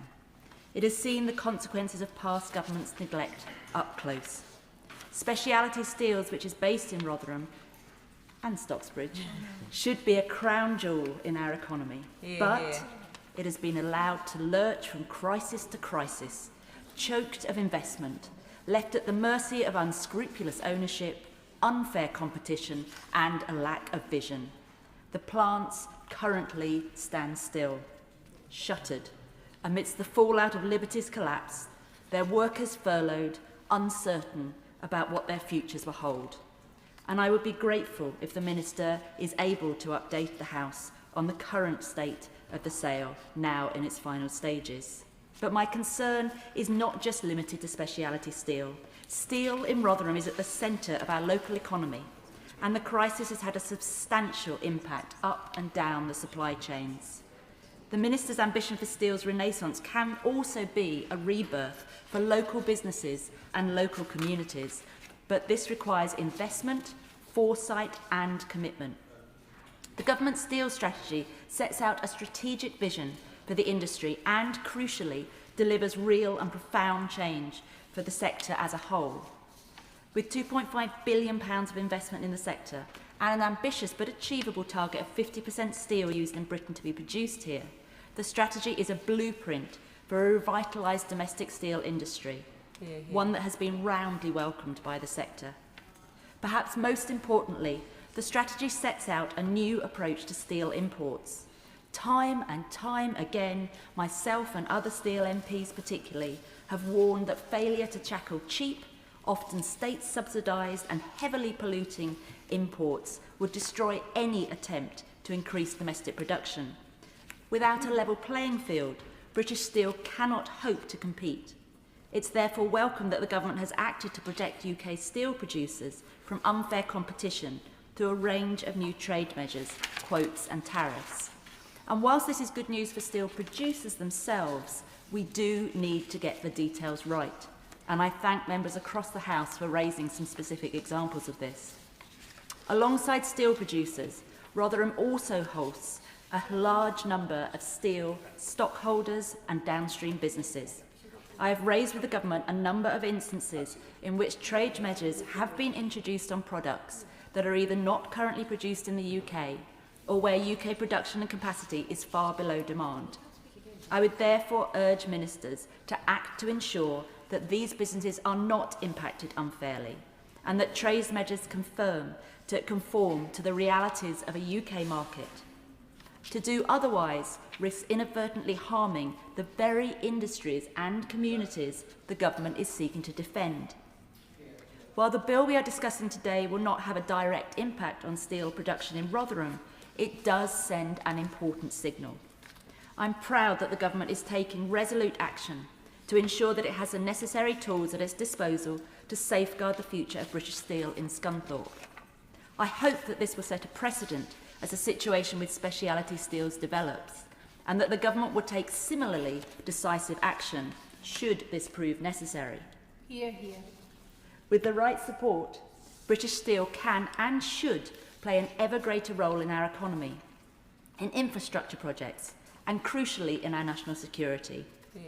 I know that steelworkers in Rotherham will be relieved to have a government that is so clearly on their side, on the side of good jobs, a dynamic economy, and most importantly, a government that backs British Steel. Thank you. Sir Jeremy Wright. Thank you very much, Madam Chairman. I want to focus my remarks on clauses 1 to 3 of the bill and the breadth of the powers that they give to the Secretary of State.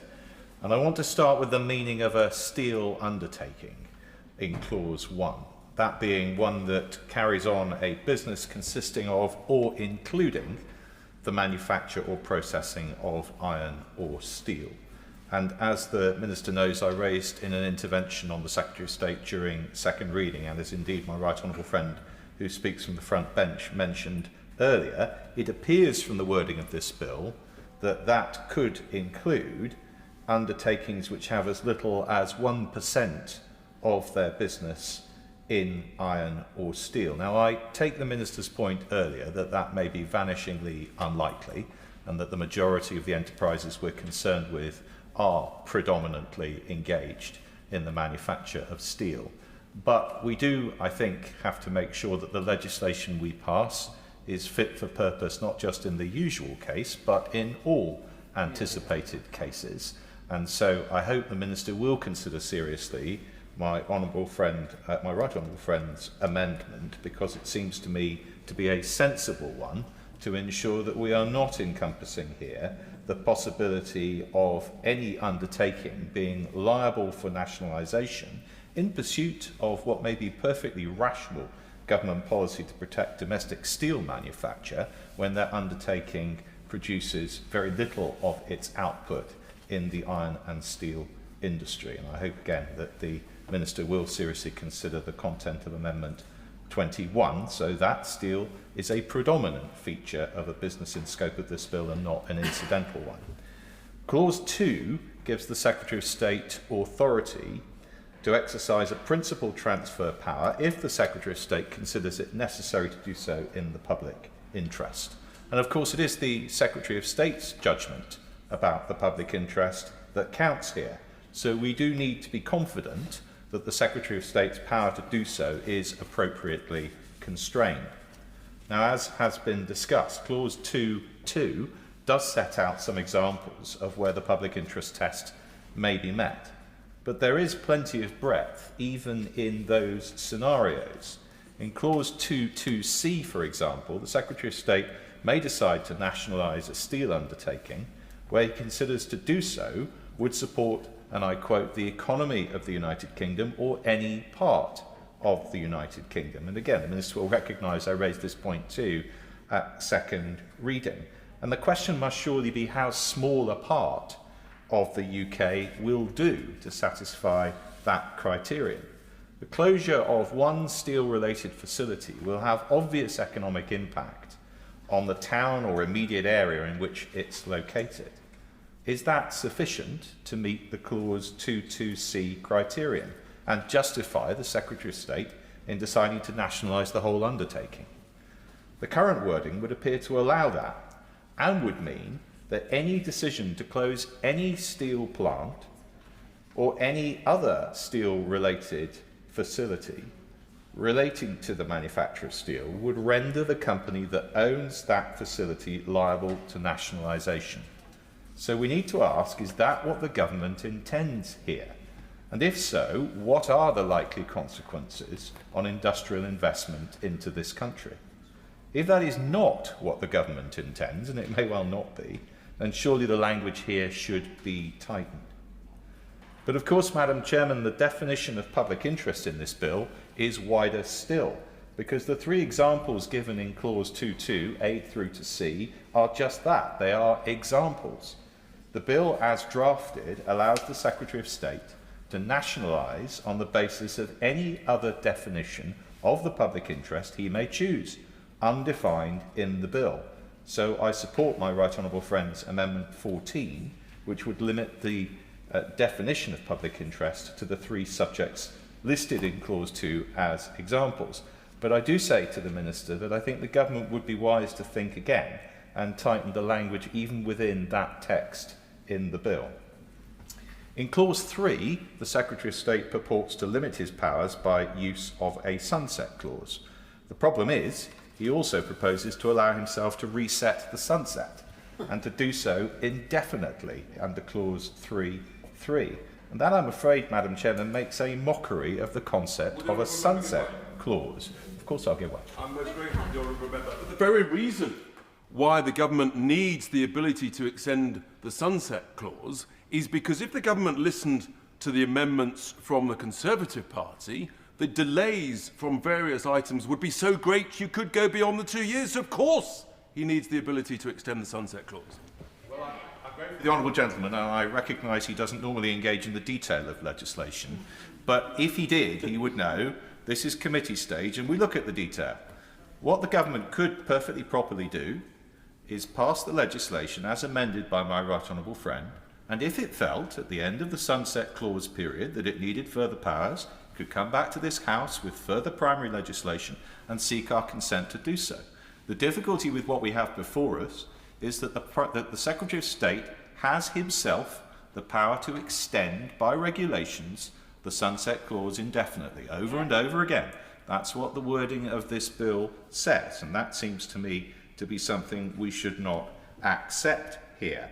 What we should do is reinstate what the natural and ordinary meaning of a sunset clause is, which is set out in Clause 3.1, by removing the rest of that clause. If the Secretary of State wants, as the honourable gentleman suggests he may one day want to do, wants to extend those powers, then he should seek the authority to do so in primary and not secondary legislation.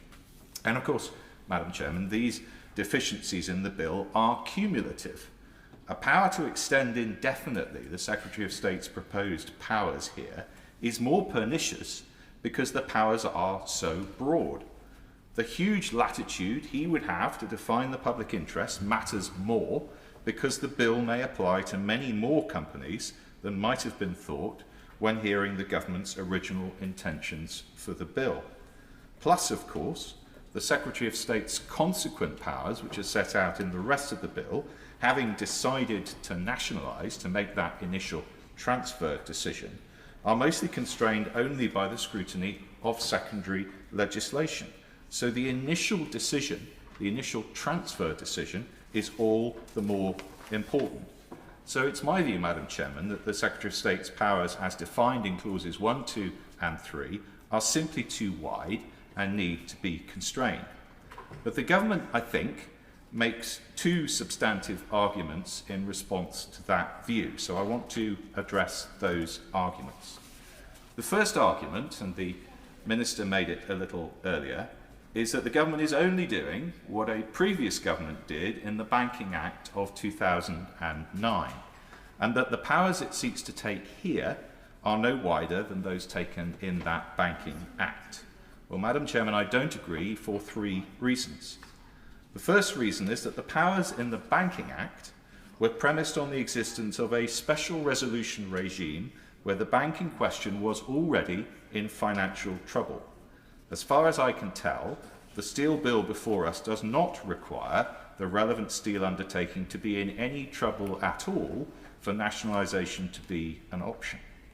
Secondly, the Banking Act provides for a temporary transfer to public ownership. This steel bill does not use the word temporary, and again, I can find nothing in this bill which prevents a nationalisation being permanent. And third, the Banking Act requires the Treasury to consult before using its powers under that Act. There is no requirement for the Secretary of State to consult anyone in this bill. So it just isn't, I'm afraid, like the Banking Act. The government's second argument, which I've discovered lurking in the memorandum of the Department of Business and Trade to the Delegated Powers and Regulatory Reform Committee, is that broad powers like the right to define the public interest, I'm sure we've all read it, are buttressed, and I quote, buttressed by administrative law, including the need for interferences with property rights to be proportionate. And of course that is so. The courts may intervene if the Secretary of State were to try and use his powers irrationally or unreasonably. But, Madam Chairman, Parliament should not be subcontracting our work to the courts.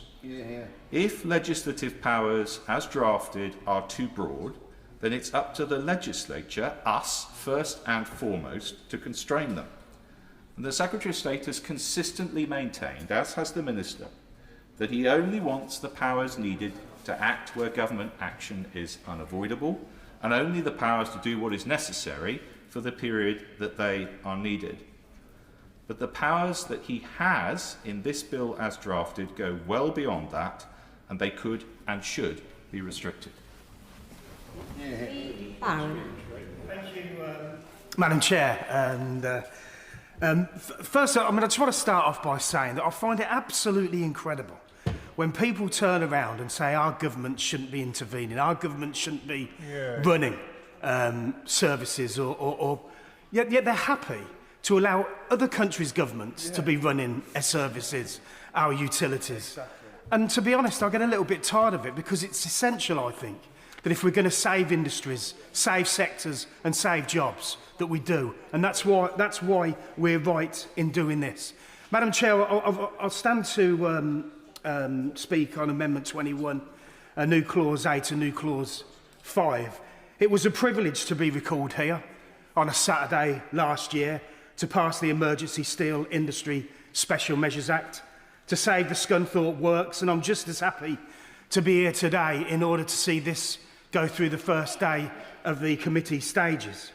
Since then, it's become clear that public ownership is in the national interest.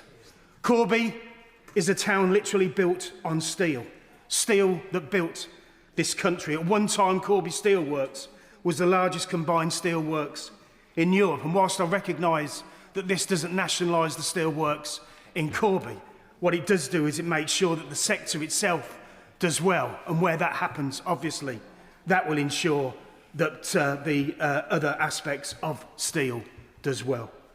In 1967, it was this party that nationalised the steelworks and put British Steel in charge. We did so because it knew that homemade steel was essential for our national security, for our economy, and for thousands of jobs.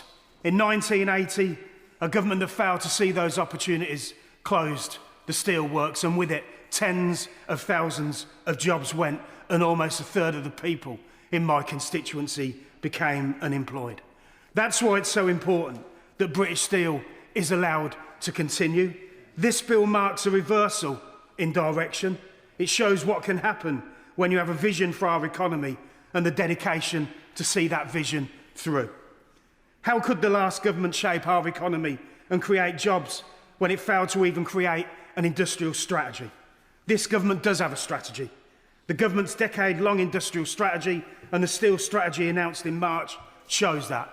It provides £2.5 billion through the National Wealth Fund to help rebuild our steel sector so that we can move towards 50% of all British demand for steel being made in this country, ensuring our security in an unstable world with the capacity for our own virgin steel supply. That's what this leads to, and that's what is going to happen as a result of it.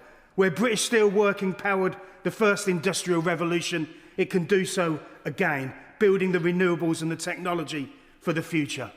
We still have a steelworks in Corby, and we want to make sure that Corby and the towns like it across our country can have a new and secure future, and I believe the passing of this bill will ensure that that happens. Richard Tice. Thank you, Madam Chair, and it's a pleasure to stand up and support the government in this bill, because, of course, we all know that the ability to make primary steel is absolutely in the public interest, and therefore it automatically meets the public interest test. We cannot, Madam Chair, be the only G7 nation without the ability, using a blast furnace, to make primary steel. And if this does not go ahead, then that is the consequences of that decision. Because if you follow the Conservative Party's line of thinking and just rely on the private sector, well, they tried that for some 14 years. And the reality is that because of the state of the blast furnaces that need investment in relining and renewing and rebuilding, that actually the private sector has said it's not there yet, but it could be. So what we need actually is a period of time within which this has the commitment of the public sector in order to ensure that a thriving primary steelmaking capability can exist. And we face real danger, Madam Chair, because we heard only over the weekend that the plans for a new electric arc furnace down at Port Talbot have been delayed by at least 9 months, possibly much longer, a failure to secure a grid connection. I fear that's just the beginning. There could be concerns about the reliability of a connection. There will be concerns around the price of electricity. And whilst we hear from Tata UK, they are completely committed to opening such an electric arc furnace, I fear that the issues and the considerations of Tata India's board will be very different. Because if an electric arc furnace in Port Talbot does not open, then they will still sell us steel, but steel that is made in India. That might suit Tata. It does not suit the workers in Wales and beyond. And we've just heard previously from another honourable member that the electric arc furnaces at Rotherham, of course, are not operational. So we face the real risk, Madam Chair, of having almost no steel manufacturing capability, whether it be from the electric arc furnace or whether it be from the blast furnace. And that would be deeply humiliating as a G7 nation to end up with almost no steel-making capability. And it therefore, I believe, is absolutely vital. And before I come on to the new clause that we put forward, there's just a couple of technicalities I would like to refer to within the specifics of the bill. Clause 44 with regard to pension rights does refer to the ability to amend the rights and liabilities. And I do think that members of British Steel pension funds would just want the confirmation that actually there is no intention to amend the existing rights of the workers, be they current or past serving members, and I hope the Minister can address that. But our clause, Madam Chair, was about the necessity alongside this bill, and we need to get on with it, because as others have mentioned, there is obviously, in a sense, a period of, we're almost in a sort of pause moment, whereas what we need actually is investment, which is why the proposals from the Conservative Party are the exact opposite of what is required. What is required is a vision, a strategy, a commitment to these blast furnaces, and alongside it, the possibility, the probability, the need for a new plate mill in order to ensure that we can have greater manufacturing capability, because other members have highlighted the concerns that we don't currently have enough of that capability. We can, we should, we must. So we need a 10-year. I will, of course, give way to the honourable member. I'm extremely grateful to the honourable gentleman for giving way, and I understand the logic of his argument. But he's referred several times to the proposals being made by the Conservative Party. Within the context of committee stage of this bill, there are a series of proposals being made by the Conservative Party as outlined from the front bench. They come to this, don't they, that the government should not be able, any government should not be able to define for itself a very, very wide definition of what a steel undertaking should be, that it should not be able to define for itself without restriction what the public interest may be, and it should not be able to extend indefinitely without parliamentary authority the effect of this bill. Can you tell us what he objects to in those proposals?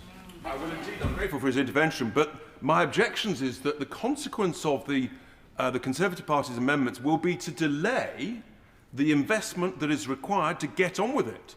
People have expressed concern about the current losses. The last thing you should do is create bureaucratic delays that prevent the investment in order that we can get on and turn the cash flow around from currently being negative to being positive. Of course, I give way to the honourable member. Thank the honourable gentleman for giving way.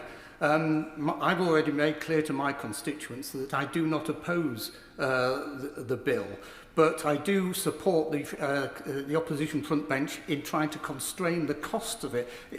Can the honourable gentleman give a specific figure, or is it the reform policy to just spend? Yeah. But actually the consequence of the Conservative Party's amendments will be to delay the vision and the investment that is required, and therefore will actually increase the losses. And that's why they should be ignored. If you're going to do a job, for heaven's sake, do it properly and get on with it. And that is the difference here. We need these blast furnaces to be refurbished, to be relined, and we need a plate mill. We need proper committed investment. Because if you have that, and then, Minister, if you have a pro-British Steel procurement strategy at all levels of the public sector, from warships to the railways, to even on planning conditions for a new Chinese embassy, let's make it with British steel from Lincolnshire, not cheap Chinese steel from far away, of course. I'm grateful to the honourable gentleman giving way. I'm trying to understand how the three areas of concern, to put constraints on government powers, would in any way lead to a delay. In terms of this undertaking, I think any constraints imposed would not stand in the way. So what way is there a delay? I'm failing to, I may have just not understood sufficiently the linkage between such constraints on government powers in other undertakings and how on earth that would impact this particular one. It's my judgment that what the Conservative Party's amendment does is to prevent the government with getting on to set out the vision and actually to place the investment that is required and to give the confidence to everybody that there will be a steel-making capability of the primary steel kind, because once we get that investment in what I call the sort of the core asset in Scunthorpe, then with a refurbished, renewed blast furnace ready for the next 50 years, then with brilliant management from the private sector, then you will start to attract the private sector capital, which of course, in a sense, we all want to bring in. But there is a moment where it requires a proper element of seed investment and commitment and courage from this government to get on with it that was so lacking in the previous administration, I give way. I agree with a lot of what my honourable friend says. Will you agree with this then, and we can agree surely on this point, that what is really killing Scunthorpe is the insane green energy policies, that we have the highest energy costs in Europe. And if we had a sane energy policy, then we could actually start to make a profit at Scunthorpe. Well, the Father of the House is, of course, absolutely spot on that. And the net stupid zero policies have been so catastrophic across the piece. And it's those very policies that I fear is the reason why people are concerned about the possibility of opening electric arc furnace.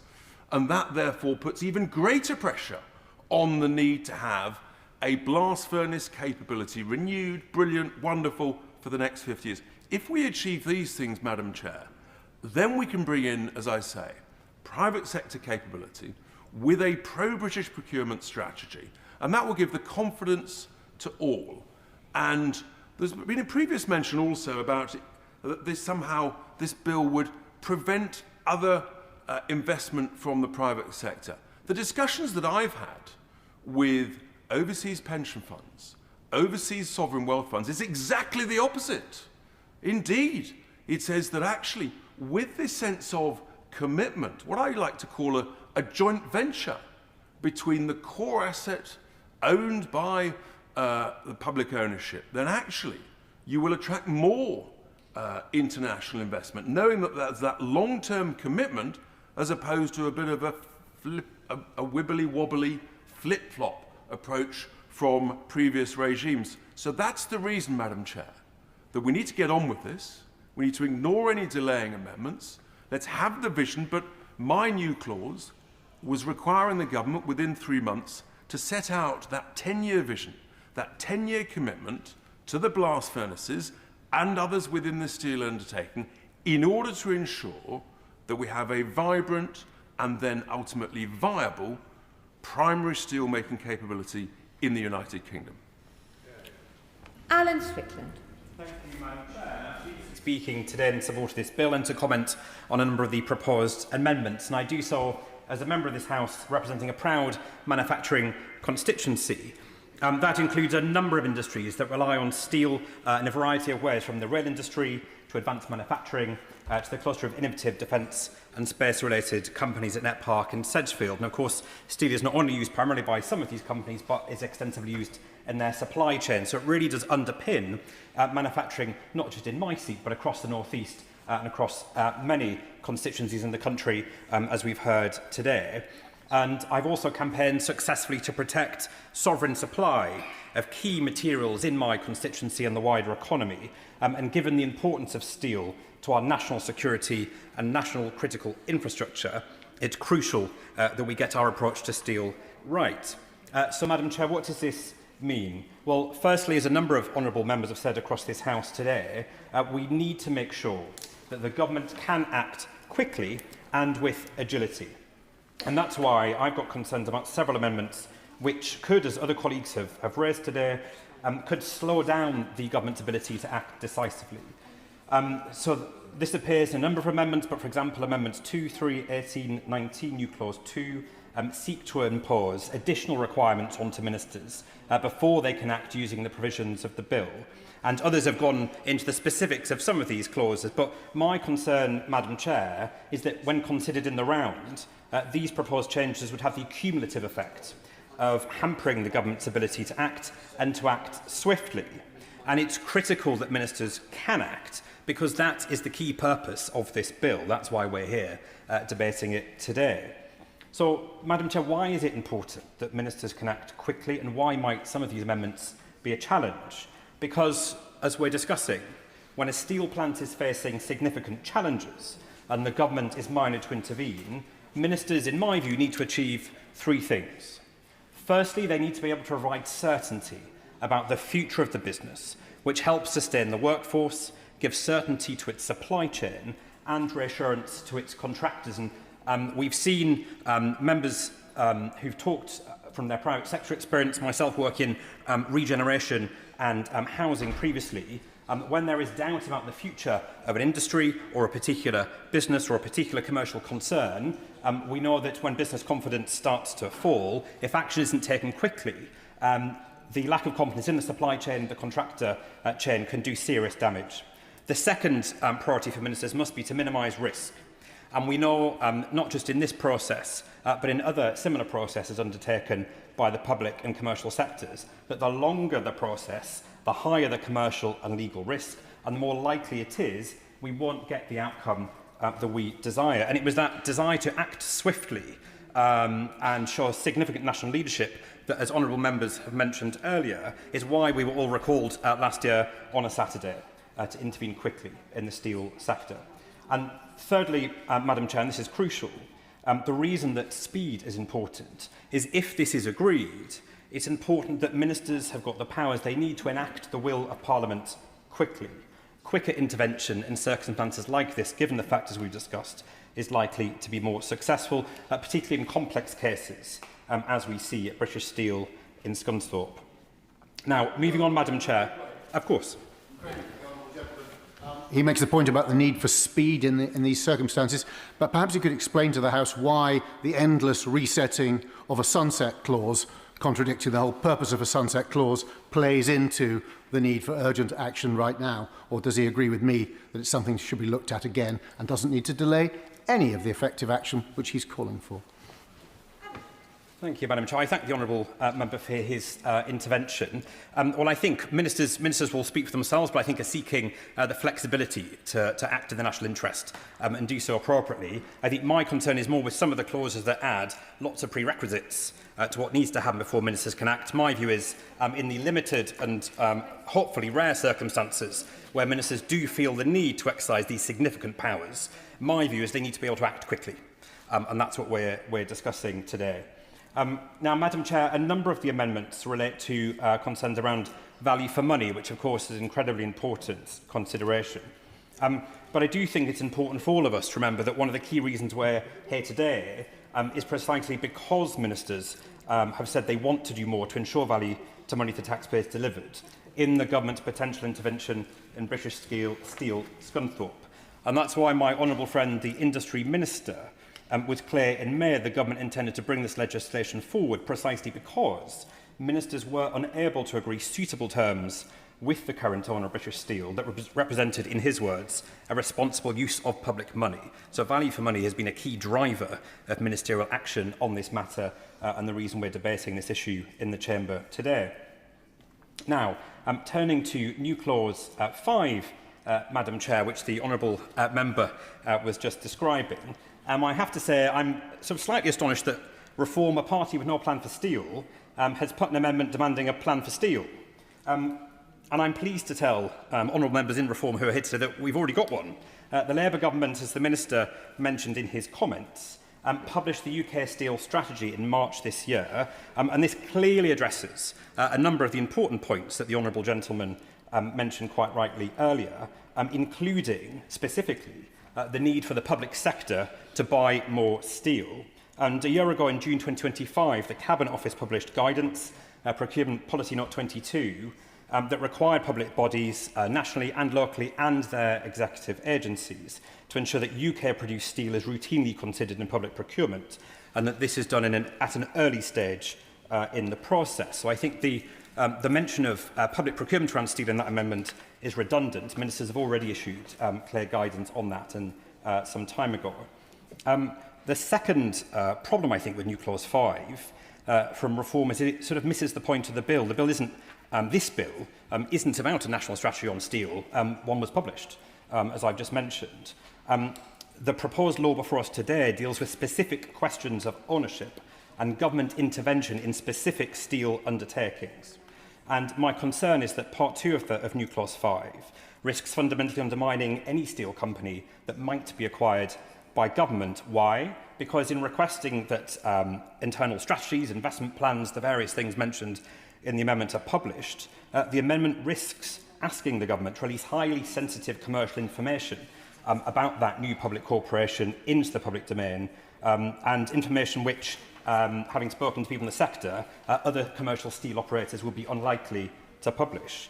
But a broader point I'd make, not just on this amendment, but some of the wider discussion that's been had, not just today, Madam Chair, but more widely about the bill, is I do think at the heart of this amendment sits a slight misunderstanding about what nationalisation means. So to give a local example, I was proud to work with the Defence Secretary to secure the nationalisation, or the strategic acquisition, as the Civil Service preferred to call it, of a semiconductor plant in Newton Aycliffe in my constituency. And this was designed to protect the sovereign supply of the semiconductor chips which are vital to the UK, Italy, Japan global combat aircraft programme. There was a risk of that sovereign supply being lost from NATO soil. Now, Octric, as the company is now called, has its own board, its own chief executive recruited from industry, along with industry experts supporting it. And it's, of course, supported by the Ministry of Defence, but it's operating as a commercial concern, as a company in which the sole shareholder is the British government. That's, I think, what we're talking about. So let's be clear, what we're not talking about today is the government acquiring a steel company and getting involved in the day-to-day running and making all sorts of detailed day-to-day demands. What we're discussing is providing the powers to allow strategic acquisition of a key element of the steel industry if required and if in the public interest. And I'm also concerned that given the importance of steel to defence and to our critical national infrastructure, forcing the publication of details set out in New Clause 5 could also compromise our national security when we're talking about using steel for such vital purposes. But I say respectfully to the honourable gentleman that, of course, Reform's slightly muddled position on steel strikes me as nothing new. In 2023, they appeared to be opposing intervention in Scunthorpe, now proudly supporting it.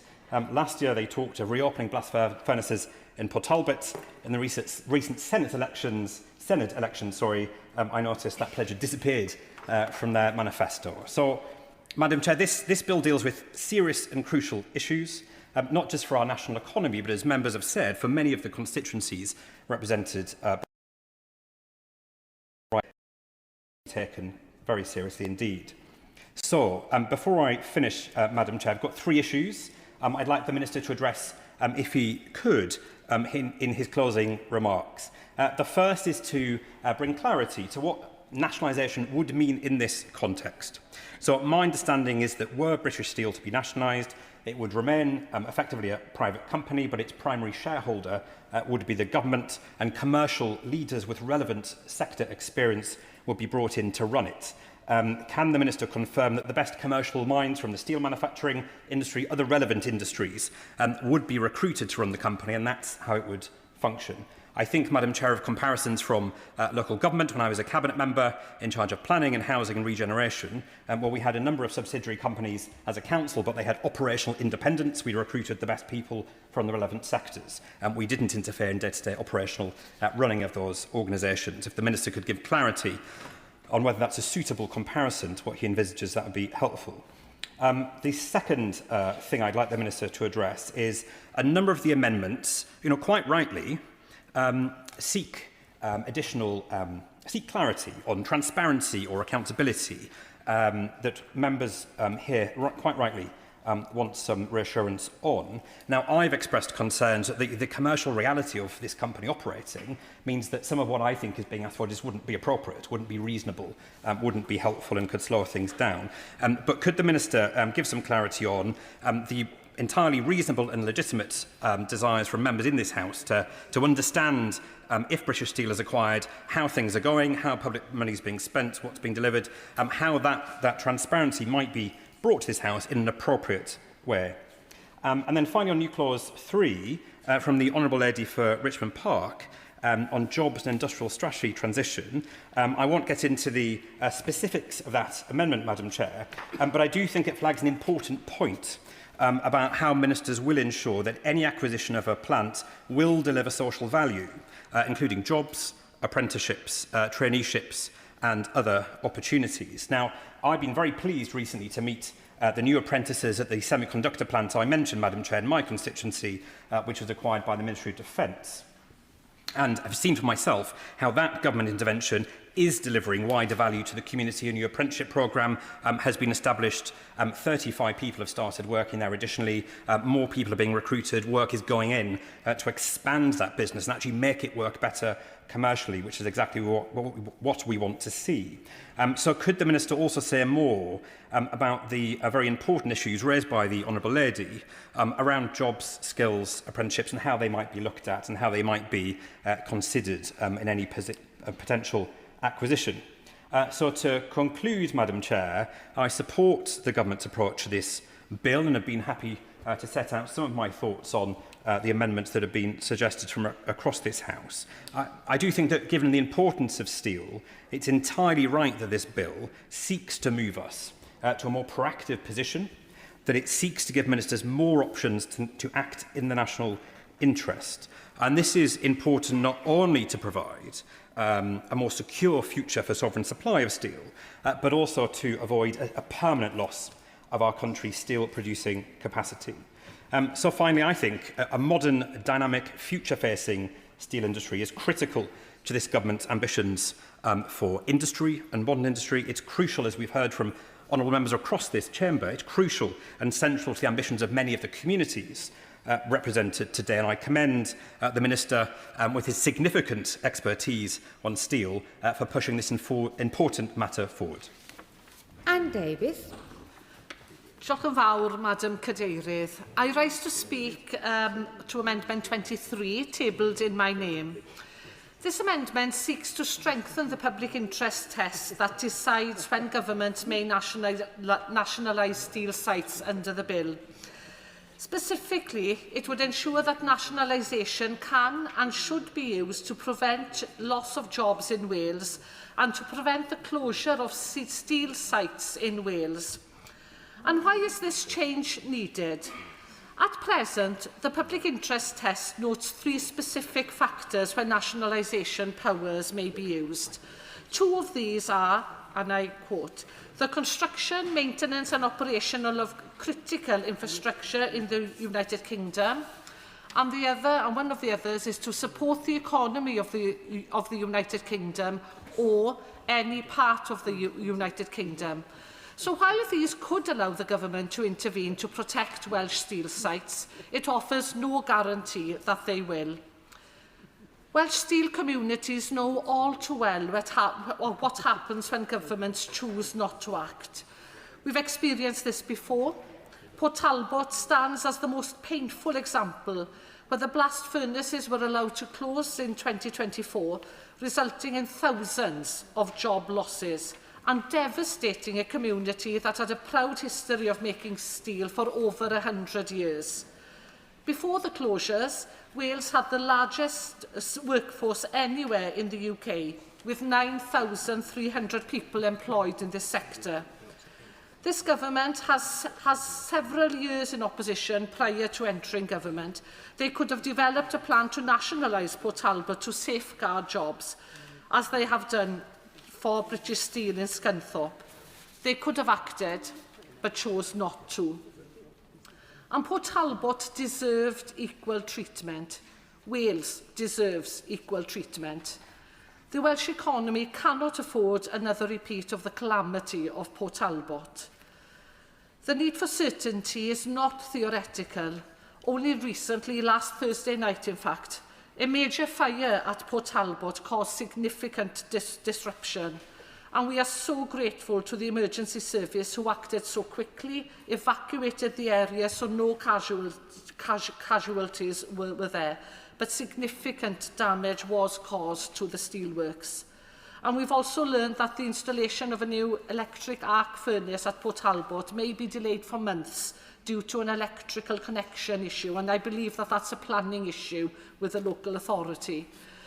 These events have not helped the precarious situation at Port Talbot. To safeguard the site and jobs, the government should make it clear that they will step in to prevent closure or job losses as a measure of last resort, a position which Plaid Cymru has consistently called for. Steel jobs in Wales are not just jobs, they're strategic assets. They're essential for the future of our economy, for major infrastructure projects, and for the development of offshore wind in the Celtic Sea. They're also the backbone of our communities, from one end of Wales to the other. Alongside Port Talbot, Wales is home to the Trostre Works in Carmarthenshire, Severn Steel in Cardiff, Tata in Llanwern, and the Steelworks in Shotton, which is in the northeast of Wales. Each one of these sites deserves the same level of protection that's being offered to sites in England. All deserve equality. Would the Honourable Lady give way? By all means. I wonder if she's concerned, as I am, that the funds that have been put in place by government, £2.5 billion for the steel plan, are completely inadequate to match the enthusiasm of members across this House for these nationalisations. The NAO suggests it would be 1.5 billion losses just running the Scunthorpe plant alone without any investment, without any compensation for Jingy. And therefore the £2.5 billion rapidly gone. The truth is this House and this government is unable to put in place the numbers and the money that allow Scunthorpe sensibly to be supported and invested in, let alone the long string of 16 sites in Wales, which the Honourable Lady so bravely speaks up for today. I thank you for your intervention. 500 million has been ring-fenced for Port Talbot. That money is rapidly gone with no benefit to the local community, which is another issue, which I'm not talking about here, to be honest. But what I want is that we end this double standard. Welsh Steel must be given the same guarantees as English or Scottish or Northern Ireland. Well, I don't know if there's any Northern Ireland Steel. Equality. This is what we want, is equality for all the sites across the UK. The same security and the same commitment to preventing preventing closures and safeguarding jobs. Luke Meyer. Madam Chair, I'm very delighted to welcome this bill today, and I'll speak to a couple of the clauses and amendments, and I declare my role as Chair of the All-Party Parliamentary Group on Steel and Metals Related Industries, through which it's a pleasure to work cross-party in the interests of the industry. Just outside Middlesbrough, wedged between the gas pipes and the railway, is an old path, and 200 years ago, if you walked there, you would find sailors trudging through Saltmarsh hamlets. 100 years ago, you would have found steelworkers, hundreds of them, walking home on the tired commute, and the cinders underfoot gave the path its name, the Black Path. If you walk that path today, you see the remnants of a bygone age for Teesside iron and steel. You see a former railway station now disused, which was used for industry. You see a lost ironworkers village. You see red wildflowers that thrive on former slag pile soil. And, of course, you come to one of the largest brownfield sites in Europe, the site of the former Redcar steelworks, which once stood as a great shadow on our skyline, the heart of the region, pumping out steel across the world. And the phrase on Teesside goes, we built the world. Everything from the Sydney Harbour Bridge to Churchill's war rooms were made with Teesside steel. And it can never be forgotten that in 2015, the then Conservative government's laissez-faire approach to Chinese steel dumping denied us the intervention that we needed on Teesside. The closure of Redcar tore a hole through our region, and it cost thousands of jobs. And we should pay tribute to my constituency neighbour, the Right Honourable Member for Redcar, who at that point was a newly elected MP and was fighting tirelessly for the workers of Teesside. But we can never allow a situation like that to happen again. Of course, we cannot change the past. But steel is not our past, as the workers at British Steel Special Profiles in Skinning Grove in my constituency will tell you, or the workers at Teesside Beam Mill at Lackenby, along with the many supply chain SMEs on Teesside, and of course the Industry Minister, having run a Teesside Steel company for many years, knows that landscape well. And so I commend the decisions that the government have taken, particularly on British Steel, which have protected and safeguarded jobs in my constituency and my region.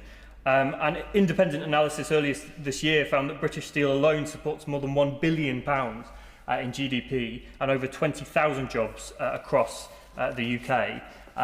And so we have seen a range of different interventions this year, including the steel strategy, including the measures on trade, which have been welcomed by industry as some of the most significant interventions in over a decade to support sovereign domestic production.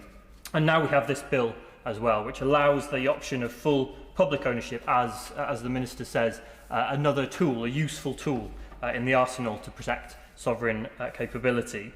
The public interest test, as set out in Clause 2, strikes a good balance, in my view, between the flexibility required to act in the national interest while recognising the need for limitations on excessive power.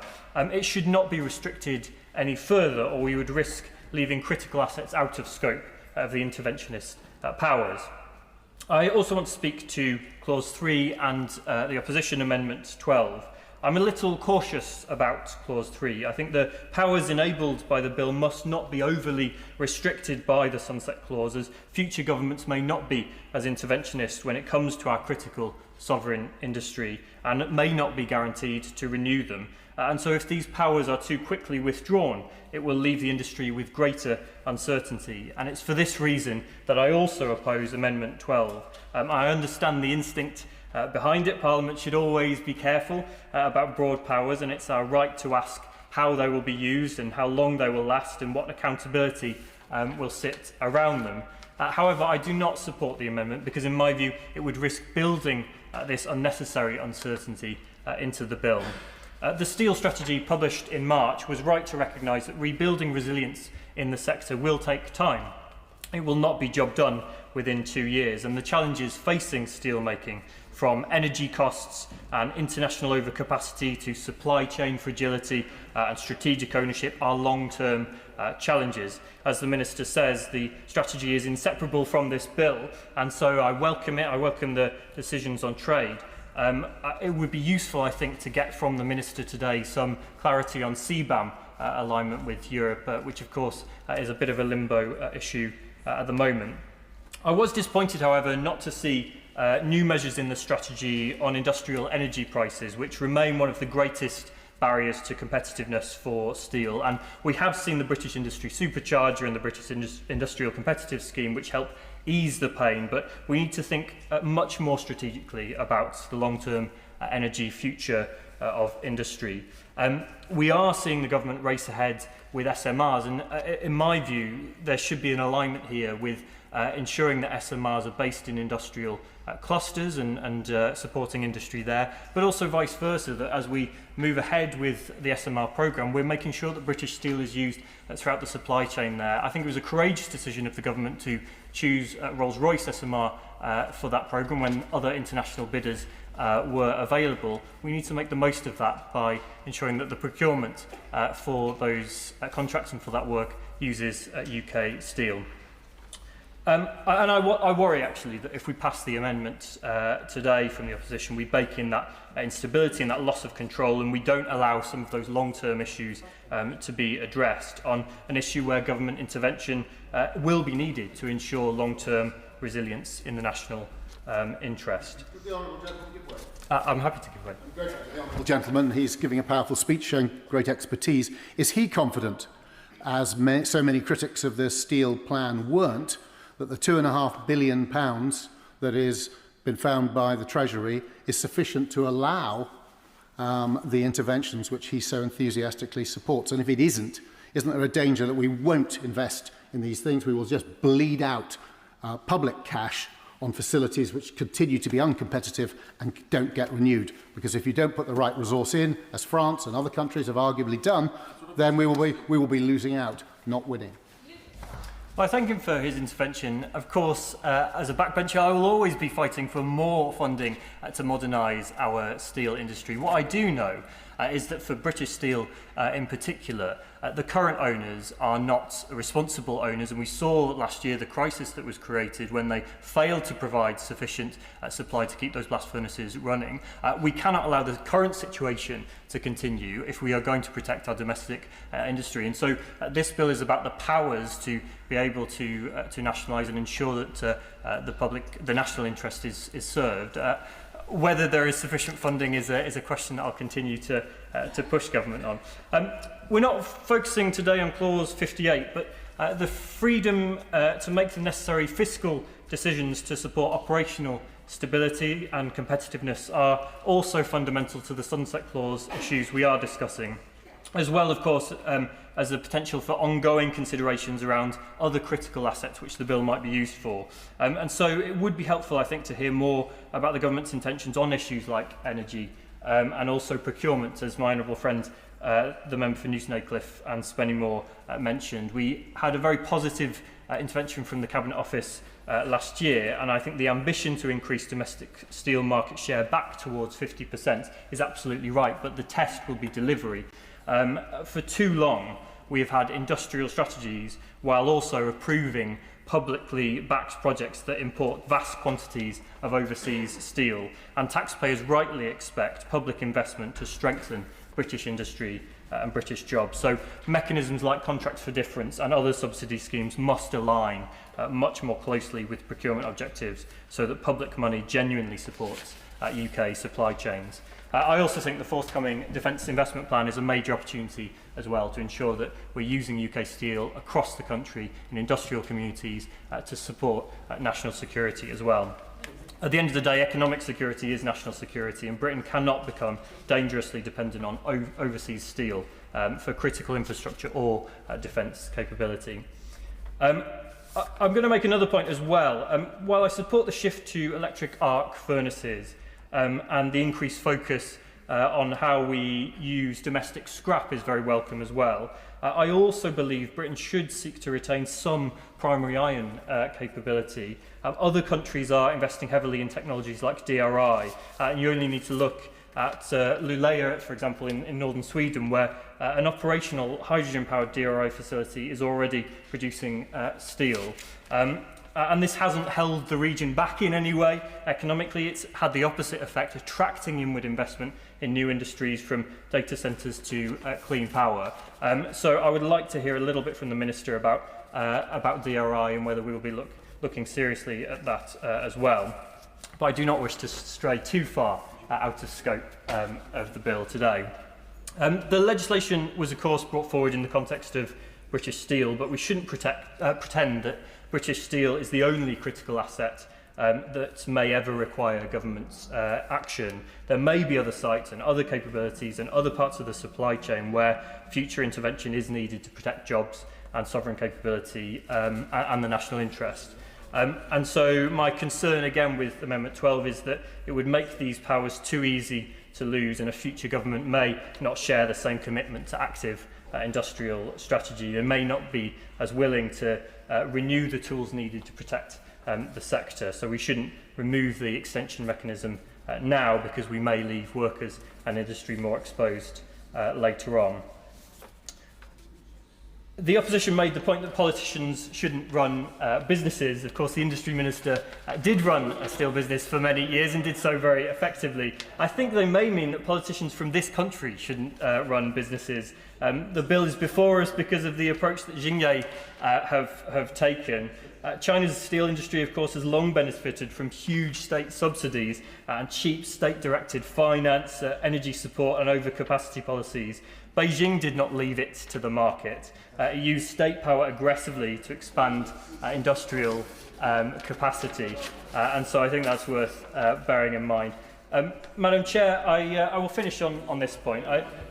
While, of course, government cannot say which assets it wishes to use these powers for, it is evident that British Steel cannot remain in Chinese hands. And I do not know what the long-term ownership structure will look like. Perhaps it will be modernised and sold to a new buyer. Perhaps it will be taken into public hands and remain with steel workers having some stake in the company they built. But what I do know is this: when a Labour government intervened to create the nationalised British Steel Corporation in 1967, Teesside enjoyed such high employment and high wages it was classified as one of the best places to live anywhere in the UK. It brought stability to tens of thousands of families and built the second largest blast furnace anywhere in Europe.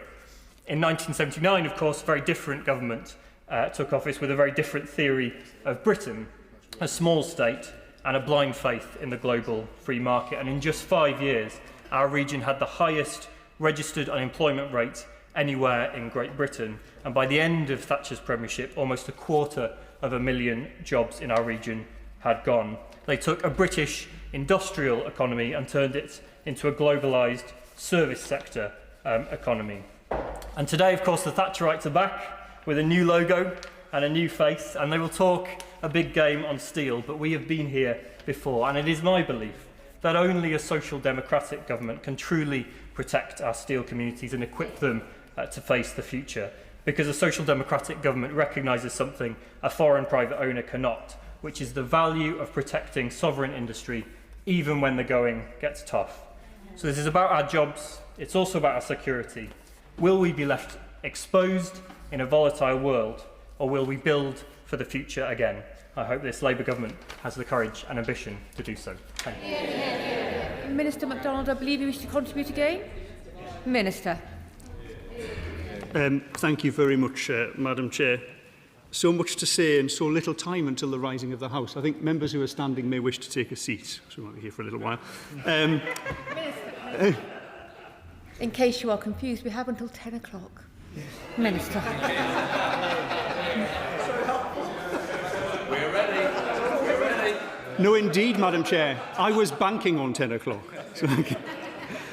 First of all, I'd very much like to thank all members, including the Shadow Secretary of State and the Liberal Democrat frontbench spokesman and the Leader of Reform as well, for the extremely constructive and civil way in which this debate has been conducted.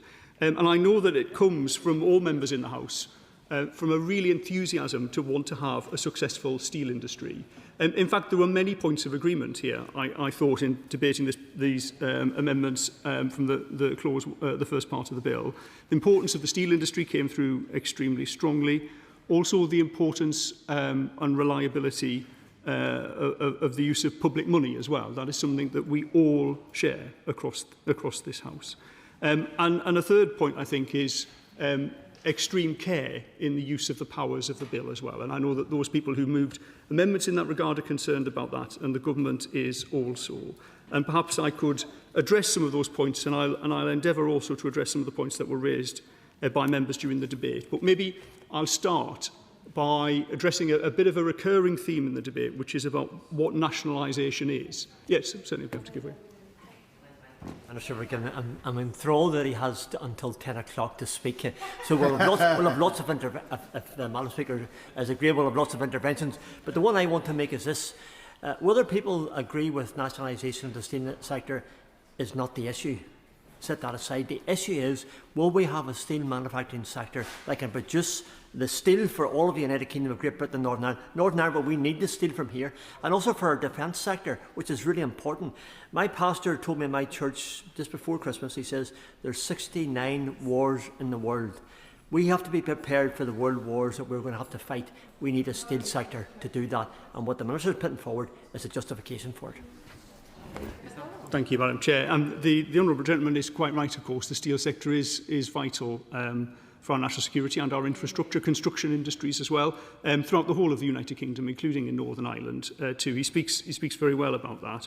And so this point of nationalisation or national ownership is not an objective in and of itself. It's simply a pragmatic tool of industrial strategy that can be deployed with care in order to achieve legitimate aims of government.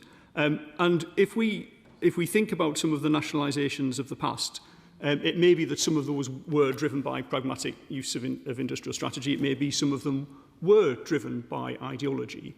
But in general, the way that a nationalisation of a business works is the government intervenes when a business is in distress or when a business is no longer viable, but it's important. And of course, those businesses are only returned back to the private sector once they're successful. And so, contrary to the narrative, I think that's often peddled around public ownership, the purpose of public ownership is to pick up businesses when there is a market failure or where a private sector operator is unable to continue. And we've seen that in other instances as well in the railway industry. So I do see nationalisation simply as a useful and pragmatic tool of industrial strategy. Will the Minister give way on that point? I thank the Minister. I wonder if he shares my concern about the comments made by the honourable member from Beverley and Holderness.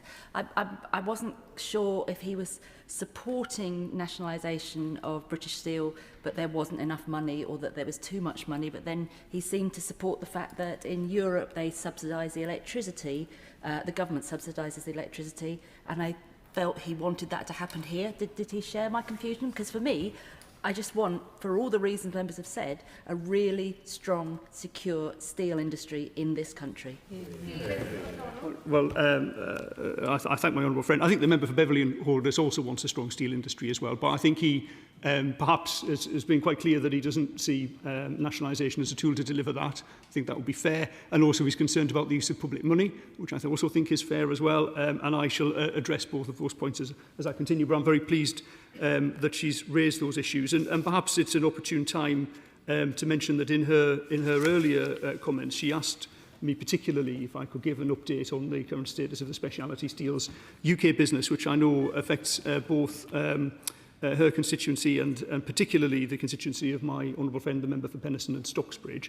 And I think that business in and of itself shows the power of a productive government intervention working carefully with industry. Of course, government's underwritten the costs of the official receiver to allow a proper sale of that business to take place. The official receiver is now in exclusive discussions with a potential buyer, and there was a high level of interest from the market in that business as well.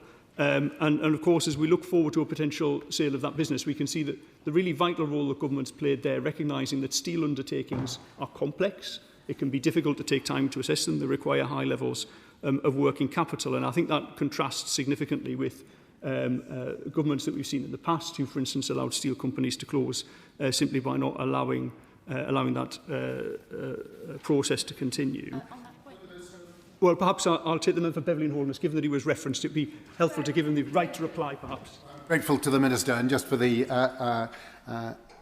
to help his honourable friend, I don't think I said anything about subsidising. What I'm looking for, we would all like, I think, across this House, to see the continuation of steel, especially in a dangerous world. What I was questioning is, do we have a coherent strategy and sufficient funding in order to take the steel industry, the specific one in Scunthorpe and others, on the journey which the Minister set out, which is intervention to take it back to being a thriving industry. And I worry that there isn't such a pathway and there isn't sufficient resource, and therefore we could be in the worst of all possible worlds, where we just bleed out public money without leading to the restitution of a healthy steel industry to this country? And that's what I'm looking for an answer to. Thank you, Madam Chair. Well, maybe if I address that. I think it's helpful for us to think about what are the potential options here. So there is agreement across the House that we want to have a successful and thriving steel industry. And the government has made some serious financial commitments. So we've committed £500 million to support the transformation of the plan in Port Talbot, which has attracted another £500 million of private sector investment. We've committed £2.5 billion through our steel strategy. And also an additional £400 million has been committed to support the Forge Masters operation, which is also under public ownership, successfully under public ownership. And I think that we have to think about what are the potential options here. So given that government has put this money on the table and is seeking private sector partners to work with for all of our steel plants, the alternative would be the closure and the loss of those facilities. And I guess this comes down to a judgment as to whether we think the UK is capable of having a successful, profitable, investable private sector industry or not. It is the view of the government that it is possible for the UK to do that, not least when we compare ourselves with similar advanced economies in Europe. We're not talking about necessarily a comparison here with a low-cost economy around the world. And it's a matter of ensuring that we have the right business environment to enable that to happen. And so it is clearly beholden on government to arrange policy in such a way, and I think that our steel strategy, particularly and our trade measures, do provide that response, and that's what gives us the confidence that we have the resources in order to do that. And if he wouldn't mind, I'll just take this second intervention and then I'll give way to him at that point. Yes. Oh, thank you. Thank you, Minister. The Minister's been very generous. I want to take the Minister back to speciality steel, because it's not just the business itself, it's the supply chain. So, for example, the steel that's made in my constituency goes into F1 cars and almost every plane in the sky. So I think that this House, and many do, need to understand the consequential impact of staving British steel, but also all of our steel industry, to our whole economy, but also that of the global industries. Thank you, Madam Chair. So this point about the supply chain is incredibly important, and she's right, the jobs and the economic value in the supply chain. But there was a point that was made by my honourable friend, the member for Spennymoor and Newton Aycliffe. He also referenced supply chains, and particularly how the needs of the supply chain relate to the measures in the bill. There are a number of amendments in the bill that ultimately the impact of which would be to slow down the ability of the Secretary of State to make decisions. And this was also a point made by the member for Boston and Skegness. And in this position where the Secretary of State is unable to act swiftly, then there is a risk of great uncertainty in the supply chain to employees and also to commercial partners, as was so rightly made by my honourable friend. And that can have real-world consequences for businesses that rely on trade finance or other forms of working capital support, as lack of confidence can quite rapidly turn into closures of businesses as well. And so whilst I do feel that some of those amendments are well-meaning, fundamentally they will interfere with the ability of the Secretary of State, I'm speaking particularly of Amendments 2, 3, 18 and 19, and reduce the speed and operational ability of the legislation, and of course reduce legal certainty as well. And I'll give way to the honourable gentleman. I'm grateful to the Minister for giving way. Does he believe that the government's current energy strategy is consistent with a successful British steel industry, or does he envisage that energy strategy having to change in order to lower industrial electricity prices? So it is. I'm pleased he's raised that point, because it was actually mentioned by a number of members during the debate. And just to go back to this point about having a business environment that creates a profitable and investable steel industry, clearly energy is part of that. If we think of some of the changes that the government's already made, increasing the rebate on the supercharger from 60% to 90%, and also, of course, the British Industrial Competitiveness Scheme, which will support some of the downstream industry. Both of those measures will be particularly helpful in supporting not only the steel industry but other parts of heavy industry as well in this period between now and 2030, when the government's clean power mission fully comes online. And of course, at that point, we we anticipate having not only clean energy but secure energy and lower cost energy as well. And if he were to consider the timescale of some of these investments that we are talking about in steel companies, they are not only multiple year investments in order to commission, but multiple decade investments beyond that. We can see that we have a pathway on energy that will enable us to get from here to 2013, 2030 and beyond. And I know the Father of the House, though he's not currently in his place, was concerned about this as well, and he was also concerned that the UK has the highest energy prices in Europe. We don't currently, and it is certainly our plan to ensure that we have competitive energy prices for industry with Europe as we continue.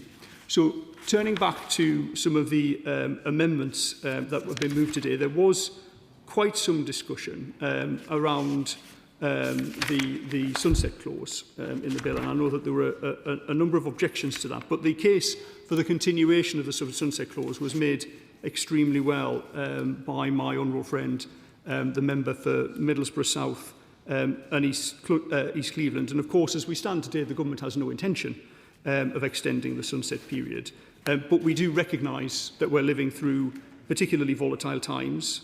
There is geopolitical and economic uncertainty, and this is likely to have a bearing on the steel sector, and certainly in ways that it will be difficult for us to see at the moment. So it is our view that it's simply pragmatic to include this level of flexibility in the bill, and of course it is subject to the affirmative procedure as well.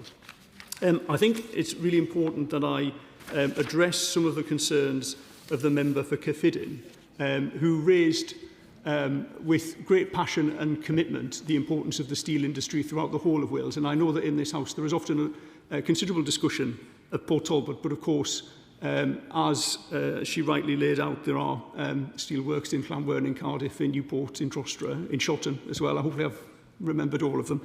And they of course deserve recognition and investment. But I could not disagree more that this government has treated the Welsh steel industry unfairly or not in an equitable way as compared with the steel industry elsewhere in the UK. The steel industry in Wales is the only part of the industry that has a ring-fenced fund. It's £500 million in Port Talbot. And she said that that's been spent with no benefit to the local community. And I frankly can't agree with that. That £500 million has enabled Port Talbot to invest an additional £500 million in a transformation of that steelworks that will secure steel production at the Port Talbot site and the future of the South Wales steel industry for decades to come, a significant investment to the local community. Now, I know that she, like I, would have preferred that transition in South Wales could have happened without the hard stop between the closure of the blast furnaces and the restart of the electric arc furnace. And just to say, I support Tartar Steel's view on the installation of their electric arc furnace. But that decision to close was taken before the general election. It was taken before the general election, and the predecessor Secretary of State, the now Chief Whip, he was able to intervene at that point and get a much better deal for the workers in Port Talbot and the community in Port Talbot than the previous government has had. So I do share her frustration, her concern, but I think we need to be clear about where the indifference was to the blast furnace closures in Port Talbot. And it was not with the government, it was with the then Conservative government. I'll give way over here, and then I'll give way over here. It's grateful to the Minister for giving way. As we're talking about the new electric arc furnace in Port Talbot, can he guarantee with certainty his confidence that when built, it will open? Thank you. Now, I'm really glad that he's asked me this. I know the honourable gentleman has great experience in the property industry, and certainly with construction projects. And as I mentioned earlier in the debate, and he will know very well, in any construction project, you only really have certainty on the timeline when you've got out of the ground. And this project is still very much in the ground, and this is an opportunity for me to clear up some issues. So I know that the delay, as reported by Tartar Steel, and this is Tartar Steel's project, I have to say, not the government's project, the delay as reported by Tartar Steel was related to an electrical connection. And quite specifically, the issue with the electrical connection is the soil condition in order to build the substation. And at the outset, assumptions, quite right assumptions were made based on engineering assessments of that soil condition. But honourable and right honourable members must be aware that there have been steelmaking activities on that site in Port Talbot for well over 100 years. Not all of those operations have been fully documented, and the ground conditions were considerably worse than had been anticipated. That's being dealt with now, and of course, as soon as the project gets out of the ground, then at that point we will have great certainty over when the electric arc furnace can turn on. But until that happens, I wouldn't, as a project manager, I would hesitate to give a cast iron guarantee, because of course you need to get out of the ground first. What I am looking forward to, though, is I'm looking forward to the delivery of the electric arc furnace in Port Talbot, because I think that's the point when the project will feel real. That's the point when the workforce can see the furnace itself. I've been around the shop, I've seen the space that's been created in the shop for the installation of the furnace. But once it arrives on the dock at Port Talbot, then we'll all feel as though there's a greater degree of certainty around that. And I know that will be a big boost to the workforce as well when it does happen. And I'm absolutely confident that will happen. But to say when, to pin it down to the individual week or month, I think is more difficult. Now, sorry, just to go back to the points from the members from Cyffredin, there was just one more point I wanted to make. And she called essentially for public ownership in Port Talbot. And again, I'm really sorry, but that is a point where we would disagree, because it is the government's view that where a steel undertaking is running adequately under private ownership, then that ultimately should be allowed to continue, because the government does believe in private sector involvement private involvement in the steel sector. And this really goes back to a point that was made earlier about investment, and I think it was made by the Shadow Secretary of State, who was concerned about what she described as potential chilling effect on investment. But as I mentioned at the second reading, since we've published the steel strategy, and to the background of this bill being debated here, Seven Steel have announced an additional £100 million of investment in the industry, £100 million that wouldn't be there without our steel strategy. And of course, I've already mentioned the intense interest in the ownership of Speciality Steels UK also. So we can see that there is great interest in investing in the steel industry in the UK, and no wonder given the opportunity that our market presents, so long as we can get the business environment right in order to ensure that people can both invest and make money in the industry as well. Would he give way? Sorry, yes, of course.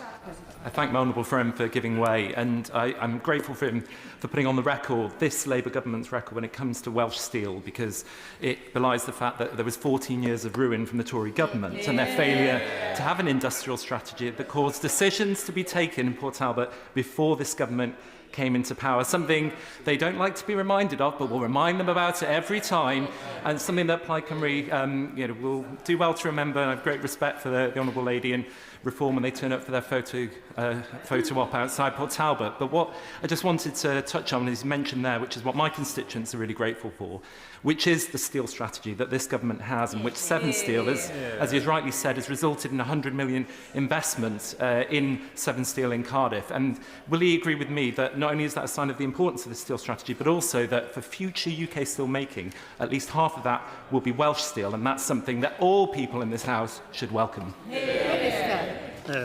Thank you very much, and I thank my honourable friend for making exactly that point. And he's quite right. We should absolutely welcome that 50% of the steel in the UK will be made in Wales. And as we do talk about Port Talbot specifically, but of course Seven Steel's plant has operated incredibly well for so long, making the rebar steels that are essential for our construction industry, not only in the United Kingdom, but also in Ireland too as well. They supply there as well, and long may that continue, and I'm sure their investment will help with that. Now, the member for Kenilworth and Southern raised a number of issues which I think were of concern, as I mentioned, around the operation of the bill, powers and public money, etc. But one issue that he raised particularly was around the comparison with the Banking Act, because he's quite right. I have indeed made great play about the similarity between this bill and the Banking Act, primarily to reassure members that having already passed the Banking Act to great acclaim, this bill is following in that way, and we made a positive decision to do that. But he did mention that there was a requirement in the Banking Act for consultation. It was a requirement for the Chancellor of the Exchequer, I believe, to consult with the Prudential Regulatory Authority, the Financial Conduct Authority, the Bank of England. And that requirement isn't here. He's quite right to point that out. But of course, these are very different industries. The banking industry is highly regulated. There are statutory bodies that require consultation. There is no opportunity to replicate that in the steel sector because there are no such statutory bodies. So he very rightly made the point that it's important that we engage on the detail in this committee debate, and I thank him for raising that point and giving me the opportunity to mention it to the House. Yes, I'll give way.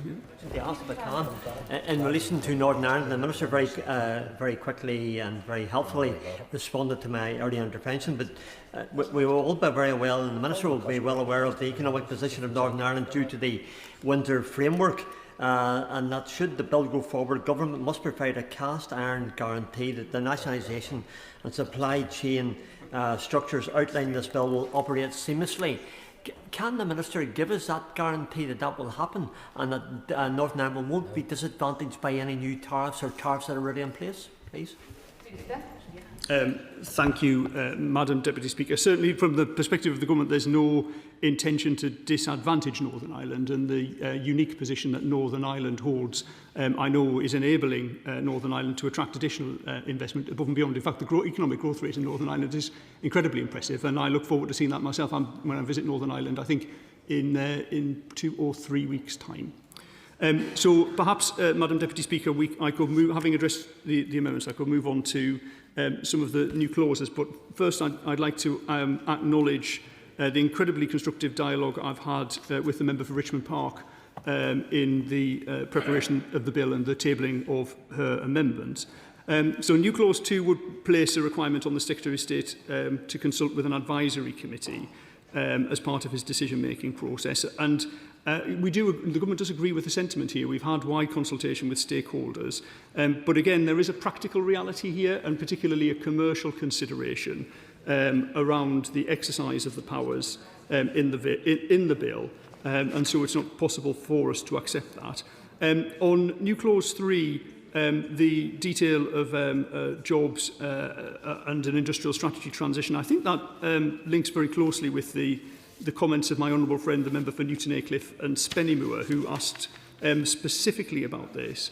And I would like to reassure Parliament that from a skills perspective, the Government will assess any impacts of the transfer on jobs and skills and local communities. In fact, that's an incredibly important part of why we would seek to intervene at all. And following an acquisition, the company's objectives will be published as part of the shareholder framework document. And then finally, perhaps I could move on to new clause 5. Again, this was mentioned by my honourable friend, the member for Newton Aycliffe and Spennymoor. And I think this also comes back to where I started the discussion around the nature of the nationalisation.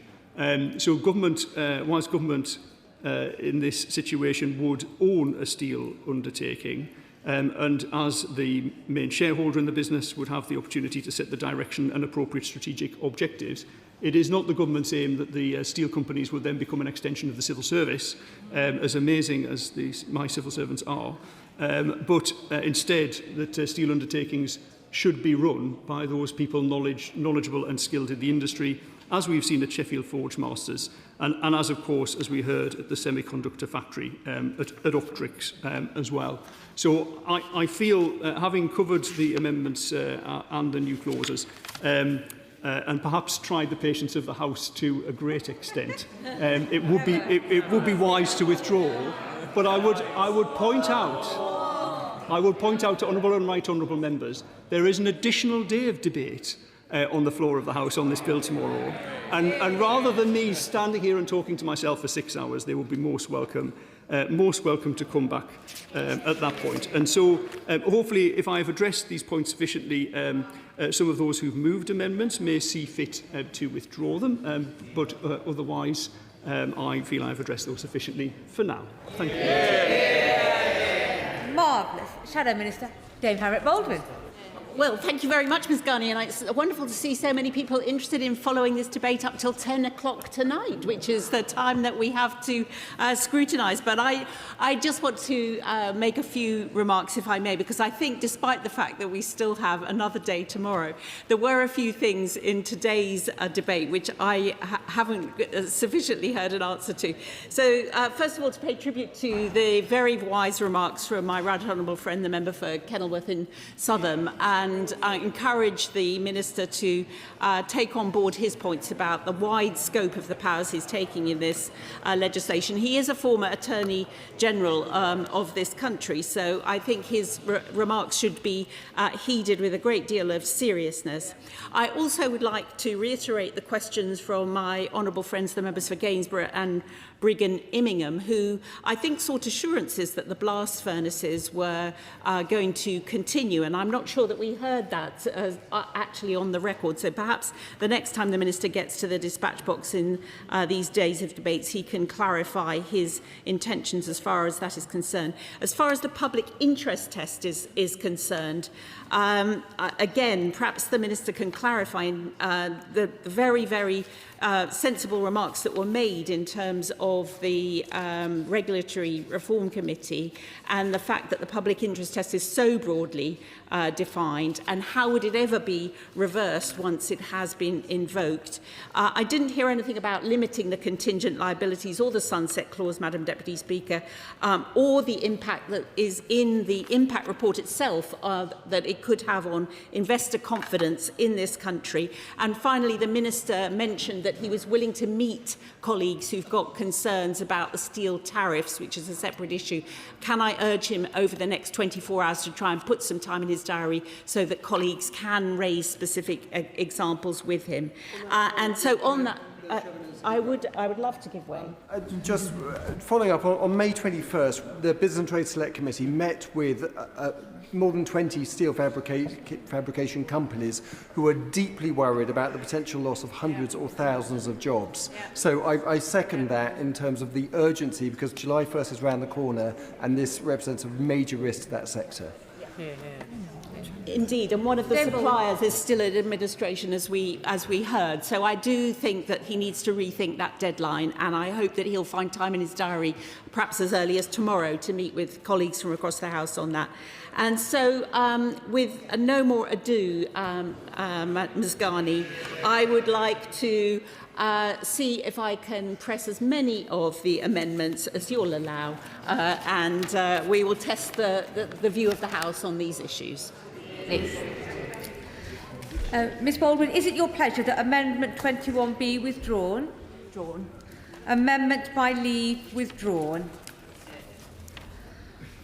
With the leave of the House, I shall put together the questions that Clause 1 and 2 stand part of the bill.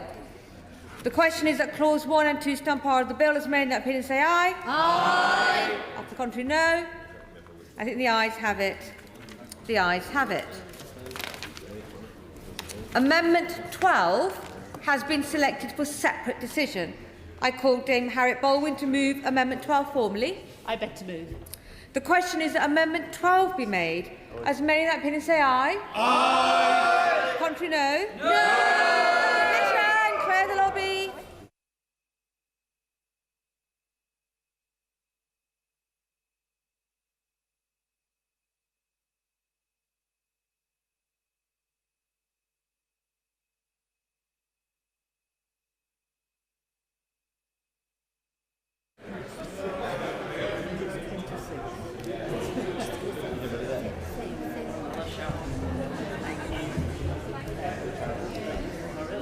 Colleagues near benches should be seated. The question is as on the order paper. As many in that opinion say aye. Aye. Contrary, no. No. Tellers for the ayes are Davy Simmons and Alicia Kearns, and tellers for the noes are Tewa Awatami and Claire Hughes.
Order, order. The ayes to the right, 81. The noes to the left, 267.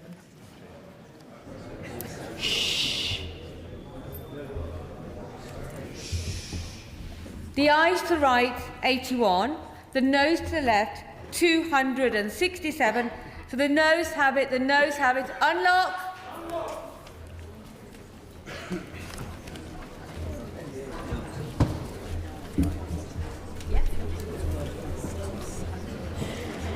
With the leave of the House, I shall put together the questions that clauses 3 to 51 stand part of the bill. The question is that clauses 3 to 51 stand part of the bill. As many in that opinion say aye. Aye. The contrary, no. The ayes have it. The ayes have it. New clause 2 has been selected for a separate decision. Sarah Olney to move new clause 2 formally. I beg to move. Stakeholder Advisory Committee. The question is that new clause 2 be read a second time. As many in that opinion say aye. Aye. Of the contrary, no. No. Division, clear the lobby. Division. Who is it going to be that's attending?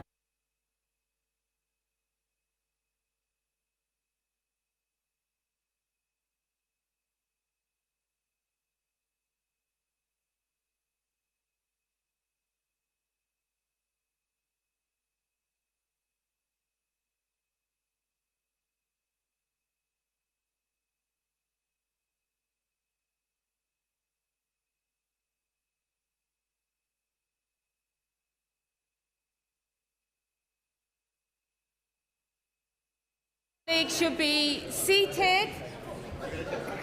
If they're near a bench, they should be seated. The question is, as on the order paper, as many in that opinion say aye. Many in that opinion say aye. Aye. Of the contrary, no. No. Tell us for the ayes are Tessa Munt and Charlotte Kane. Tell us for the noes are Tewa Awatami and Claire Hughes.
Order.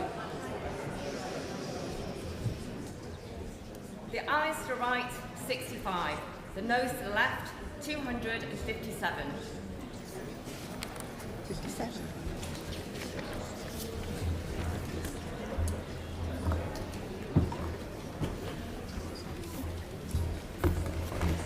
The ayes to the right with 65, the noes to the left 257. So the noes have it, the noes have it. Unlocked.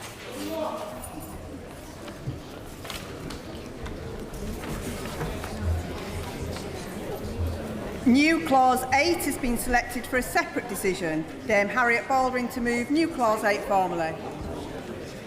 Contingent liabilities. The question is that new clause 8 be read a second time. As many as are of that opinion say aye. Aye. Of the contrary, no. No! Division, clear the lobby.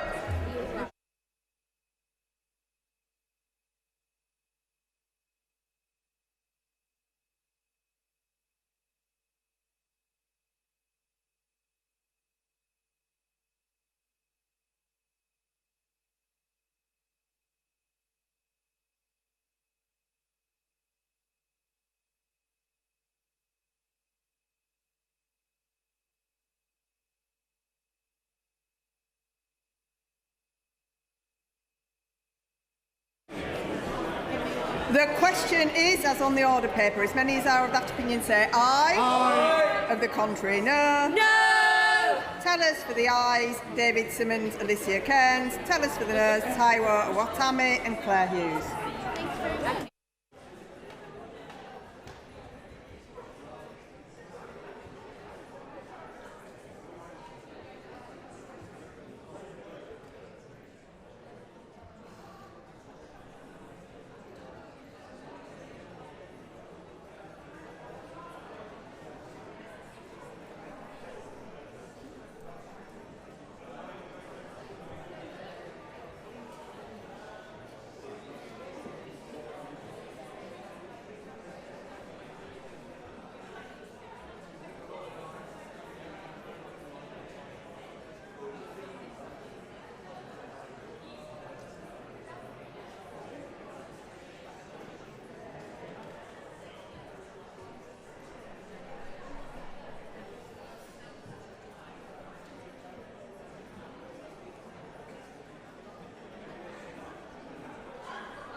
Order, order.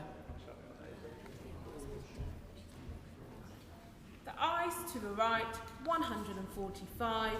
The noes to the left, 251.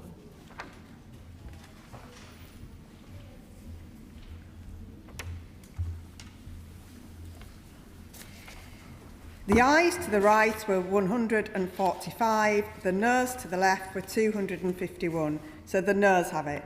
Unlock.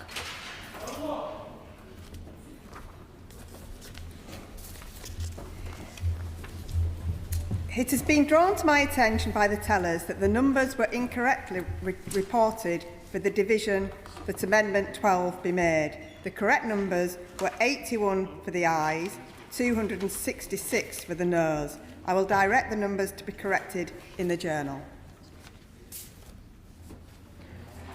Order, order. That concludes proceedings for day one in committee.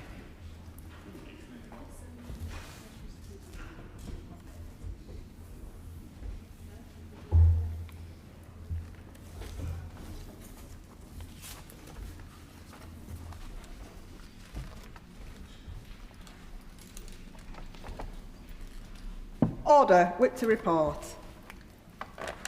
The Whip, I beg to leave to report that the committee has made progress and asks leave to sit again. Committee to sit what day? Tomorrow. Committee to sit again tomorrow. Motion number 2 on sanctions. Minister to move. I beg to move. The question is as on the order paper. As many as are of that opinion say aye. Aye. Of the contrary, no. I think the ayes have it. The ayes have it. We now come to motion number 3 relating to business of the House, private members' bills. Minister to move. I beg to move. The question is as on the order paper. As many as are of that opinion say aye. Aye. Of the contrary, no. I think the ayes have it. The ayes have it. Motion number 4 on energy. Minister to move. I beg to move. The question is as on the order paper. As many as are of that opinion say aye. Aye. Of the contrary, no.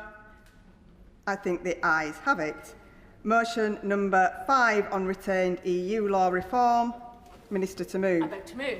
The question is as on the order paper. As many as are of that opinion say aye. Aye. Of the contrary, no.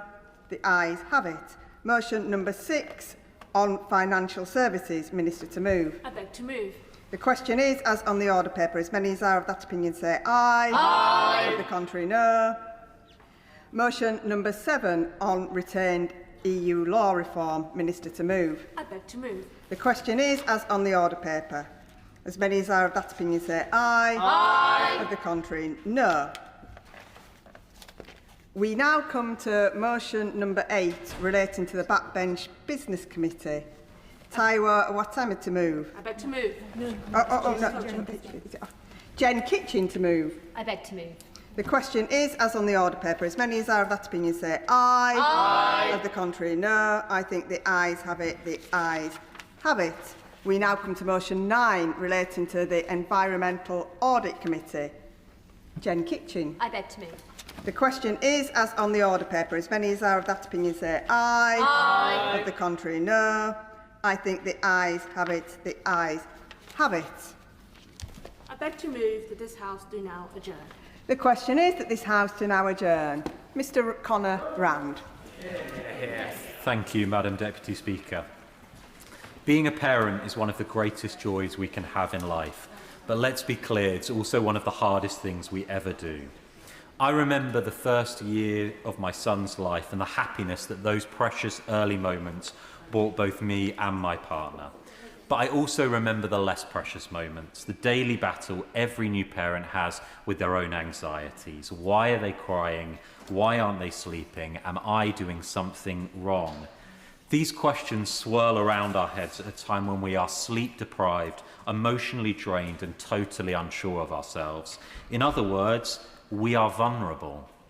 So what do we do in this situation? We seek out help, expertise, and the people that we think we can trust. Now, in the majority of circumstances, that's absolutely the right thing to do.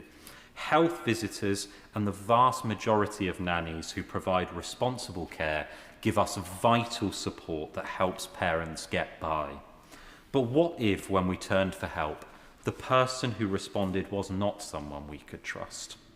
What if they were not the expert they claimed or seemed to be? What if they had no qualifications, no training, and no accountability?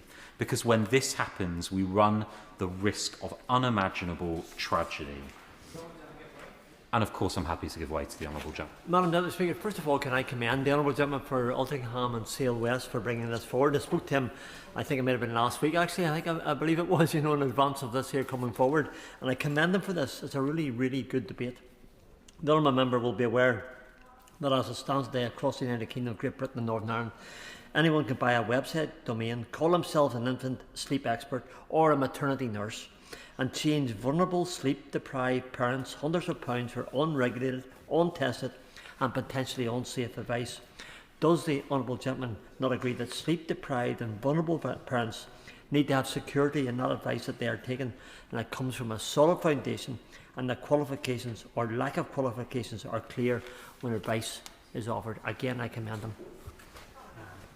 Thank you, and thank you to the Honourable Member. I think the particular vulnerability that parents feel in the moment is one of the reasons why it's so important that we ensure adequate regulation in this area, because, Madam Deputy Speaker, at the moment we are running the risk of unimaginable tragedies day after day, and it is happening more and more as the support we used to provide for new parents has shrunk. In the gaps that this has caused, the infant sleep industry has boomed.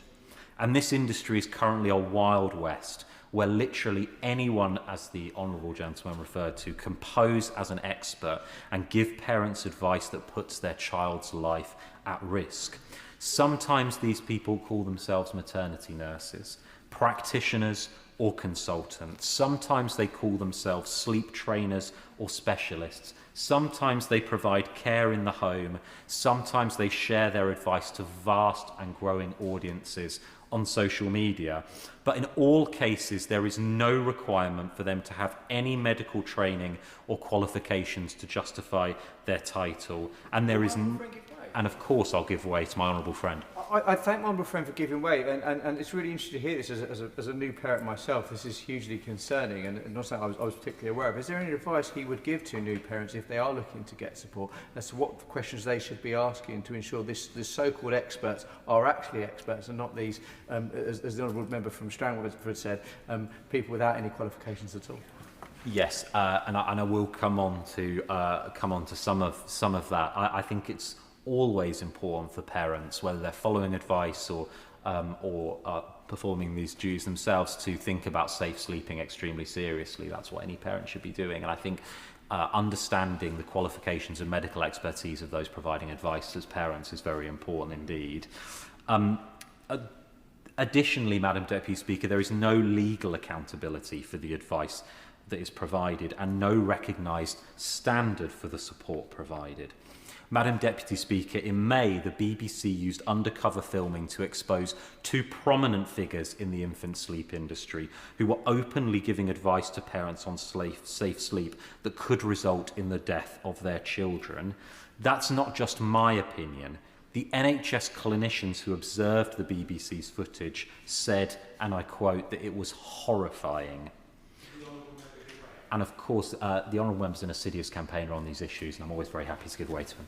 I thank the Honourable Member, and I thank you very much for thank him very much for getting this debate on the floor.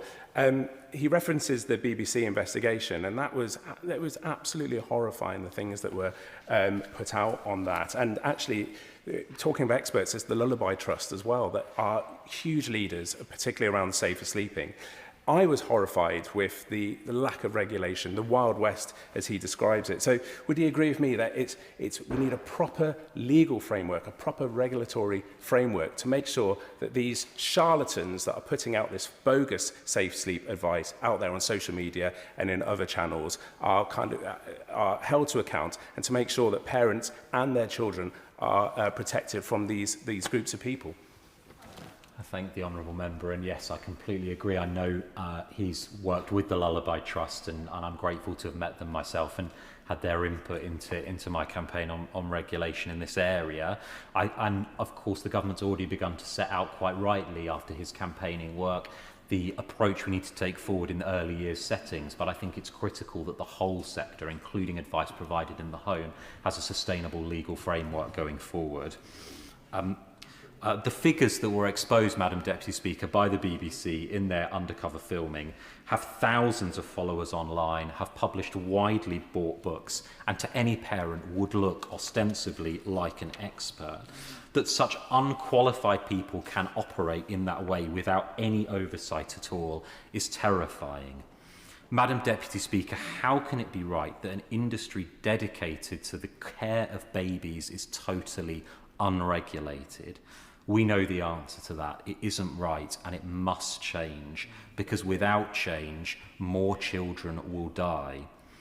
I don't say this lightly. I say it because of what happened in my constituency.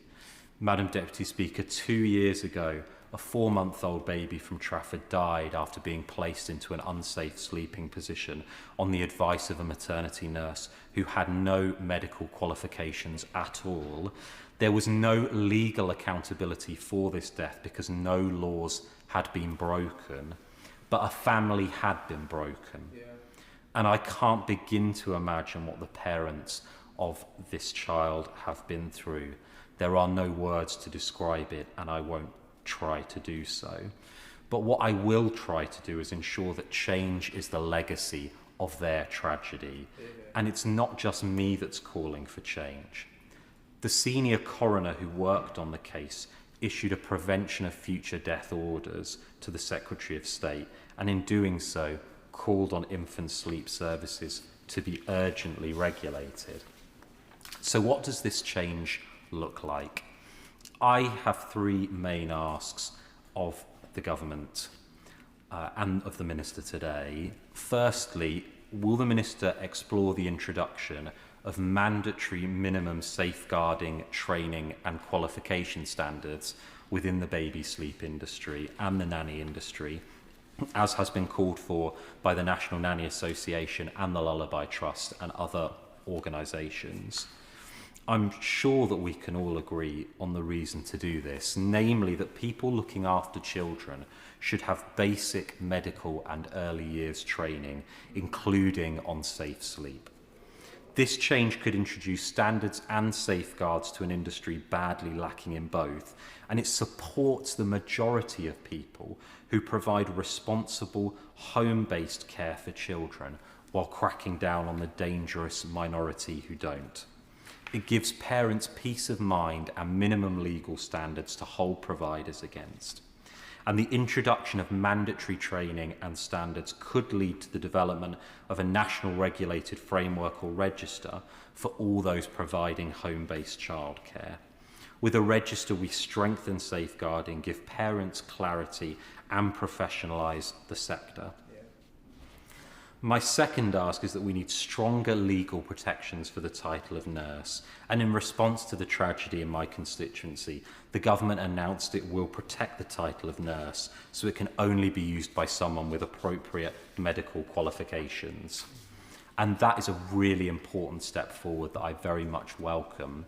But what I would say is that people in the infant sleep industry are also calling themselves practitioners and consultants. So I would urge the government to explore legal protections for these titles too, as like nurse they do imply a level of expertise which often isn't there and which parents might rely on. When announcing that the government will protect the title of nurse, the then Secretary of State committed to seek wide input on the proposals in order to get them right. And I appreciate there have been changes since, but I wondered if the Minister could update me on this work and set out a timeline on when we can expect action. My third and final ask relates to the context in which the infant sleep industry has boomed.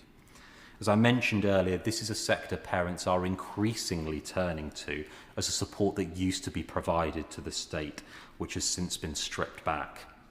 The number of health visitors has almost halved in the last decade, and we know home visits are not happening consistently across the country as overstretched staff battle caseloads of up to 1,000 families. It's this vacuum that causes parents to walk into the Wild West of dangers.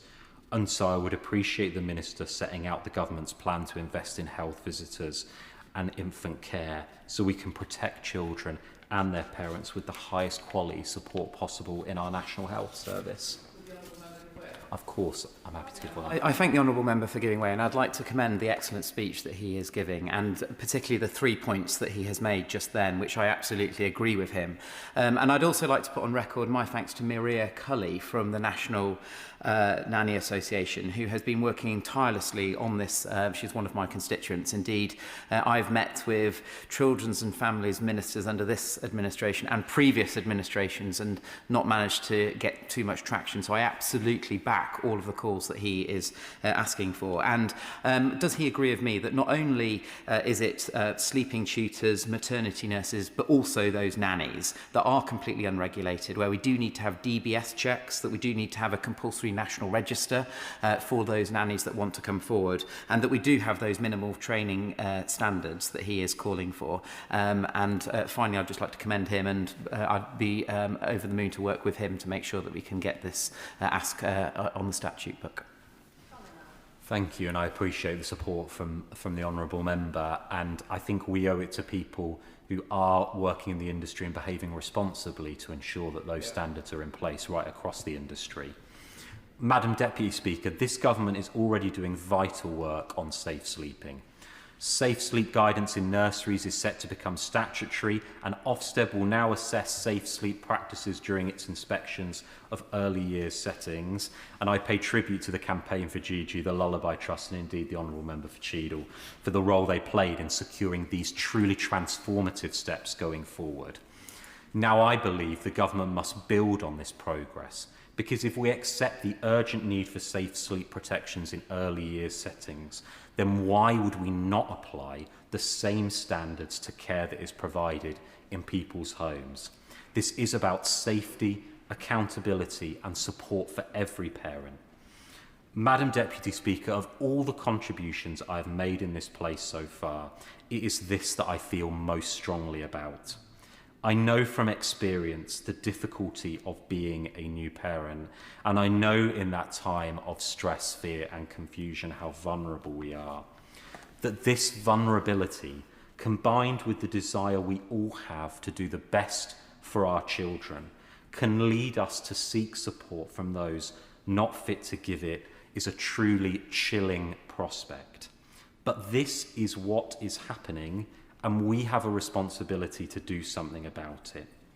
I hope today can be the start of that journey, and I look forward to working with and meeting the Minister and the charities working on this issue, and all those across the House who want to see real progress to develop the solutions we need to protect children and their parents from unimaginable tragedy.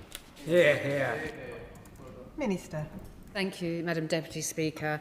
And I'd like to begin by thanking the Honourable Member for Altrincham and Sale West for raising this debate and by acknowledging the concern that has been raised recently in the field and by the media. And we are all deeply saddened to see the impact of those giving poor advice regarding infant sleeping. And public safety is and has to remain the top priority. And as he said, it is a difficult time, particularly for new parents. And I certainly recognise that helping an infant settle into that regular sleep pattern can be difficult for new parents and carers. It's a really worrying and stressful time, as he said. And rogue advice from so-called experts can have a damaging and devastating effect on those who seek reputable advice and guidance.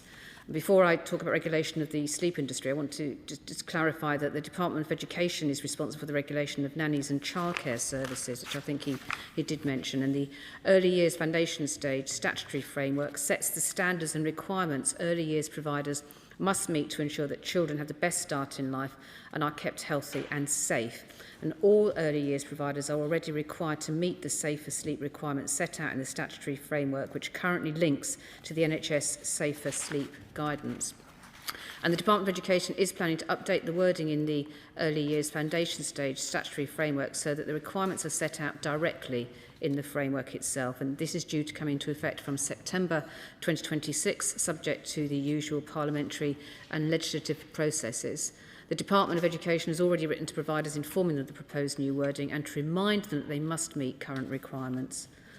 The Best Start in Life campaign provides parents and carers with NHS safer sleep advice through a range of communications challenges, including social media, the website and email programme.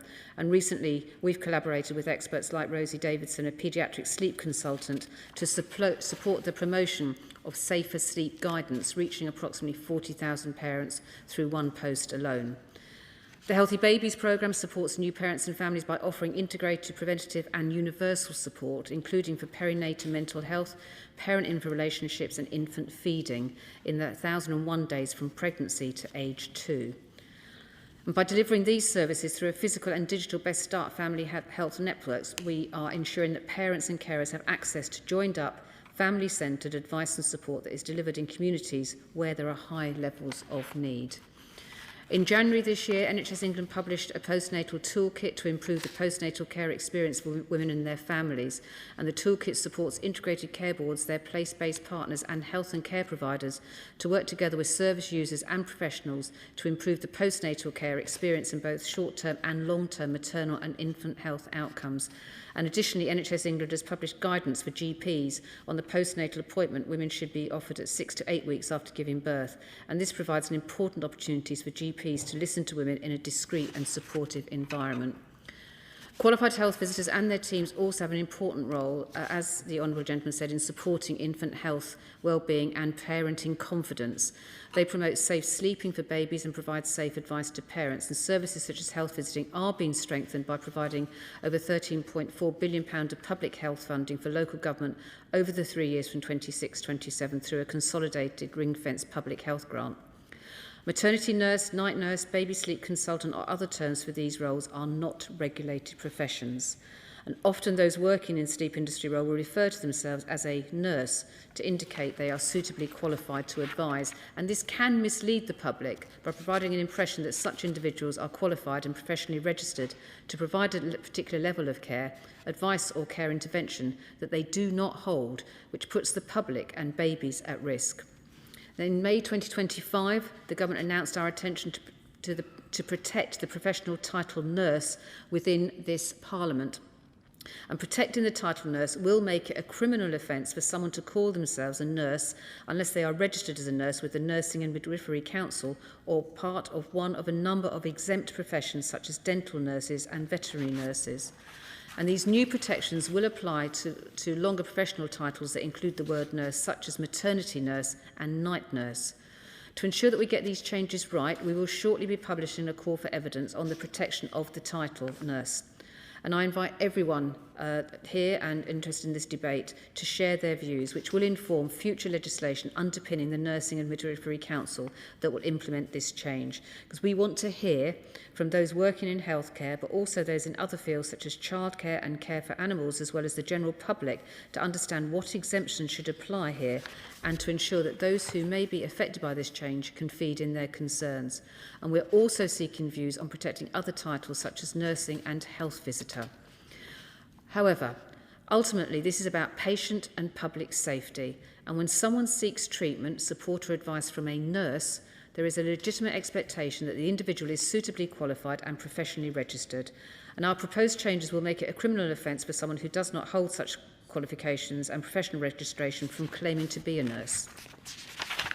Madam Deputy Speaker, this is an important subject, and I'm grateful for the Honourable Gentleman for raising this, and I know there is other interest across the House. I do hope people will involve themselves in that call for evidence, and of course we'll continue to work for honourable colleagues to make sure that this is a safe place for parents.